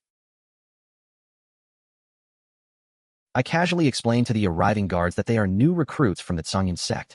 I suggest they go grab a cup of tea and stop acting so incredibly aggressive for no reason. The guard barks that our sect's business is entirely irrelevant to his current orders. He claims he doesn't give a damn about our mountain school, only about punishing anyone who touches his boss's nephew. The bully demands that the girl be dragged over to him so he can properly exact his revenge. He threatens that only after he gets what he wants will he consider letting us apologize. He scoffs, promising that if we don't comply, he will show us a world of pain. I turn to my brother and remark that the Qingyun Sect is apparently home to some truly disturbed, bizarre individuals. I admit that having an occasional, raging moron around is actually a pretty standard expectation for these things. The bully interrupts, sneering that Zhou Qingyu needs to cut off his own arm right now. He promises that if he does that, he will graciously permit us to crawl out of his sight. I offer him a polite bow, telling him to teach us his signature technique so we can show him how it's done. It turns out he's already reached the late core formation stage, making him a decent enough warm-up fight. I let out a bored, drawn-out sigh, secretly wishing he was a bit more challenging. I really hope these guys don't overhear me, or my reputation as a helpless slacker will finally crumble. I'd hate for them to actually panic and run away before I can properly settle the bill.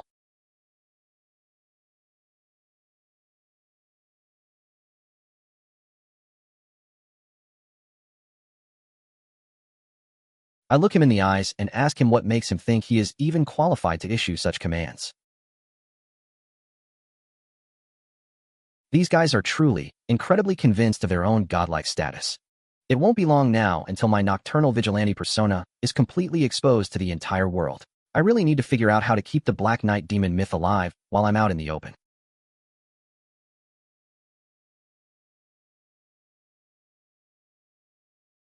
Suddenly, a cold, sharp gust of wind sweeps through the plaza, freezing everyone in their tracks.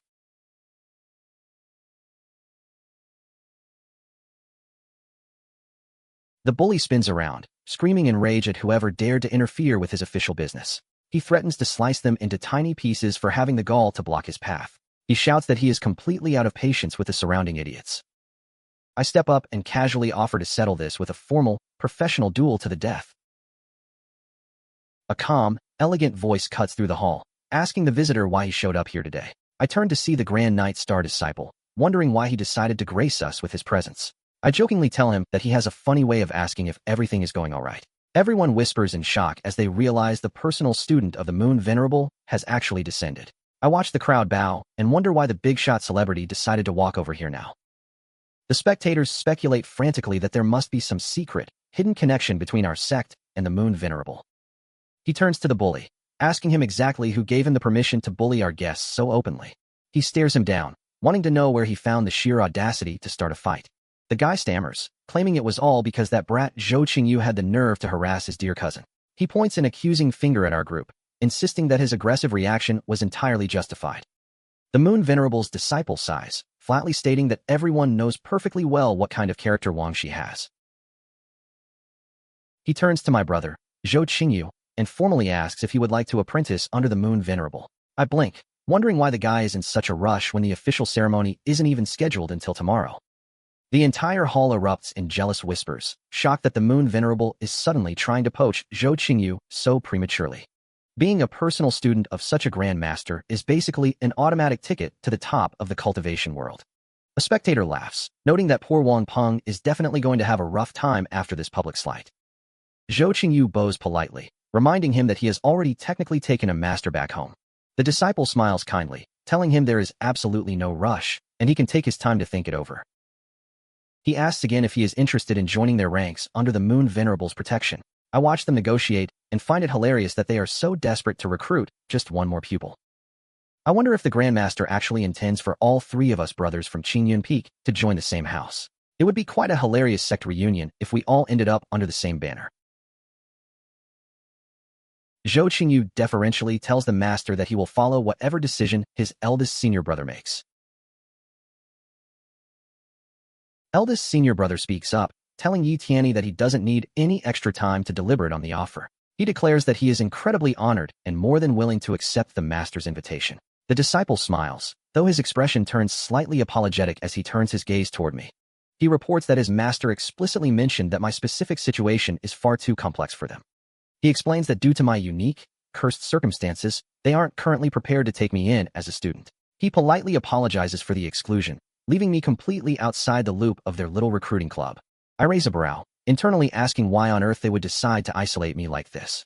It feels like they are intentionally keeping me at arm's length for some secretive, hidden purpose. I jokingly wonder if the mysterious divine venerable is planning to personally take me under his wing instead. Yi Tianyi laughs, reminding me that the big boss hasn't accepted a new personal student for decades. I sigh, realizing that my dreams of comfortably riding the coattails of a supreme master are officially toast. The disciple adds that his master specifically wanted to pass on a brief, cryptic message to me. He warns that quite a few dangerous figures within the Qingyun Sect have their eyes on me. He advises that I should stay extremely cautious and keep my head down during my stay. He turns to junior sister Luo, politely addressing her by name before delivering a separate command. He says the Supreme Elder wishes to see her in person, so she should prepare to come with him. He gestures for her to follow him immediately, heading off toward the inner sanctum of the sect. I pull her aside for a second, telling junior sister Luo to relax and trust the process. I remind her that Yi Tianyi is currently a reliable ally we can actually trust. I whisper that if anything happens to go wrong during her meeting, eldest senior brother will personally ensure the guy regrets crossing us, so she can breathe easy. The trial finally ends, and the crowd begins to break up, wandering off to find their lodgings. Wang Shi stomps over to his uncle, screaming that the Qingyun Sect trash behaved with intolerable arrogance. He rants that we completely humiliated him in front of everyone, and he refuses to let it slide. He demands that his uncle find a way to make us pay for the disrespect we showed him. The uncle sighs, grumbling that since the Moon Venerable's people are protecting them, they have to be careful. He notes that launching a direct strike now would be far too reckless to consider. He remembers that the assassin Qingwang previously approached them with a secret, lethal offer. He suggests they might consider keeping their mouths shut and letting that shadow handle the dirty work. He says he needs a bit more time to properly contemplate the risks before committing. Wang Shi screams that guy Qingwang clearly never treated them as his own clan members anyway. He accuses the Shadow Master of manipulating them for his own hidden, selfish gains. He asks why they are still playing by his rules after being insulted so blatantly. He suggests they just defect to Venerable Yu's side and get the protection they actually deserve. The uncle warns that the power struggle between the four venerables is way too volatile for them to join.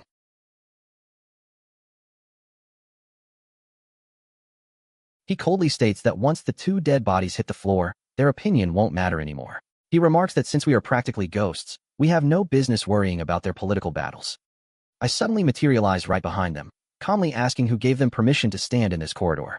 I note that this specific hallway is officially reserved for the core leadership of the Qingyun Sect. I grin, informing them that I have come specifically to reclaim their miserable, wasted lives.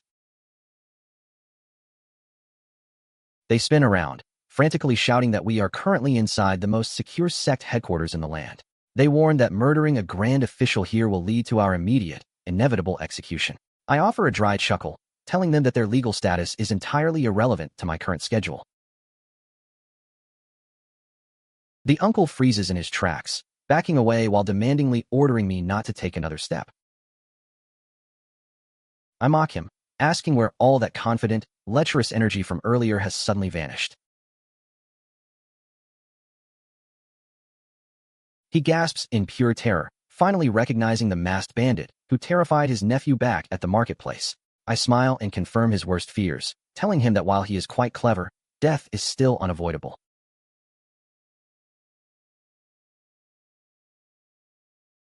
A dark, ominous energy begins to swirl around my fingers, signaling the absolute end of their schemes. I mutter to myself that the Black Knight demon is officially back to cleaning up the sect's trash.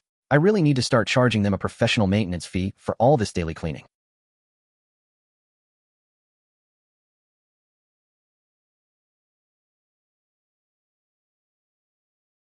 Deep in the palace, guards suddenly scream that two bodies have just been discovered in the courtyard. I look toward the direction of the uncle and nephew, noting that they are almost certainly beyond saving. I shake my head, thinking that those two fools are probably finding out exactly how dangerous luck can be. I ask the grandmaster if he remembers the violent clash he saw during the day. He recalls the conflict between our school and the Wang family pair, nodding slowly. I tell him the master's own secret orders were the true catalyst behind that mess. He wonders if our sect launched a revenge killing, which is a surprisingly logical conclusion for such a disaster. I smile, knowing that Wang Peng was a seasoned master at the peak of the core formation stage. The old man declares he will investigate the scene himself to verify the source of the trauma. I watch him rush off, internally amazed that our sect has such shockingly brutal assassination methods at its disposal. I decide it's time to vacate the premises before he bumps into me again.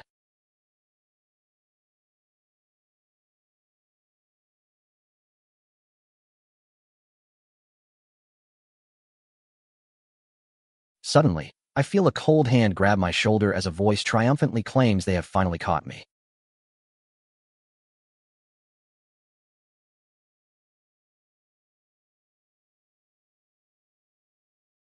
I turn around with a fake look of surprise, wondering if the master finally cornered his target.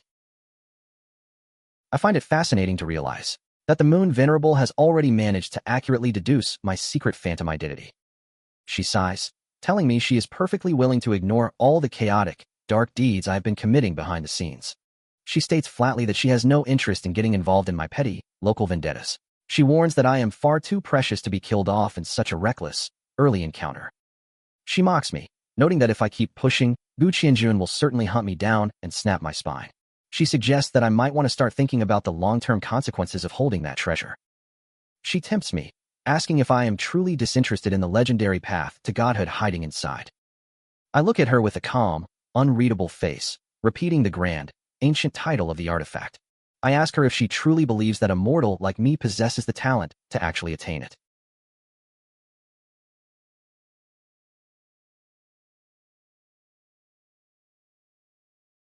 Eldest senior brother runs over to me, looking entirely flustered as he asks what kind of trouble I am in. He reminds me that today is the most critical day for our grand apprenticeship ceremony. I wave him off, telling him that everything is perfectly fine and under control. I smile, thinking that with him and Yi Tianyi standing beside me, there is absolutely nothing to fear. Once they officially sign the contract under the Moon Venerable, my position will be much more secure. I feel much safer knowing that no one will dare to target our peak while we are under his banner. Eldest senior brother asks me why the other disciples in the square are constantly whispering behind our backs. He wants to know why everyone is so obsessed with the missing fourth master of their school. I tell him the War Venerable has been missing for a very long time, as everyone already knows. I find it strange that people are still obsessing over a man who left decades ago. He sighs, saying there are deep, dark truths that will naturally come to light when the timing is right. The herald clears his throat, addressing the elite candidates who traveled from every corner of the kingdom. He commands the newcomers to focus on their spiritual cultivation, as the real hard work begins immediately. Finally, the master steps forward, raising his voice to officially commence the grand apprenticeship ceremony. The herald announces that the sacred apprenticeship ceremony has officially commenced for all present. He gestures to the surrounding mountains, declaring that the high heavens are watching to witness the grand event. He declares that all candidates are now formally bound by a solemn and permanent master-disciple contract. The herald calls forward Zhou Qingyu and Yi Tianyi from our Qingyun Sect for the main induction. He asks if the two of them are truly willing to offer their loyalty and swear themselves as disciples. Zhou Qingyu bows low, respectfully reporting to the Moon Venerable that they are absolutely ready to serve. They declare with pride that they are completely willing to submit themselves to his grand tutelage.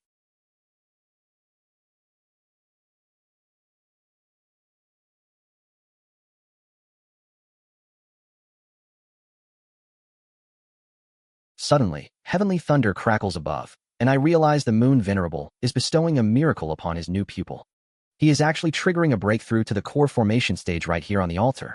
I watch the crowd erupt in envy, noting that being favored by the Grand Master is truly a lucky break. The candidates whisper that becoming a direct student of the Moon Venerable is a dream come true. They mutter that he even grants them the divine privilege of a baptism by heavenly lightning. I blink, watching him achieve a full core breakthrough right in the middle of his induction ceremony. The sky lights up with spectacular flashes of golden energy as the process begins. He offers his humble thanks to the master, looking thoroughly pleased with his shiny new power level. The Moon Venerable grunts with satisfaction, clearly feeling like his investment in the talent was well spent. The crowd cheers, praising the Moon Venerable for his legendary ability to cultivate such amazing potential. They shout that the divine lightning of his technique is every bit as majestic as the ancient legends claimed. The atmosphere shifts abruptly as Venerable Yu steps up, arrogantly declaring that it is now his turn to recruit. The audience whispers that the old menace hasn't bothered to take on a new student in several years. They express absolute shock that he has decided to break his long tradition just for today. Every young hopeful in the square desperately wishes the master would pick them for the coveted spot. I feel the nervous energy rising as candidates hope that their breakthrough timing is perfect. They boast that their hidden potential is definitely the most impressive one currently on display. Venerable Yu clears his throat and announces that he only intends to bring a single apprentice into his hall. He gestures directly at me, stating that the lucky candidate is none other than Lu Changsheng of the Qingyun Sect. I look at him with total confusion, mentally asking myself why on earth he would want me. The crowd erupts in confusion, wondering what just happened to their grand expectations. The onlookers gasp, asking if our entire peak is being absorbed by the 4 great masters one by one. A rival disciple screams that he flatly refuses to accept this, calling me a pathetic waste of space. He demands to know how a low-level slacker like me could possibly deserve such a prestigious, grand honor. I think to myself that he really should be asking his master that question, not me. I certainly didn't wake up this morning hoping to become the favorite pupil of an old, creepy tyrant. My gut feeling tells me that this guy has some very sinister, hidden agenda against me. I wonder if my secret identity as the Black Knight demon has finally been unearthed by his spies. The gathered candidates glare at me, seemingly ready to tear me apart for taking the spot. Venerable Yu ignores the noise, telling me I have a surprisingly refined and pleasing taste. He challenges me to a quick duel, stating that whoever manages to win the match earns the right to the title. He promises that the victor will be officially welcomed as his new, honored disciple. I blink at him, wondering if he has completely lost his marbles, and tell him he should just recruit someone else. I ask why he is so obsessed with fighting me when there are plenty of others eager to serve. I point out that if he wants a puppet to follow him, there is a queue waiting outside. I ask him why he is wasting his energy trying to pick a fight with me. I offer a polite, fake smile, thanking the old man for his incredibly strange and unsolicited attention. I tell him that I am far too lazy and fond of my freedom to ever sign up for his restrictive regime.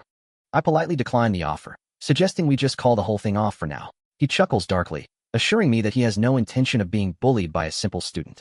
He claims he will suppress his cultivation level down to the first layer of the condensing yuan stage. He promises he won't be overly unfair or use his grandmaster level strength to squash me. He pulls out his weapon and stands ready, challenging me to step up and defend my own honor. Eldest senior brother frantically pulls me back, whispering that the old man has clearly gone totally insane. He warns me that even if the guy suppresses his level, he is still an experienced, cunning veteran. I shrug and tell him I've heard rumors that this guy enjoys playing these strange psychological games. I mention that people in the sect usually describe Lu Changsheng as nothing but a useless, spoiled brat.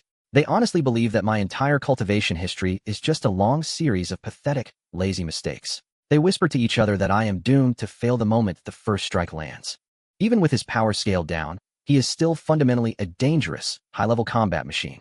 His combat intuition and experience are things that a young junior brother can never hope to copy. They say that sending 10 guys like me wouldn't even scratch his perfect, flawless defense. He is widely considered an unbeatable, untouchable legend for a reason. He barks for me to get ready, so I step onto the mat and sigh at the incoming mess.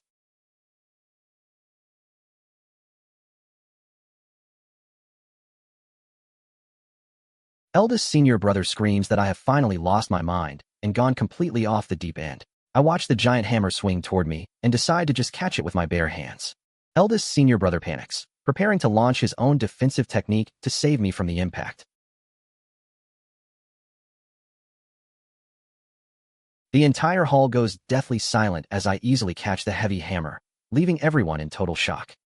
The master stammers in disbelief, asking how I could possibly be stronger than he is at the same stage. I deliver a single, lightning-fast strike to his chest, sending him flying across the training hall in one hit. I turn to the crowd and mockingly ask who it was that said I couldn't possibly win this duel. I point at the groaning master, telling him to go report back to his boss that I am not interested. I suggest that if he has any genuine issues, he should come and handle them personally next time. I mock the idea of using a weak, rented puppet to do his dirty work for him. The beaten Venerable Yu crawls up, spitting blood as he tries to maintain his shred of remaining dignity. He wheezes that he is merely a low-tier disciple with very little actual combat training. He claims his natural gifts are so poor that he is essentially wasting space in the sect. He says he refuses to occupy such a prestigious slot when he is clearly not worthy. I stare at the pathetic scene, thinking that their underhanded, dirty tricks are just sad to watch. It seems that they truly have no limit to how low they will sink to win. He screams for me to die, unleashing a hidden blast of dark energy directly into my chest. He laughs like a lunatic, fully believing that his trap has finally succeeded in killing me. He mocks me, saying that despite all my talent, I was still dumb enough to fall for a basic trick. He gloats, certain that my body is currently disintegrating from the inside out. Eldest senior brother shrieks in panic, frantically asking what kind of poison the guy just dumped on me. He asks what on earth was in that blast that just hit my chest. The master cackles, declaring it is the legendary, ancient power of 10,000 calamities. He smiles, knowing that the victim of such a curse is destined for a truly miserable end. He describes how every single nerve in my body will feel like it is being torn apart by 1,000 blades. He mentions that my internal energy will surge out of control, causing absolute, total collapse. He promises that the pain will be so intense I will pray for a quick death. I stand up, dust myself off, and casually greet the old fool as if it were a beautiful morning. He stammers, absolutely horrified to find that his supposedly unbreakable curse hasn't done a single thing. He gasps, wondering how on earth I can stand there without a scratch on my clothes. I smile and ask if that little spark was supposed to be the frightening power of 10,000 calamities. I ask him if he has ever experienced the sensation of a true, fully manifested tribulation body before. He recoils, trembling as he realizes I possess the very same energy he was trying to use against me. I tilt my head and ask him how a perfectly healthy person could just vanish so quickly. I mock the ease with which he seemed to just disintegrate under his own weight. It is such a tragedy to see such a promising life end in such a messy way. Venerable Yu's avatar appears for a second, nodding with dark approval at my extraordinary natural potential. He mutters that I am indeed an exceptional, once-in-a-generation genius for his collection. I bow politely, mockingly calling the old tyrant by his formal, high-level master title. I offer a humble, entirely fake smile, telling the old tyrant he is far too kind with his hollow praise. I add with a mock-polite bow that I look forward to personally testing his pathetic skills when we meet again. The herald clears his throat, signaling the crowd that it is time for the formal induction process to continue. He commands the remaining candidates who weren't selected to pack up and exit the main ceremonial hall. The moon venerable gestures for me to follow him into the quiet, private chambers of the sect. I walk behind him, casually wondering if he intends to lecture me on my blatant, shameless attitude. I bow formally, addressing the moon venerable and asking if he has something urgent he needs to discuss. He looks at me with a knowing glint in his eyes, remarking that my entire demeanor is a carbon copy of Qingyun. He notes with a chuckle that our styles of handling disasters are practically identical. He asks if I have any idea where my elusive, runaway master is currently hiding out.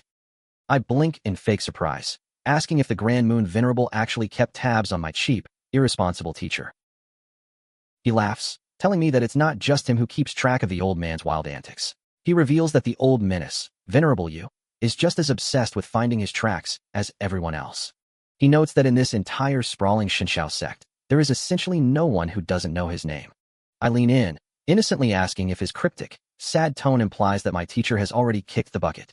I add a joke that his legacy is forever burned into the history of the Qingyun Sect anyway. He chuckles and shakes his head, confirming that such an unfortunate demise hasn't occurred yet. He explains that if the old man hadn't been so relentlessly obsessed with his own self-destructive path, nobody in the entire cultivation world would have possessed the sheer power to actually finish him off. He reminds me that he was the very first mortal to reach the legendary half-immortal realm. He recounts how he became the youngest master ever to claim the title of the 4 venerable warlords. I stand there completely dumbfounded, processing the fact that my deadbeat master was actually a supreme warlord. I struggle to reconcile that title with the lazy man who runs a simple peak in the Qingyun Sect. I feel my brain short-circuiting as I try to wrap my head around his ridiculous, secret history. He leans back, sighing as he reflects on the tragic events that led to his disappearance. He explains that the master was chasing the Qingyun map, hoping to use its power to break the mortal boundary. He notes that a disastrous backlash during the ritual caused him to vanish without a trace. I nod slowly, finally realizing why the timing of his arrival at our mountain lined up so perfectly. Everything about his sudden, mysterious shift to our school finally makes sense to me now. I realize that was exactly the point when he gave up on his grand ambition and hit on our peak. I turn to the Moon Venerable, asking him why he is bothering to share this secret history with me. I question how, if his combat strength was truly as magnificent as the rumors suggest, he somehow failed to reappear and reclaim his lost glory over all these long, wasted years. He left me with nothing but a worthless command plate, and then basically ghosted me forever. He replies coldly that the old man deliberately chose to walk down a path of self-annihilation. He points toward the forbidden, treacherous peaks known as the Xinzong mountain range. He explains that the legendary Qingyun map actually originated from those very mountains in the first place. He notes that because of his past failures, my former teacher has no other home to return to. He claims that my master is currently trapped deep within that death trap, unable to escape. I look at him, asking why he is telling me the location if he claims the situation is so hopeless. I want to know if he is actually planning to go in there and save the old man himself. He sighs, explaining that entering that specific dimension requires the power of a half-immortal. He notes that the barrier is far too thick for any ordinary master to smoothly bypass. He adds that using the Qingyun map is the only reliable key to unlocking the gate. I scoff, asking if the ancient legend about the secret to immortality is actually a reality.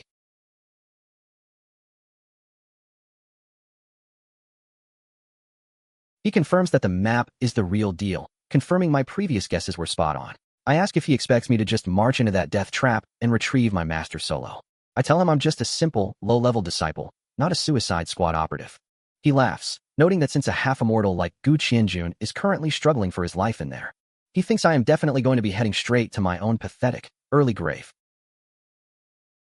I fold my arms, questioning if he has any genuine confidence in a successful operation at all.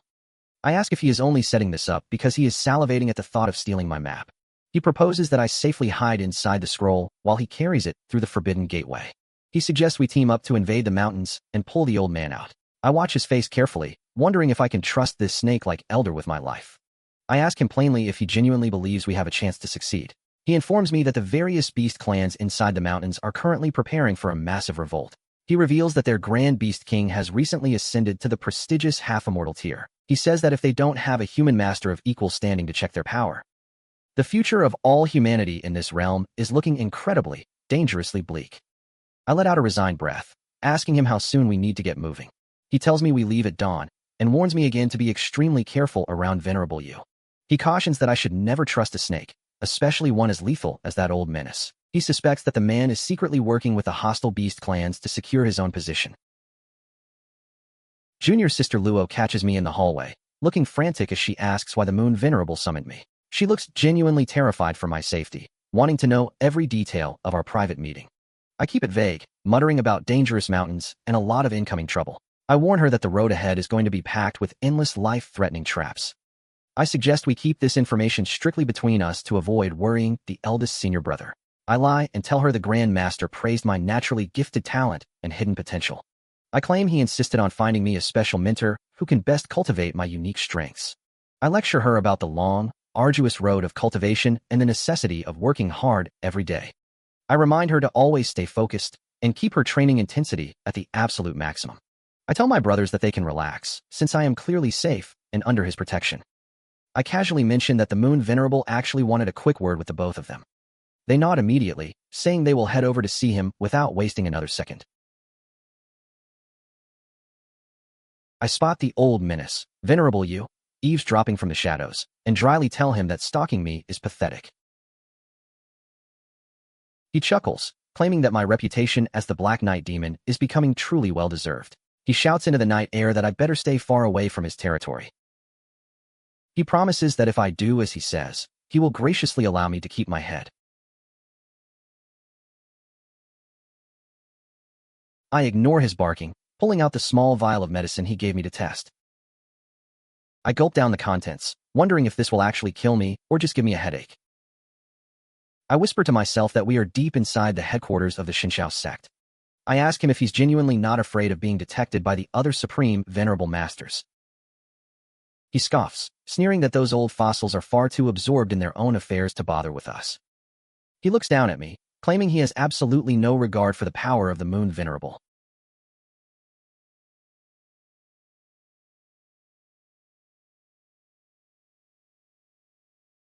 I mock him, noting that a grandmaster like him is reduced to holding a lady hostage for leverage. I call his dishonorable behavior truly disgraceful and beneath someone of his high status.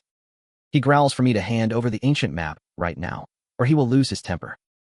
He threatens that if I don't comply, he will ensure the map is destroyed forever.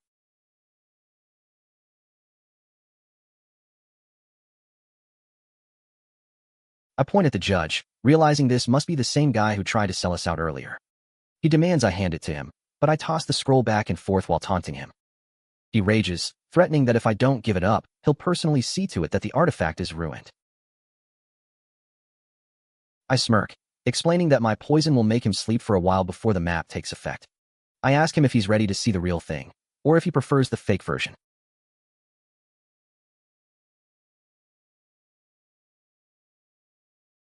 He laughs like a maniac, believing he has finally snatched the prize from my hands. He gloats that the legendary treasure is finally securely inside his own greedy grasp.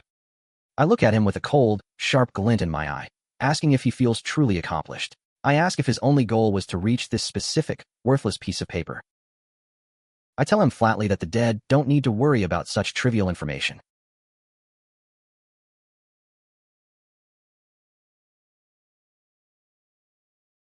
The traitor gasps, demandingly asking what kind of sinister trick I managed to play on the ancient scroll.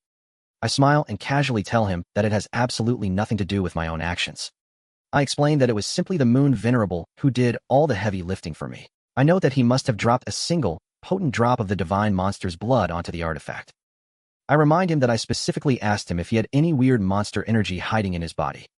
I point out that anyone carrying the distinct, foul aura of the divine monster clan will immediately trigger the map's lethal defensive arrays, which is exactly what he just walked into. He rages, screaming that I was the one who set a deliberate trap for him all along.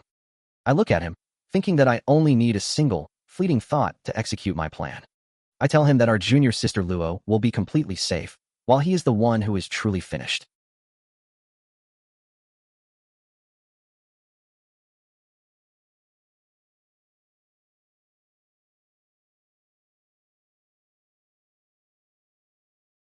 The entire hall gasps in pure, unadulterated shock as they try to process the unfolding disaster.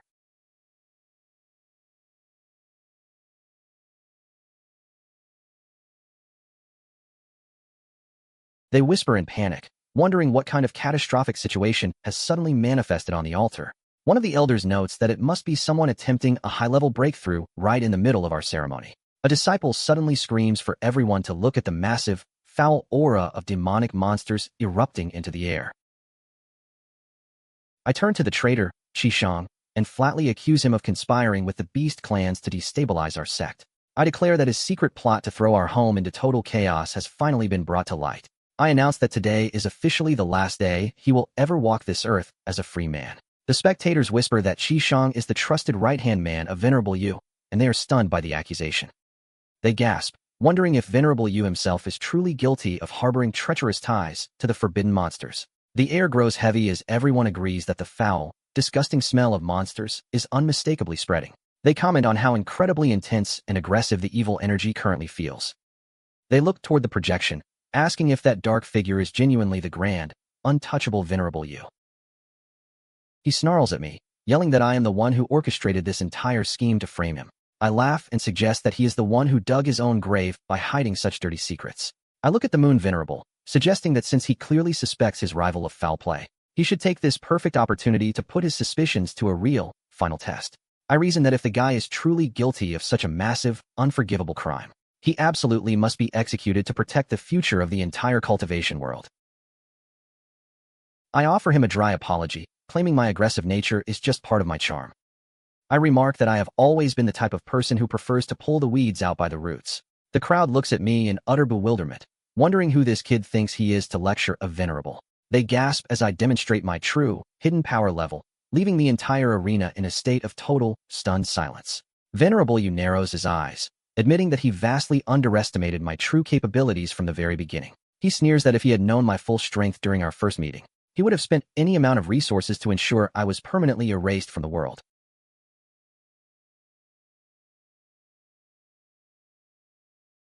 I grin and tell him that it is far too late for any of his regrets now. I raise my hand, ready to unleash the full, devastating fury of the heavens upon him. He calls out to his dark legions, promising that the battle is just beginning. I look at the map, focusing my intention as I prepare to strike down his spiritual form.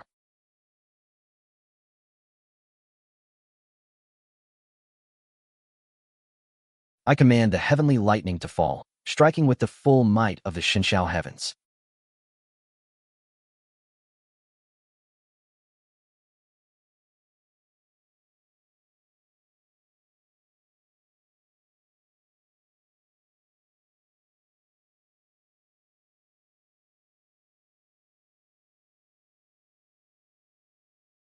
I shout for that Qingyun map to awaken and unsheath its ancient, legendary blade.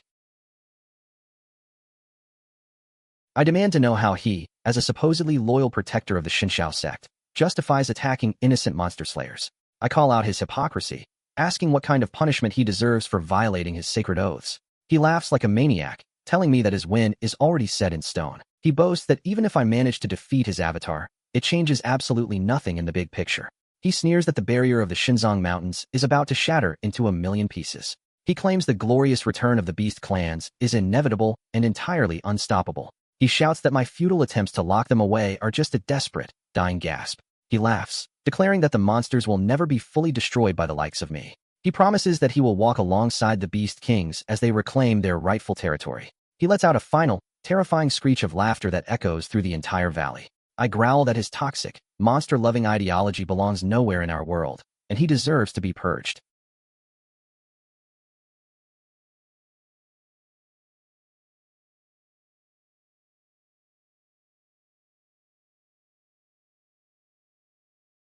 I feel the rumbling coming from the dark peaks of the Xinjiang mountain range. It turns out Qisheng wasn't just spouting nonsense to save his own skin after all. Those terrifying monsters are genuinely on the verge of breaking out into our civilized realms.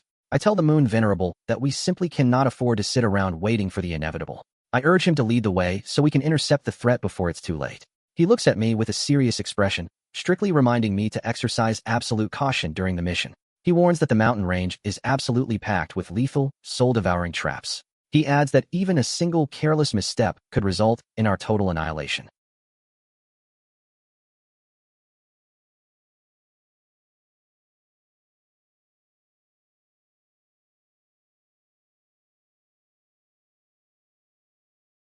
We stand at the foot of the Xinjiang Mountains, feeling the cold, oppressive atmosphere radiating from the peaks. I comment that this place is genuinely, deeply chilling, even for a seasoned cultivator like me. I confirm that this is the final, cursed place where the legendary master Gu Qingyun went missing.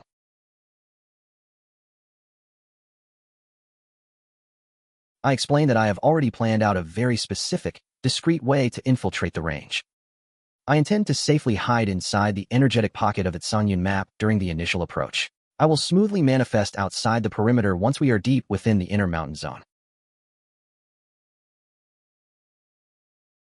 High above the valley, the arrogant beast king sneers at the trapped Gu Qianjun, clearly enjoying the man's misery.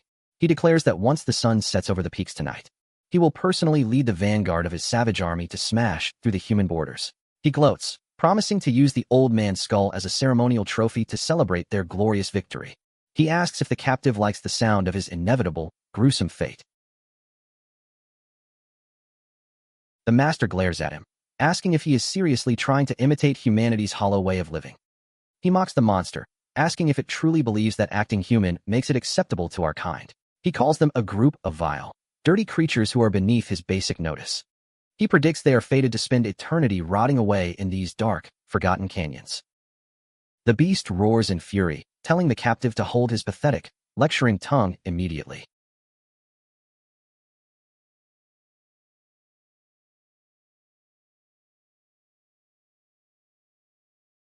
I materialize from the shadows, dryly asking who the guy thinks he is to shout at my teacher. Master Qinjun gasps in shock, shouting that he is absolutely thrilled to see his student finally arrived. He jokingly complains that he has been sitting in this damp, miserable cage for so long his back is stiff. I inspect the snarling monster, asking the old man who this oversized, ugly house cat is supposed to be. I express my utter confusion at why he is sporting such a bizarre, matching physical look. The Beast Lord snarls, introducing himself as the Divine Beast King and demandingly asking if I am a scout from the Qingyun Sect. He sneers, realizing that Qisheng must have completely failed in his mission to secure the area. I offer a dry laugh, confirming that the greedy idiot was indeed a thoroughly useless, disappointing failure. I tell the beast that the guy really was a spectacular clown who couldn't handle the simplest task. I mock the idea that they ever actually believed a pawn like him could help them reach godhood. I ask if he expects to succeed where his pathetic little lapdog failed by trying to end me. I command the old master to step aside so I can focus entirely on keeping this overgrown animal occupied. I tell him to find a way to break his chains while I keep the beast's full attention.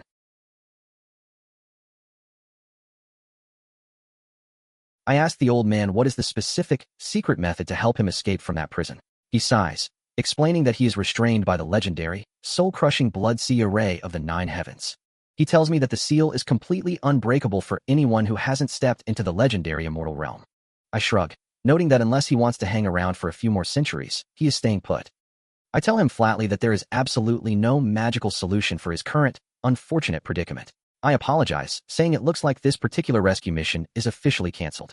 I tell him to take care, and I immediately start walking toward the exit to save my own skin. He yells for me to stop, laughing that even after all these years, I still possess the same witty, sarcastic personality. He notes with a sad smile that it has been a very, very long time since we last stood on the same ground.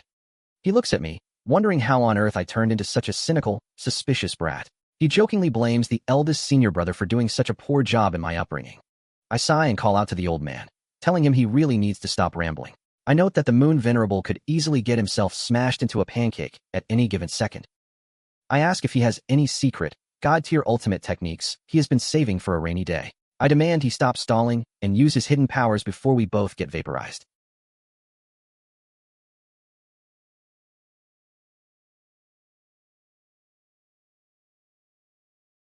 Master asks with a grin if my myriad tribulations immortal body is holding up under the pressure. I shrug, telling him it is perfectly fine and I am not planning on dying today.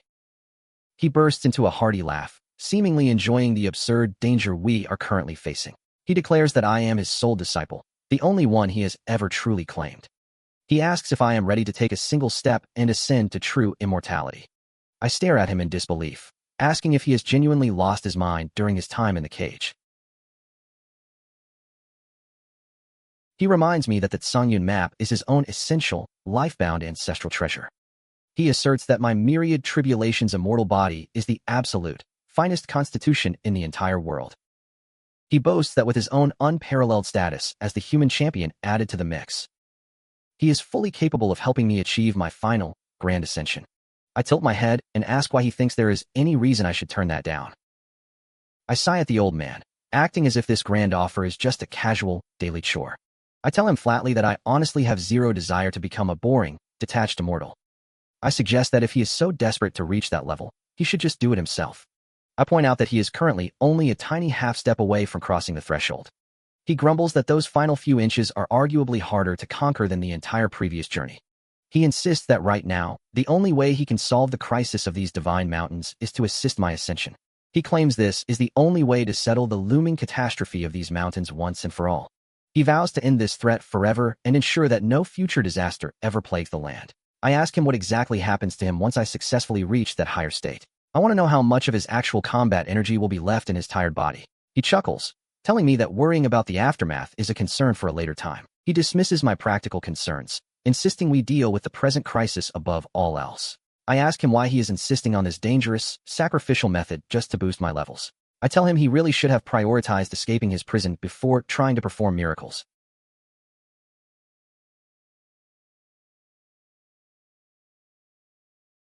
He steps out of the light, revealing that he had the power to escape whenever he wanted. I roll my eyes and ask why he didn't just leave a long time ago if it was that simple. He admits that without resolving the core instability within the mountain range, there was 0 point in leaving. He explains that simply walking out would have achieved nothing for the sect or the world. He turns to me with a grave look, telling me the weight of our world's survival is now resting squarely on my shoulders. I feel the immense, suffocating pressure of his expectations and let out a nervous, self-deprecating laugh.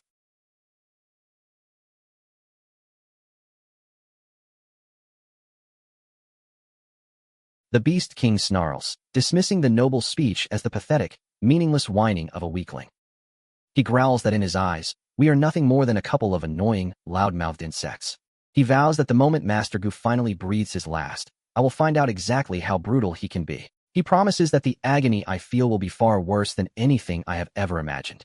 I smirk and tell him that he will sadly never live to see that delightful moment happen.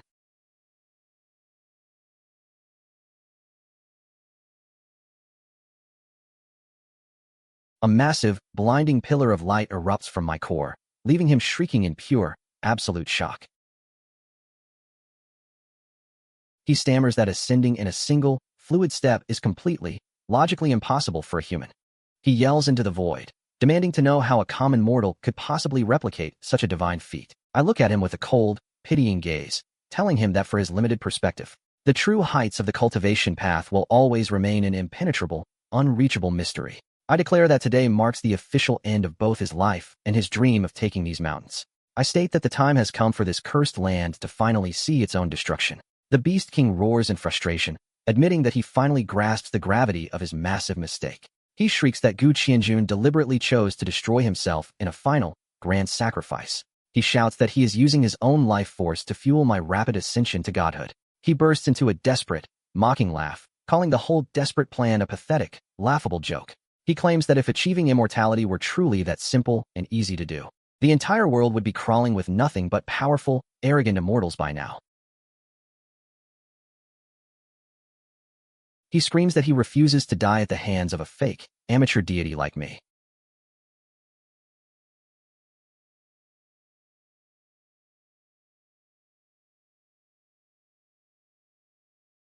I don't even blink as I strike him down, confirming that for him, victory was never an option.